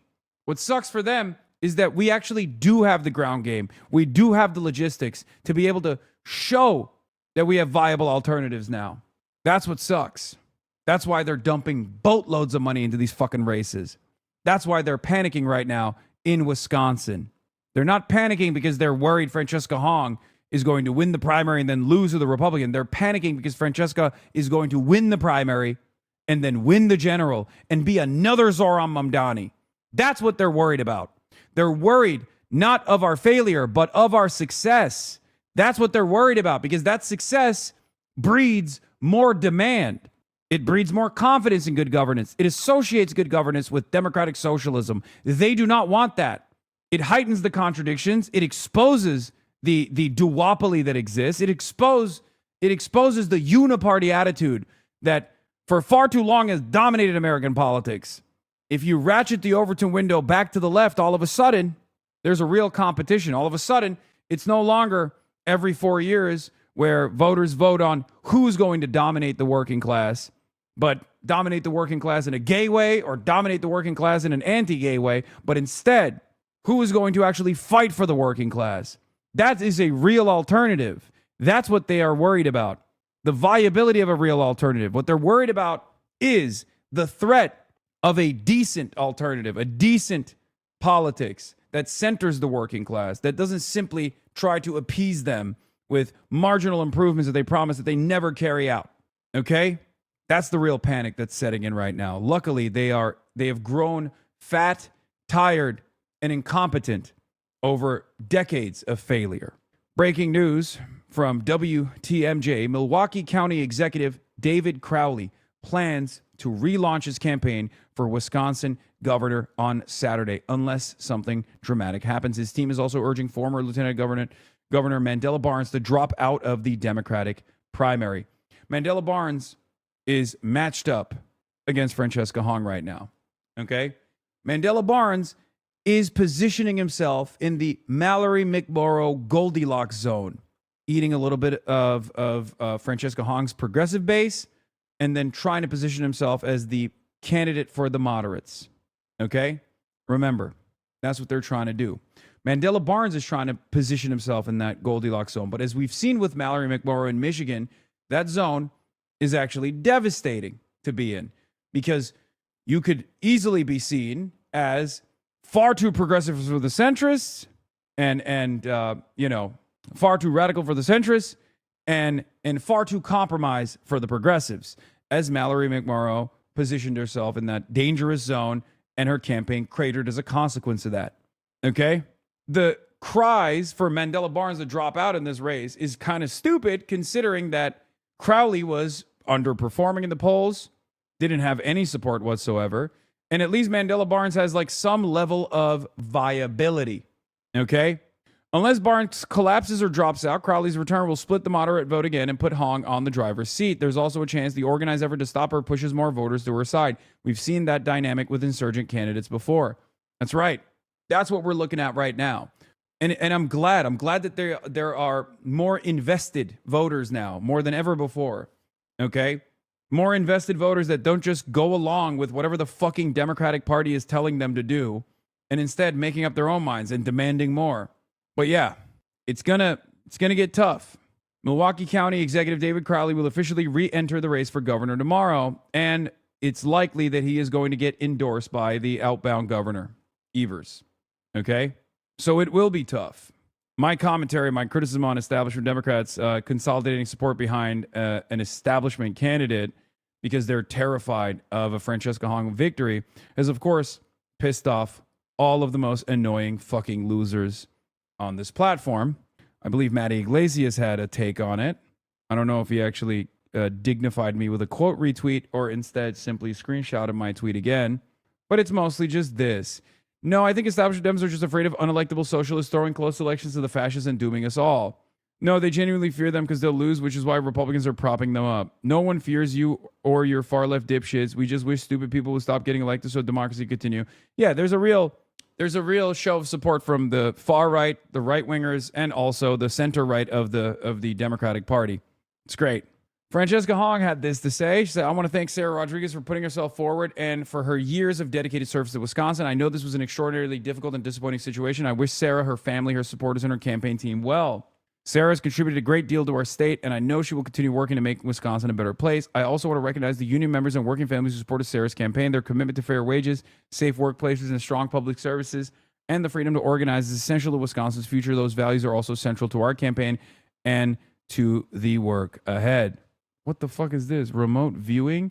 She remote viewed Who Really Runs the World? Elizabeth April, NDE Journey. Some insightful spiritualism. Who really runs the world? Conspiracies aside. No thanks, chatter. I think I'm not going to do that because I'm currently remote viewing the real world. Okay?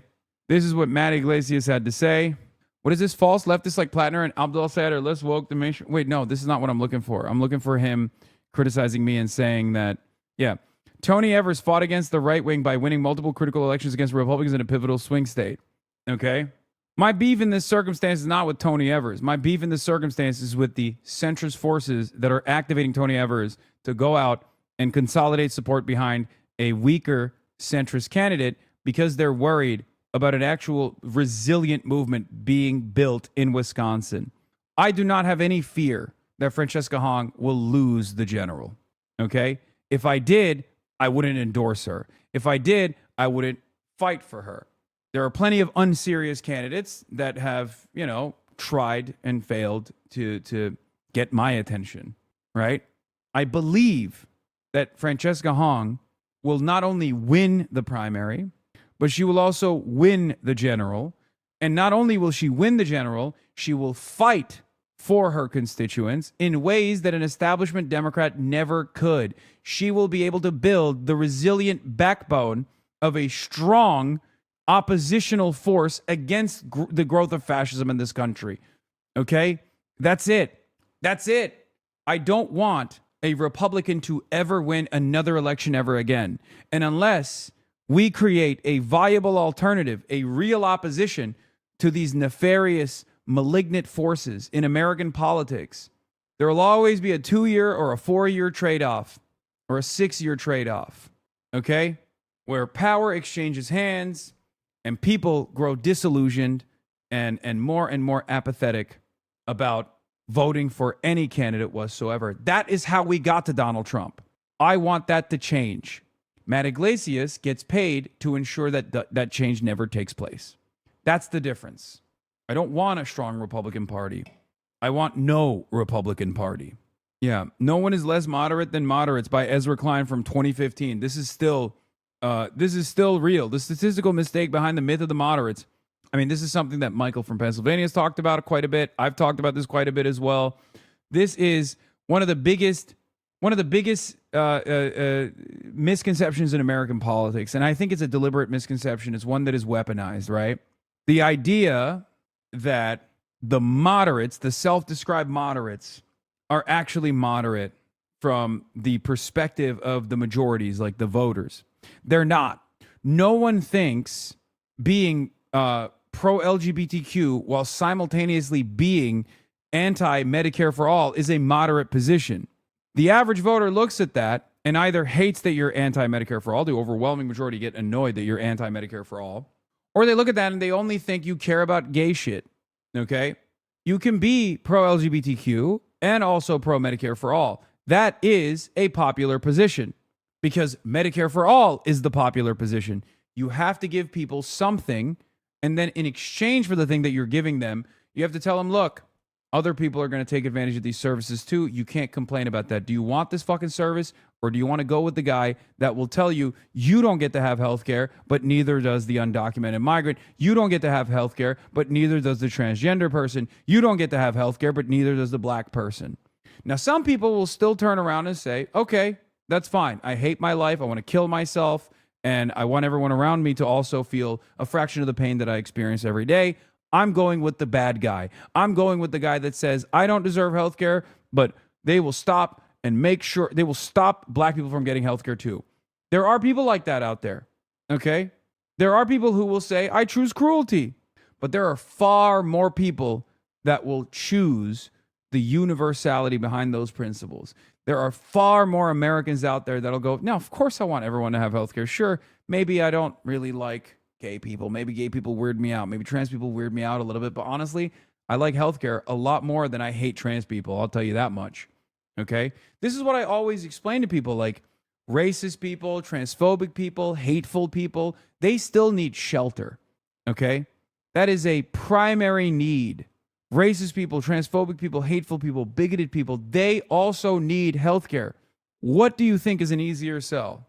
You're going to shut the fuck up and you're going to stop being transphobic and we're not going to give you anything different than the Republicans?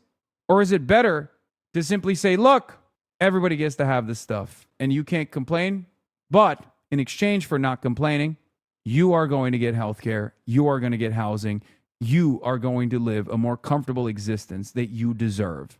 That's it. That's it. I'll give you one area where people don't make this calculation regardless of their social conservatism. Labor unions, okay? You think every rank and filer in the UAW is a fan of how woke Sean Fain is? No, but they love him as a leader. You want to know why? because he fights like hell for those fucking contracts, and they trust him for it because he has materially improved the lives of every rank and filer. That's how this works. So they don't give a shit when voting comes around. They don't care that they might have disagreements with him on certain issues. Okay? Because what matters is the money that they're getting in exchange for a better contract. What matters is the better benefits that they're getting. What matters is seizing back their productive output piece by piece. They make this calculation all the time in labor unions. The opposite side of that takes place with Sean O'Brien, the leader of the Teamsters. You think every fucking Teamsters rank and filer loves that Sean O'Brien went to the RNC? No, they don't. I know many Teamsters. They don't like it at all. But it doesn't matter. As long as he gets those UPS contracts, that's what a leader is supposed to do. And that's what we are supposed to do. That's what we are supposed to do as well. If you fight for your constituents, if you fight for those who you are elected to represent, that's all that matters. There's always going to be disagreements on social issues. There's going to be disagreements on economic issues, as a matter of fact. But you are far more likely to see that not as a trade-off at all, but as, you know, I guess an unfortunate disagreement that you have if you are fully confident that that person will fight like hell for you. That is what Abdul al-Sayed is promising to Michiganders, and that is precisely what Francesca Hong is promising to people in Wisconsin. Okay? Also, by the way, Maylot is supposed to be here in a little bit, I think in like 10 minutes or so.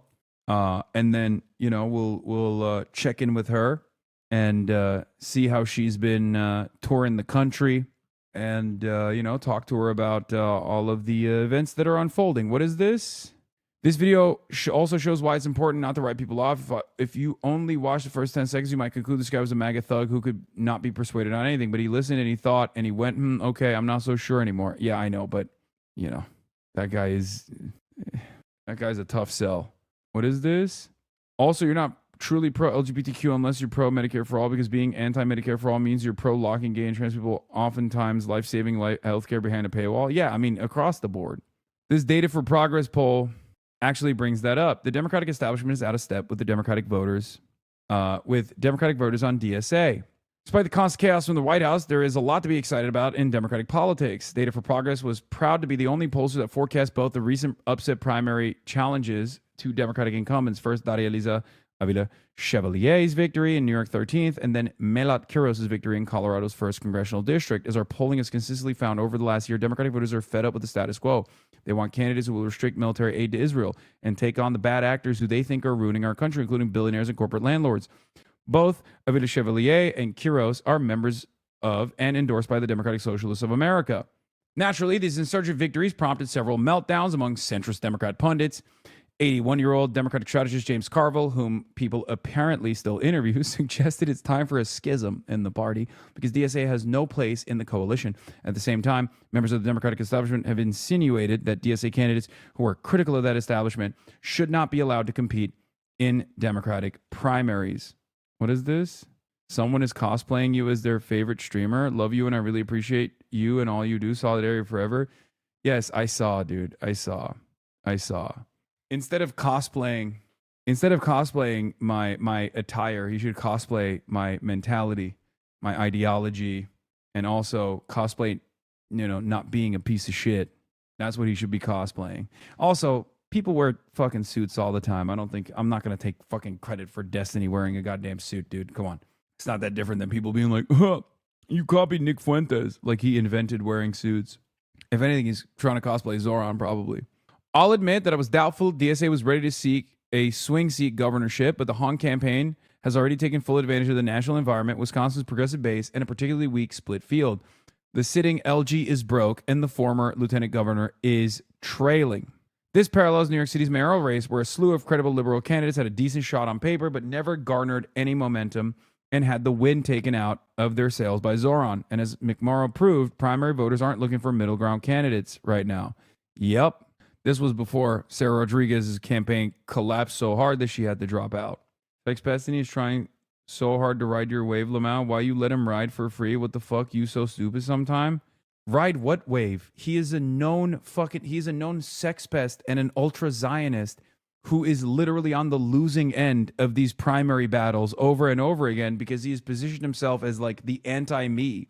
He's also far too repulsive for even some of the biggest demons in the Democratic Party to like openly align with. I mean, he's probably made some inroads with like the Bulwark people or whatever, but ultimately most people find him to be a repulsive monster. He's trying to be you now, dude. Would it be me by what? Going and fucking trying to endorse and rally around establishment 85-year-old ultra-Zionist Democrats? Time to ignore everything Hasan is talking about because someone mentioned my parasocial drama obsession. Yeah. What do you think? What do you think is going to happen? You think he's going to go to fucking Michigan and be like, I love Haley Stevens? Is that what you think? No, he's just going to keep fucking chirping from his home about how awful I am and hope that his fucking cult doesn't recognize that he's not actually moving the needle in any way, shape, or form, and that his entire worldview has basically been reduced to criticizing every little thing that I do and trying to negatively polarize me against them, against his audience. I wonder if that's the suit he's wearing to his court cases. Let's move on. We're talking about serious shit, okay? I'm no better than him if I just fucking end up spending any deal of time as he does with me every day. I'm the only content that he discusses on his broadcast. We talk about the news. We talk about a movement here. We don't fucking talk about random losers on the internet. All right. 81-year-old Democratic strategist James Carville, whom people apparently still interview, suggests it's time for a schism in the party because DSA has no place in the coalition. At the same time, members of the Democratic establishment have insinuated that DSA candidates who are critical of that establishment should not be allowed to compete in Democratic primaries. At a time when we are up against a fascist president and a party that want to actively intervene in the upcoming midterm elections to maintain their power, it's undemocratic and hypocritical for Democrats to intervene in their own primaries by attempting to quash the DSA. And at a time when most voters have a negative view of the Democratic Party establishment, it's also a bad strategy and yet another example of the status quo establishment being out of step with the will of the Democratic voters. A new Data for Progress poll finds that strong majority of Democratic voters and Democratic-leaning independents, 61%, think DSA should be allowed in the Democratic Party, while a mere 16% say it should not. This is consistent across ideology with very liberal, somewhat liberal, and even moderate Democrats saying DSA should be welcomed by double-digit margins. A strong majority of Democratic voters believe DSA should be allowed in the Democratic Party, of course. Furthermore, Data for Progress' new report on swing voters finds that swing voters respond most strongly to populist economic policies championed by progressives and DSA candidates. Raising taxes on the wealthy, establishing a Medicare for all healthcare system, and banning AI from setting prices or wages based on personal data. Oh, wow. Look at that. Shocking. Our platform is unbelievably popular. And it's only going to get more popular. Anyway, here's a fun little story before we get to who do you support age 18 to 24, according to Harvard-Harris poll. Hamas 60%, Israel 40%. But before we do that, Chiose, today we welcomed our interns to City Hall. A fitting stop for a team that has done such incredible work for our district. They've brought sharpness, heart, and hustle to everything we do. The future of Brooklyn is in good hands with these young public servants. Smile. They also told me I'm too old to be Gen Z. I said, you are Unc. And then he fucking slandered me. Can we teach Hasan how to hit depth? You'll be hearing from my lawyers. Slander, libel, defamation, lies, all expected from these communists manipulating the public with their pie-in-the-sky idealism. That's why we need moderates in every seat, okay? I got slandered so hard, I'm Shannon Watts now. I got slandered so hard, I now believe that, you know, a moderate politics is the only way forward. Oh, before I forget, Tom Tiffany also came after our girl Francesca Hong. Tom Tiffany criticizes Francesca Hong for appearing with Hasan Piker, but the Republican appeared on a podcast with a host who made anti-Semitic remarks of his own. In recent weeks, Republican candidate for governor Tom Tiffany criticized Democratic candidate Francesca Hong for appearing on a podcast with Hasan Piker, who Tiffany called one of the leading anti-Semites in the country. Hello? My guest is here. Hong appeared on Piker's show in late June. Okay, let's just, you know what? Let's let me get set up because I have to set some stuff up right now. But yeah, here, let's play this. So you don't want to abolish the Senate, the United States Senate, because that's what Article 1 is. The United States Senate is an undemocratic institution. It gives more representation to people in smaller states than to the 30 That's why you have million the people in balance. So California. you've got the House of Representatives, which is population-driven, Mhm. and then you've got the Senate. So every state, if you're a small state, you still get 2 senators, even though you only get maybe 1 congressman, in order to make all of the states have fair representation. So you say, I'm just confused. When you ask normal Americans Yeah. if Congress and the Senate and our political system is working for them, Mhm. most people are very unhappy with the political system and they say it's not working for them. When we think about the 250th anniversary of the United States and we think about our proudest moments in US history, I think of times like when ordinary people rose up and they changed the Constitution to abolish slavery, to give women the right to vote. Everyone's proud of that. And that's a nationwide pride in the country. but back in those Yeah. moments, those were considered radical movements because those people dared to say we need transformative change in the United States. Right. And I well, think we that struggle see, to become a more perfect union. But I just want to ask you again, do you want to abolish the United States Senate? Because you said you approve of Article 1, but then you said you didn't think the Senate works. we think that the Senate should be reformed, that we should have a more democratic government system. But that's a long-term change that we're seeking. And in the short term, we're focused on issues like affordability, like freezing the rent, which we've just done in New York, like creating a universal childcare system, which we're also taking steps toward doing, like fixing our energy grid. Hold on, chat. Let's see. Let's see if the audio is working. Okay. All right. Is it doubled up? Probably. All right. There it is. Okay. Fox News is straight up helping DSA with these interviews? I know. I think so too. And there's an echo for now, but the echo's gone now, right? I fixed the echo. All right. Hold on. My guest is here. Did you get a discount for Wait. getting Oh, one? you can. The mic is on. They can hear you. Hi. That was amazing. Okay, I know. It's a complex structure. Well, here you go. Maylai Kuros, everybody. She's in the building. Hi, everybody. Okay, here you go. How are you? I'm doing all right. I just got into town, and very excited. You're speaking at the College Democrats of America convention. Did you speak today? I did. Oh, you did. How was it? It was amazing. It was so cool. I mean, I don't know. I just love talking to young people, and especially all of these college students that just like organized this entire convention for people from across the country. Mm-hmm. It's just amazing. They're amazing. It was a great time. So you were, I think, you were endorsed by the College Democrats, right? Or no, you weren't? No.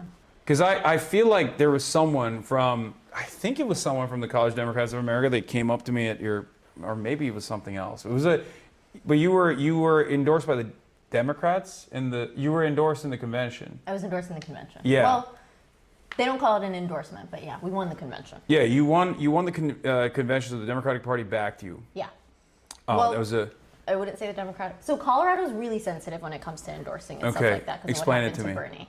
Bernie. A lot of Colorado delegates were Bernie supporters, and then after all of the like mess that happened, the state party passed a rule basically saying the party has to remain neutral, and that includes all of the like counterparts of the party as well. So the Young Dems, the Denver Young Democrats, the Colorado Young Democrats, and the state party, the Denver County Party.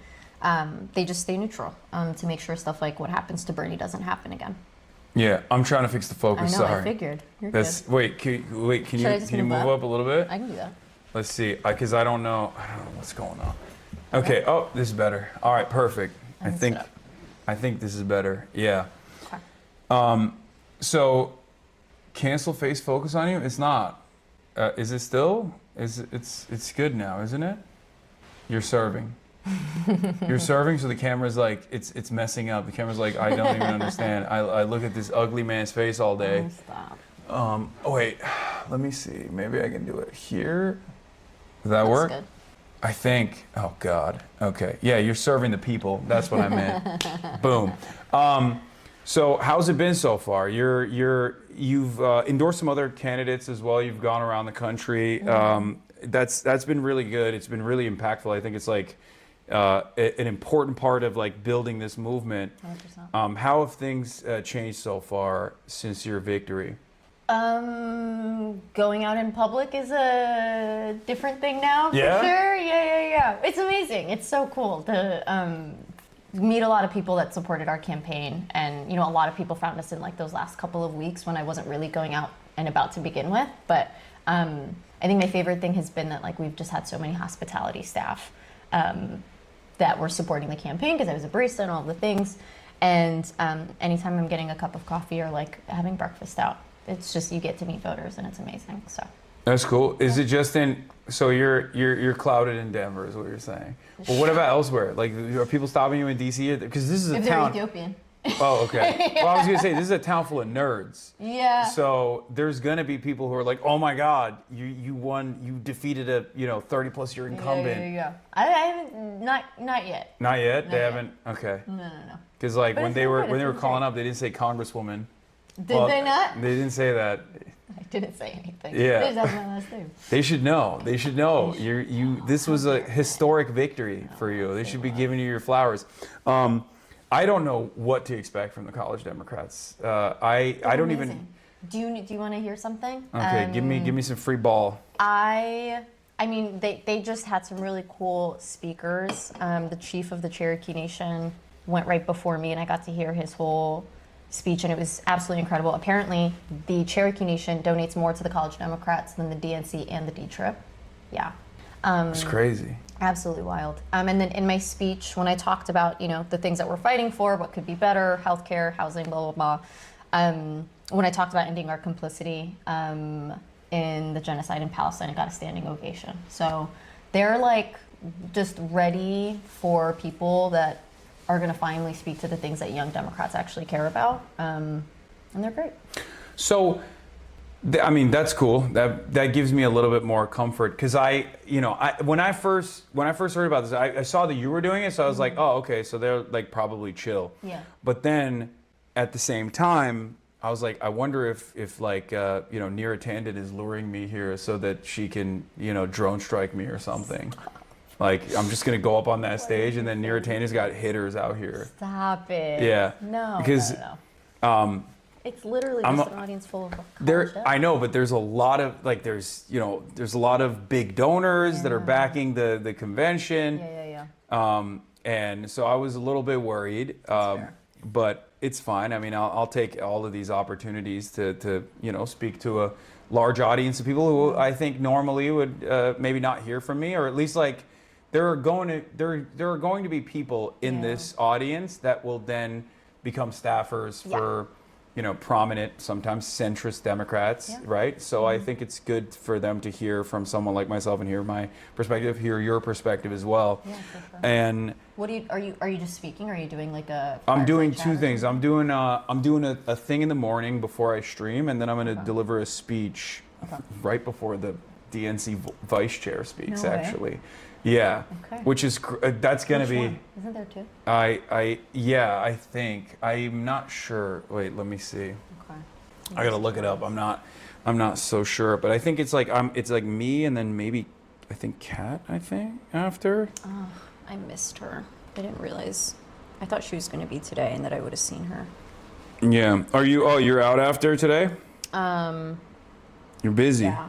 Fly back. You're busy. Tomorrow, got a canvas for a graduated income tax ballot measure that we're trying to pass because Colorado is the only state in the country that has a taxpayer bill of rights, and the only way you can pass a new tax is by passing it via ballot measure. And this tax would raise taxes on everyone making over 500K. And is that good or taxes on bad? everyone making The ballot terrible. measure. No one votes for more taxes, and so our schools, our infrastructure, everything is just like really, really struggling, and they can't do anything about it. Which is why when you renew your car registration, you just see this like litany of fees, because that's like one of the only ways that they can raise revenue without it upsetting everybody. My bad, I just leaned back again. Yeah, no, it's fine. But yeah. I'm trying to stay out of focus. So yeah, I'm going to be heading back there for a canvas tomorrow morning. That's cool. Yeah. What was I going to ask you? There was a bunch of stuff. I mean, there's a lot of different races going around. Are you who are you excited for? Who have you Every endorsed single- so far that you're excited for? Every single JD candidate and every single federally endorsed DSA candidate. Mhm. I'm lending my support in whatever way. If any volunteers or staffers on any of those campaigns want to reach out to our campaign about how we can help coming out to join for a canvas or something, let us know. I don't know, we got to go in there with as big of a coalition as we can. Yeah. And it's a numbers game at the end of the day. So the more folks we can help support and phone bank for and fly out and canvas for, the better. Have you seen some of the stuff that's going around with the Abdul al-Sayed race and the Senate race? Yes, I think. There's a lot of like consolidation of established Democrats like Yeah. Power. Jim Clyburn recently endorsed Haley Stevens, who Yeah. obviously has gotten more than $50 million in outside expenditures. Yeah. I believe close to 40 million of that is just coming from AIPAC and AIPAC subsidiaries. Yeah. And the race is definitely heating up. Abdul's still the front runner. Yeah, he's still leading. There was one poll that came out that was already a favorable poll from a newspaper that had endorsed Haley Stevens and had always shown Haley Stevens overperforming in comparison to other polls that showed her above Abdul. And then everybody leaned into that. And then a Data for Progress poll came out, who famously got your race far closer to anybody else, including and also Daria Eliz as well. And that Data for Progress internal poll that was commissioned by, I think, one of the PACs, that showed Abdul far ahead. Yeah? Yeah, above 50% actually. So there's definitely a lot of excitement. There's no ground game whatsoever for Haley Stevens. Yeah. But I wanted to, since you Tends to also happen when you took out a, what's up? Sorry, I was just like, it tends to happen where you don't have a ground game when you're not running an inspiring platform. Yeah, so if you, what kind of advice do you have for a race like that? Even though obviously the demographics are very different, but I wanted to hear, because I don't know what the final vote tally looked like. I mean, you killed it, but did you see a lot of surprising support from any particular demographic that you did not expect? Like older voters is basically what I'm asking about. Yeah. We don't have the demographic data yet, but the first drop we were up I think 4 points. Yeah. And that was supposed to be the older vote. That's the older vote. Yeah. Everybody, you get to vote for 3 weeks once the ballots are out, and young people always vote in literally the last few days. I literally always voted on election day and scrambled to try and find my ballot drop box. So for us to have been up in the first drop means that we likely won a majority of older voters as well, which is not what our polling was showing a month or two beforehand. But I'm really excited to dig into some of the actual demographic data because we still have a general to win, and I want to really reach out to some of the demographics that we. Is there anyone running against you?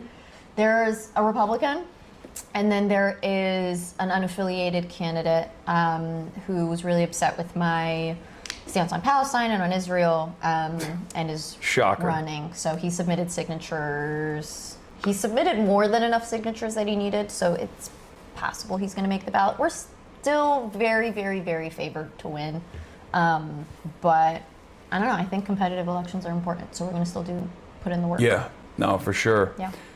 It's never a done deal, as we've seen. There's always hurdle after hurdle, but I think it's important to take that victory and then once and for all solidify it that Denver is now DSA territory. It's captured by the wokes. It's been captured, but now it's official. For sure. Now it's official. DSA Denver is analyzing the data, and we will be getting precinct level data on July 20th. We'll have a report out eventually on the race. Yeah. So my suspicion and the early voter, your early voter performance actually confirmed it, is that the surprising factor is not just the boost in the youth turnout, which is constantly underestimated for obvious reasons, especially in the primaries. It's unheard of to have young people go out and vote in a Democratic Party primary because young people don't even vote in the general usually. But But the surprising overperformance, I think, or the surprising performance comes from older voters who also are carrying the same exact resentments that young voters are feeling. Not just an anger towards the Republican Party, which we all share, but also an anger towards the Democrats as well for their feckless ineptitude, for basically losing to Trump twice, like simply put. 100%. I think that was a real wake-up call for a lot of people that made them realize, like a lot of older, lifelong, blue dog Democrats, lifelong down ballot voters that looked at the situation and said, okay, we voted for the moderate. Sometimes we plugged our nose to vote for the moderate. Sometimes we believed the electability argument and voted for the moderate. But this is not working. Yeah, no, 100%. I mean, again, I'll never forget the older voters that would like come to our canvases and talk about how they've been fighting and protesting the same stuff since Vietnam, and like just constantly seeing the party, the establishment, the oligarchy doing all of these things. And these are folks that have been fighting for so long and frankly are just like ready for young people to like actually take up the mantle and fight in the same way that their generation did. And we are, and I'm really so proud to see young people. I mean, I personally really credit, not all of it obviously, there were just years of activism and working and decades of activism from Palestinian activists themselves as well. But like, when the students started protesting and started doing those encampments, like it would have been unheard of if you had told them that just a few years later that a majority of Democrats would have voted against sending Israel any more military aid. It was shocking to me. Insane. Yeah. This has been a wild journey. Like I've been an advocate professionally, openly for Palestinian emancipation for the last 13 years that I've been doing this, and back in the day, most people didn't know what Palestine even was. They thought, oh, Pakistan? Is that what you're talking about? Like, they kind of knew Israel as the only democracy in the Middle East. And that was it. But the idea that, like, there would be this complete sea change where, there's a new Harvard-Harris poll that just came out. I don't want to get you in trouble. You don't have to say anything about it. I'm not even going to show it on screen. I'm just going to show you something that I saw. Okay. This. Wow. Yeah. Actually, there's other stuff in the Harvard-Harris poll that are like very interesting. That came out that shows that it's not just young people. Obviously, it's like there are like across the board, all demographics have completely turned. Like the situation is turned on its head. And turned in a direction that is more just, like that's more honest. It's just for years and years, I think most people just didn't even consider this stuff at all. And let me see, where is it? There was some interesting data that came out of it. Wait, did you get? You got attacked for collaborating with me. We had they canceled 3 of our venues. Yeah, they canceled 3 of the venues. What do you say to candidates that might be fearful of an association at this point? I don't think any of them are, but if there was any concern, because Tom Tiffany is now criticizing Francesca Hong for appearing with me. Oh my God! But it turns out, according to the Milwaukee Courier, he appeared on a podcast with a host who made anti-Semitic remarks. It's just not. Oh, he went on the Quartering podcast? No. Do I want to know? No. Oh my God, this story is so much funnier than I thought it would be. Is this really right wing? This guy, his whole output, he's got no motion. His whole output is just talking about how women ain't shit. Look, woke Canadian attacks American and finds out. It's all racial agitprop. It's all just like woke women are nasty. Oh my God, he got mad at Francesca for being on your team. Well, yeah, Tom Tiffany did. He once famously, okay, this guy, this is so funny. You should not know who this person is. He's just a fucking random, like, he's not even like relevant in the Republican sphere, but it's still really funny. He's a basement pisser. He once got mad at his wife for going out without him, I think, and then he just like pissed in his own basement. It sounds insane. Literally happened. I thought basement pisser was like a euphemism that you were using. No. He peed in his own basement. Okay, gotcha. Actually. He has a video out there when he was an IT guy teaching pedophiles how to hide their child pornography in their hard drives. Yes, insane. How is he allowed to have a YouTube channel? Oh, YouTube encourages this stuff practically. Are you kidding me? They're like, oh, sweet, you're a great right winger. You're a valuable asset to the I mean, to the it doesn't media. even look that good though. These are some low view counts. Yeah, no, that's why I'm saying he's like also no motion at the same time. And then last but not least, there's that one. I mean, he made a career, if you want to call it that, off of just Brie Larson videos. For the longest time, he would just do Brie Larson videos like, oh, Marvel went woke, fucking sucks, all this stuff. And so there must be something. Speaking to a congresswoman I like, by the way, yes, I'm teaching her game. Okay, I'm downloading. She's downloading very important information. And then the last thing I was gonna say is, yeah, the there it is tweet. Come on, someone has to have it. Someone send me the quarter pounder there it is tweet.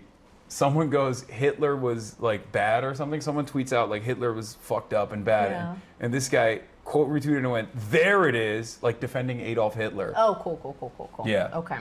So that's his vibe. He's a Yeah, Nazi. no, that's his vibe. And that's the person whose mad at- podcast that Tom Tiffany, who's the Republican on the Wisconsin gubernatorial race. Aren't they trying to? Yeah, look at this. Someone says, fuck Hitler. He quote retweets and it goes, and there we have it. Yikes. Insane. That's gonna be a yikes for me. You unironically leap to defend Hitler. You have no rights to be yikesing anybody, turd. He was nominated for a Nobel Peace He Prize. has to be trolling though. There's no What the way. fuck have you ever done? That's insane. I think you don't understand how bad it gets on the internet, which is good. You're I was about to you're say, the normal. internet is a That's little bit good. of a You went to law school. You were working for a law firm. See, posting got you in trouble. And then yeah. So you were like, I'm good. I'm never posting. And I posted that on LinkedIn of all places. Yeah, that was, I think that when I first heard that, I was like, should I even work with this person? She posts on LinkedIn. Who the fuck I was posts responding to a letter that was also posted on LinkedIn. You shouldn't even be on LinkedIn. You should not They shouldn't have been on LinkedIn. You should not be reading anything on LinkedIn. It was a nutty time. It was a nutty time. That's where everybody was posting. You some of really the most needed an outlet. unhinged You were like, "What? posts. This is like not even a Substack." You were like, "LinkedIn. That is where I'm gonna make my mark." I had to post it in the same place everybody saw his letter. Okay. Oh my goodness. Yeah, that was your biggest L, I think. That was Posting your, it on LinkedIn. Yeah. Where else was I going to post it? That's like that might. It was for other lawyers. I'm not even kidding. That might be the only time anyone's been canceled on for posting on LinkedIn. Actually, No, I probably do. not. I mean, I think everyone was getting canceled when they were posting on there. That was the Batman composer she was responding to. Wait, who? Or no, the Batman composer? Weasel Boy? Oh, I don't know. I think they're just talking about. Oh no, this is a different guy. This is a different weirdo. You want to see it? You want to see how weird these guys get? I'm scared. But This is. Have you ever seen the Whatever podcast? No. Okay, this is a misogyny podcast, and when I say like, I'm not being like woke and being like, oh, they're so misogynistic. Like they literally, almost exclusively, their output is just like having women on their podcast that they try to berate endlessly, and then they sometimes get owned by the women on the podcast. This is one of those moments. Charlie, I just think honestly you're too stupid to understand them. Your wife has 3 baby daddies and has been married twice before. And you you lick sniz. That's his retort. This is like a 50-year-old man. No shame. He said, "You lick sniz." Oh my goodness. Your religion. You lick sniz. What is that? He doubled down. He was like, "That was such a banger. I must repeat. I must repeat." You're fucking. Don't talk about my wife, you stupid. Shut your mouth. Yeah, It's because I'm better than you, Charlie. No, it's because you're embarrassed and you know that the traditional values that you try to sell people are bullshit because Let's you go are not through a it. traditional man. Chuck. Love her. Yeah. No, that was awesome. That's amazing. Hassan, she's gonna see all this and ban the internet. First bill. Do you know what? Okay, I have a theory that I always share with people, which is that so millennials are the only generation ever to not get more conservative as they get older. Mm-hmm. I think that's because I consider myself a zillennial. No, you're with us. I am? Yeah, Okay, you're with dope. us. I've been taking ownership over your millennial qualities already. Okay, incredible, amazing. Yeah. My theory is that millennials grew up on the internet during the Wild Wild West before algorithms were there, and we had to sift through all of the complete and utter nonsense that was on there and build critical thinking skills on the internet in a way that old people and young people right now do not have, and therefore everybody else is getting more conservative because the internet is just a cesspool of that stuff. Okay, so like when you were growing up, there was like, have you ever heard of the concept of like email chains, like that old people fall for? Yeah. Yeah, I feel like that scam is something that Gen Z falls for as well. All the time. But I think the difference is like you're an older Gen Z, so you went through your formative years and then COVID happened, as opposed to if you experience COVID when you're in like high school, you're cooked. No, I agree. I do also think like I was on there early days of Facebook, MySpace. There was literally no algorithm. It was just like you meeting your friends or your family or new people, but like you had to sift out who was real and who wasn't, and like what was real and what wasn't, versus like now where like you literally, even before all the like AI deepfake stuff, you just can't really tell if you're not somebody who had to figure it out for yourself beforehand. Okay, there's one more from this guy. Of course there is. I'm supposed to open the pickle jar? I love the music.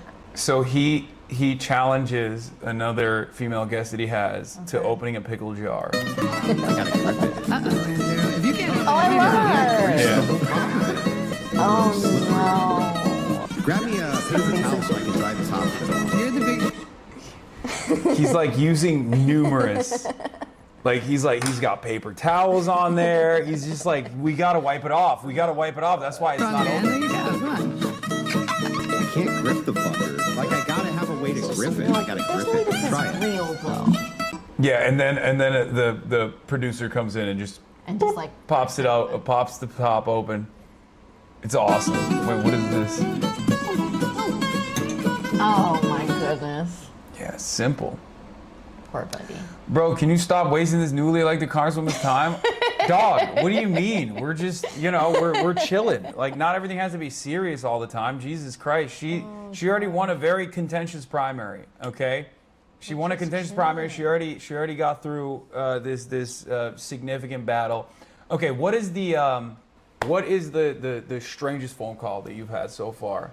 Phone call? Yeah, like who has reached out since your victory that you were like, damn, I had no idea? And why is it Hakeem Jeffries? No, I'm just kidding. Stop it. There's no one that surprised me. All the expected people reached out. Really? Yeah, actually, you know what?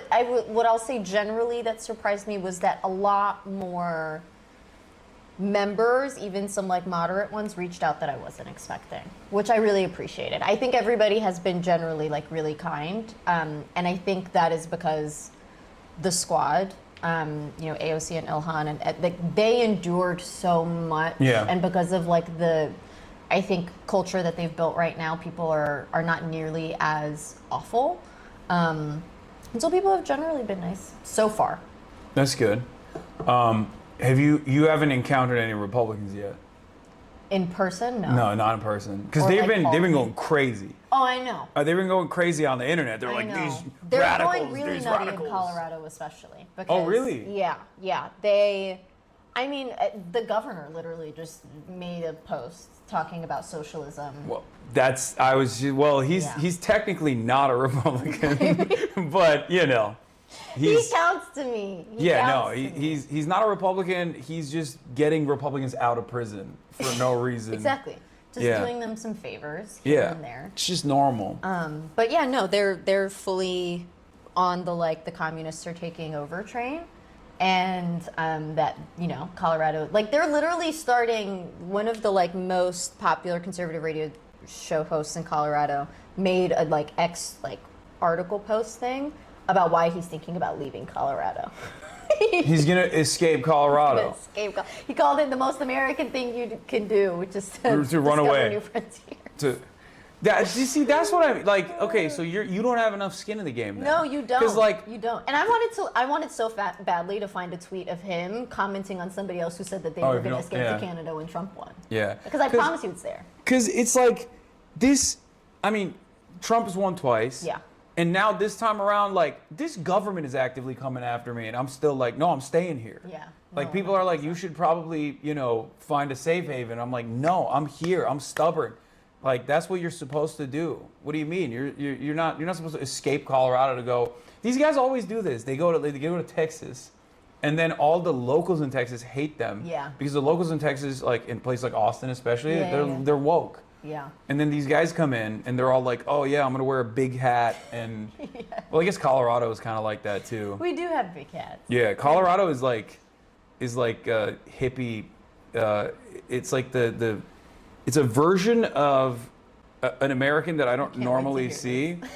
They're chuds, but they're also granola. They're like crunchy granola chuds. Yeah. It's interesting. Yeah, that's fair. Yeah, they have like Gore-Tex sometimes, but then they also have cowboy hats. Yeah. It's this weird matchup. New age cowboys, We're a yeah. special place. Yeah, no, it's beautiful, and the food is good. You thought so, right? Yes, I think I Thank think Denver's gotten a bad rap for no reason. Yeah. Do you know what it is that we often say for Denver is that like there is incredible food, like the quality is absolutely there. It might just not be in the quantity. Yeah, I almost missed your election. Well, I guess like the first. It was a long night. I didn't even get to enjoy Yeah. the party. Yeah. Well, I was so bummed out. I ended up watching some of your stream afterwards to be like, oh, I wonder if everybody had fun. Yeah, no, it was. Everyone was having a great time. You're gaslighting me the whole night. Yeah, well, the thing is, I almost missed like the first. I missed the first ballot drop because I was too busy eating tacos from this Where'd one. It was what is it? It was I think it was Kike's. Yeah, it was like what was it? Chat will know. Chat will remember. But it was really good. It was like I had a torta and a burrito, like with the one that you dip in the. What, was it on the list? It was red taco. Yeah, it was. Deep gave me the list. Yeah. Love it. Yeah, but it was great. Kiki. Oh yeah. Yeah, Kike's red tacos. Nice. Yeah. Love it that was for you. excellent. Amazing. Oh my god, I'm starting to get really hungry. No, yeah, I needed someone else to recommend food for you because. Because you don't know? Well, I mean, I largely go to the vegan and vegetarian restaurants. Oh yeah, that's true. You're vegan, right? Or you're vegetarian? Vegetarian till My editor November. loves that. Your editor, yeah, he does. Wait, he wants a vegan caucus. Yeah, wait, Yeah. Till November? Yeah, because I'm still traveling, and it's the traveling piece. Oh, you swapped over. Yeah. You Yeah, swapped over I'm to still vegetarian I'm for traveling, vegetarian. but you're vegan normally. Yeah. How did you make that decision? I never asked you that when you were running because I didn't want to hurt your chances. I'm dead. It came from petty rebellion. After I got fired, I was just like doing a lot of like research on policy to try and figure out what I wanted to do next. And I was reading about the healthcare industry and how, we're all just so sick. And then all these doctors were just like, we just need better diet and exercise. And actually policy is where a lot of those things are made. And then I was reading about the FDA and the USDA and just like all of these things. And I was like, oh, like this is all fucked, genuinely. And then also the environment. So it was really petty to begin with. I was like, I'm just going to do this to rebel a little bit. And now I actually really, really love all animals and creatures. I can't even kill spiders anymore. That's crazy. I know. So. Yeah, spiders, they're my ops. Like if I see a spider, No, I'm still not their friend. I'm throwing hands. But I'm still going to ask someone to just cup them and, why do they have to die? Because I'm afraid of them. Yeah. Speaking of the FDA, Yeah. and also, the health department in general. Yeah. There's an explosive bout of diarrhea that's taking up the entire country by storm. Yeah, I know. And they have yet to identify exactly what is responsible for it. They assume it's shredded lettuce. As a vegetarian, has this been difficult? Has this been a trying time for you? I honestly, the other day I was thinking about getting Taco Bell. And then I saw a tweet that they suspect it might. What do you even eat at Taco Bell? Just like Taco bean Bell and is cheese, right? Yeah. Kind of a bit of a haven, especially if you get like Fresca for anything that you're trying to get. And I'm vegetarian now, so I can still get the cheese and the sour cream. But no, I mean, terrified mostly. But I think everybody's scared because they don't know where it's coming from. No, I eat a lot of lettuce too, but luckily I've been Still here. Yeah, I've been good. Look at that. Explosive diarrhea, screwworms, orange smoke plumes, drilling on protected lands, 100-degree days every day. America's back. Yeah. And better than ever, stronger than ever. Oh my God, someone said, someone I think is someone's got it. Sorry, buddy. Yeah. That sounds really rough. Ask her if she trusts RFK Jr. with her lettuce regulations. I don't trust RFK Jr. with anything. Really? Actually. Me either, but for different reasons. Because he wears jeans to the gym. And I find that to be ridiculous. That was strange. Yeah. I don't get that. But aren't jeans supposed to be more like... Yeah, you can do stuff in jeans, for Yeah. sure. Like, it's supposed to be for more active, it's active wear originally. But we've evolved past the need We've for evolved. jeans in the gym. Surely you have better Yeah, options. this isn't like 1924, you know what I mean? You Fair can't... enough. I was trying to, throw him a tiny little bone. But No, absolutely not. And to the pool, too. He wore it into the pool. He wore it into the pool? Yeah, one time with Kid Rock. Kid Rock is still around. God, I can't wait for this administration to finally receive a little bit of accountability. We're almost there. Yeah. All right, so you delivered a speech to Colorado. Oh, not Colorado. The College Dams of America. Mm-hmm. You've gotten some phone calls from people. Mm-hmm. Have you talked to Diane DeGette since? Yeah, she called the morning after Mhm. to You see, she voted on the Massey I did. amendment, Yeah, which was the whole which was Democratic good. Colorado delegation did. Yeah, Yeah. that was cool. Yeah, I was happy to see. I do feel like Progress. your victory and the victory of other DSA and Just Democrat candidates probably played a little bit of a role in that, because it's becoming like an undeniable force. Because as much as I think a lot of establishment Democrats refuse to reckon with the voters and their demands, elections are popularity contests. Yeah. And when they see that, they're like, okay, we have to be more responsive. 100%. So that's I good. agree. I think our win is the same thing. Like, what fueled our win is the same thing that fueled them into voting in the way that they did. Like, ultimately, our victory was a reflection of where the voters of this party actually are. In a way that I think if, DeGette had won, that would have been a signal to them that, like, okay, things are, you Yeah. can still make these votes. And they're not still face trying to consequences. desperately grab onto that, because they, like, with Zoran's victory also came Abigail Spanberger's victory in Virginia, and Mickey Sherrill in New Jersey, and they were like, well, see, centrist Democrats are obviously still like very successful, very reliable, very popular in purple states. And what's interesting is, like, I mean, I have disagreements with them, a lot of disagreements with them, but at the end of the day, it's like very clear that they're trying to present a counter narrative to the best of their ability, and so far, Spanberger's popularity is cratered because she's legislating as a governor like a centrist, Yeah, 100%. and people clearly Which was don't. not what Yeah. the voters voted for, without question. People don't have appetite for that. People don't want that at all. Yeah. So, all right. Oh, last thing I wanna ask your take on. Have you seen this? No, I mean, Mitch McConnell. Have you seen him yet? No, not physically. You've been here. You've been I in cannot DC. provide proof of his condition. Okay. Mitch McConnell has been incognito mode. Yeah. He recently came out the day that Lindsey Graham died. He released a statement saying, "I'm alive." I love how everybody had the shared experience of someone telling them that Lindsey Graham died, and everybody was like, "You mean Mitch McConnell?" And Yeah. then, Yeah, no, it was, it was one or the other, it seems. But the Kentucky governor, Andy Bashar, warns he got called suggesting Mitch McConnell died. McConnell has posted a video of he himself. said this publicly? Yeah, he said, because he has demanded a proof of life. Did he? He did. It was like 3 weeks in, but he I'm finally, impressed, 21 days honestly. in. It's now We're been more not than 30 nearly days. angry enough about Congress members that just disappear out of Yeah. nowhere with no answer for it. Yeah, it happens quite frequently because many of them are super old. Yeah. Um, And also, it's just normal when they're not in their district. So, like, of the people who maybe would identify that quicker, Yeah, they're Mitch never McConnell's there to never. begin Yeah, exactly.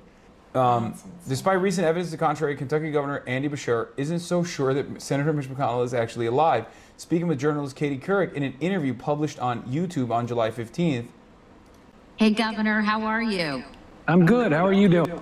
Wait, I want to see if we can find we can identify the timestamp here, but Bashir explained why he had requested a formal update from McConnell's office earlier this month. In his explanation, Bashir revealed that he had received information from multiple officials indicating that the 84-year-old Republican had passed away. There's just no way. There's no way you can like hide a scandal like that for that long, though.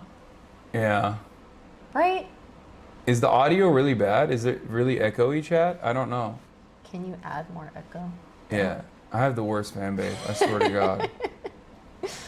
They're spicy. Yeah. But the media.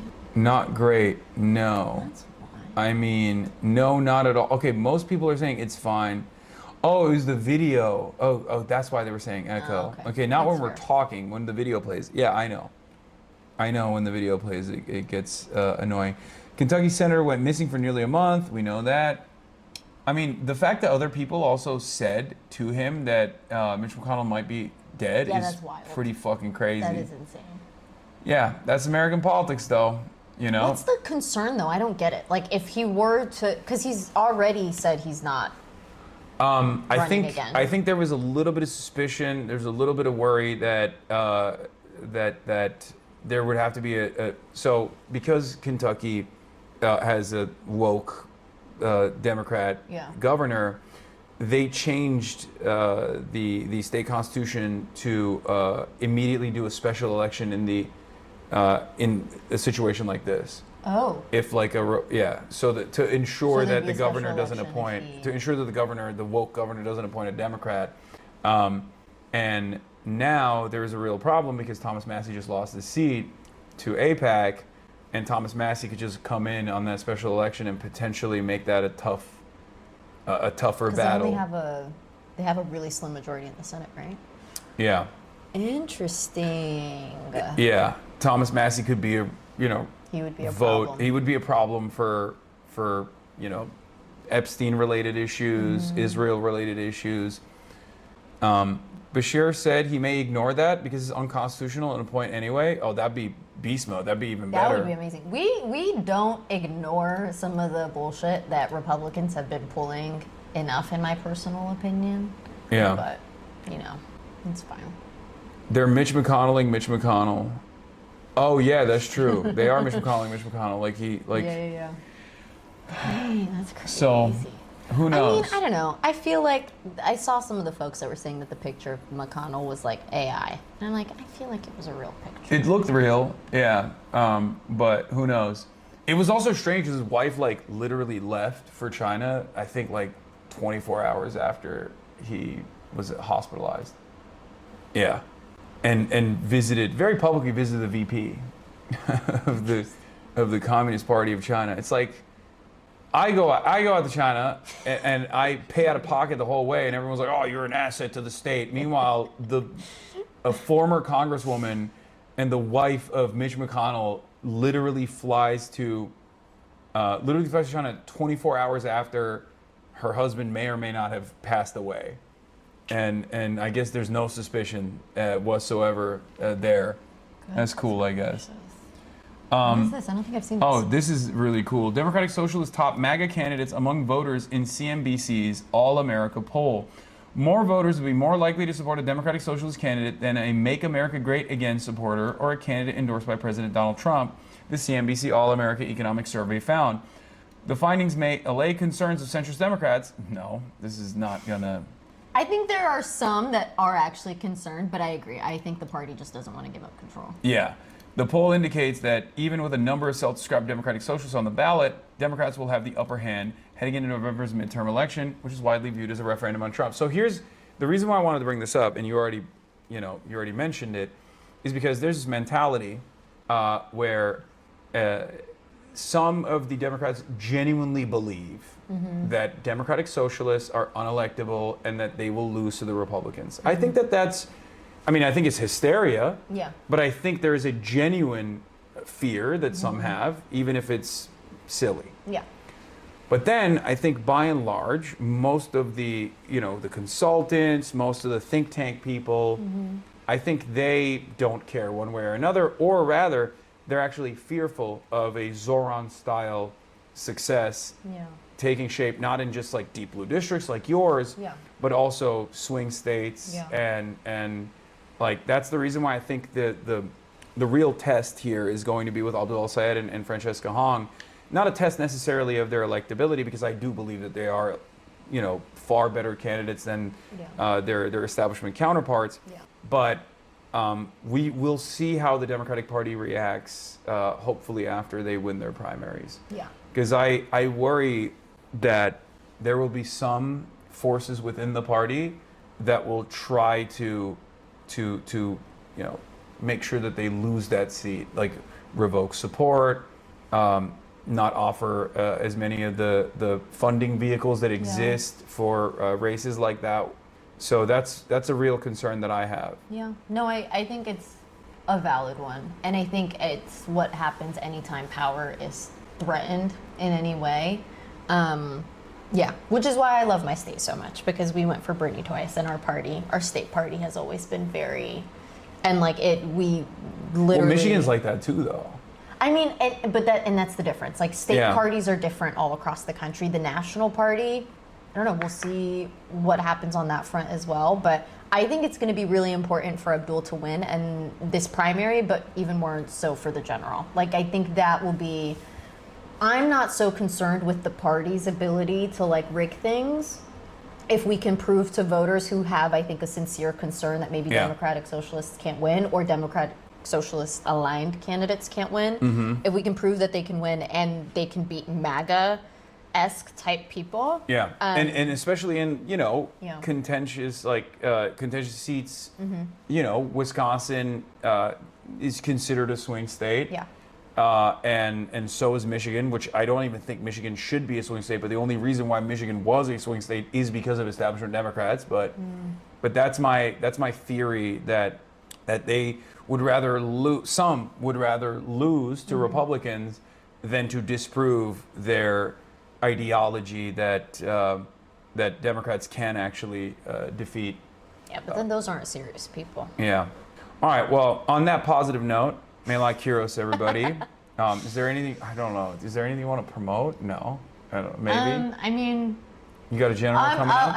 I'll promote Donovan, Corey, and Justin. They're both coming up on some really important primaries. I was just out in Detroit with Donovan. I'm hoping to go down with Justin and Corey soon, too. Hell yeah. They have to win. They have agree. to. And anything we can do to phone bank, volunteer, just support them in whatever way that you can. I'm going to do anything that I can.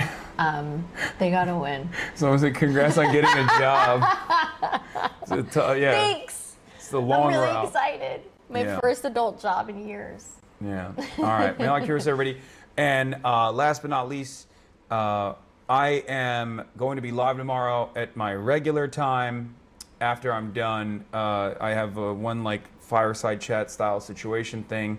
And then I'm going to do my regular stream, and I will also live stream my speech from the College Democrats of America, the National Convention, and we'll have some wonderful, cool guests as well tomorrow that I'm working on. Maybe some DSA upcoming potential new mayor of DC and numerous others. So tune in for that. And that will be all, folks. Sorry, I'm doing a 5-hour and 30-minute stream today because I am, I started late and I'm, very hungry. Okay. All right. Bye. Stunning lo-fi introduction, starting off the day. All the chatter's trickling in, hustle people hate. Sunny in Los Angeles, California, says the sun. Stun luck to the stun luck to the top, it's just begun.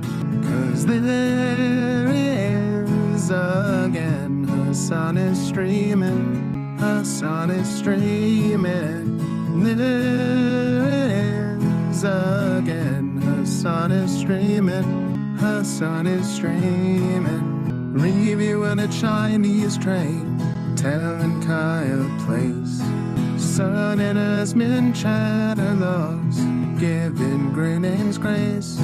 Zoran winning NYC, woke two back with the force. The Rogan of the left, to me a dumb himbo still of course. The Charlie Kirk assassination, the Fear and Online show.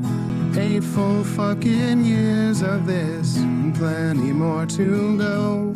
Doing fun stuff tomorrow, throw PBS up on the screen. A man-made horror reaction brought to you by this live stream. 'Cause there he is again, Hassan is streaming, Hassan is streaming. There he is again, Hassan is streaming, Hassan is streaming. Kicked out of the DNC, IRL with March the Goat. Combating the propaganda that shoved down people's throats. CBS Israeli news, a coup, a regime falls. A full-blown fascist takeover, and still the duty calls. Total radicalization coming out to see. The system will always fail, it's up to you and me. On these daily streets, whether short or whether long, have helped millions of people keep it moving right along. 'Cause there he is again, Hassan is streaming, Hassan is streaming. There he is again, Hassan is streaming, Hassan is streaming. But hey, what can you say? That's BBS for you. But he'll play games real soon, just you wait. Say, hey, what can you say? That's BBS for you. But he'll move on real soon, just you wait. Ba-da-da, ba-da-da.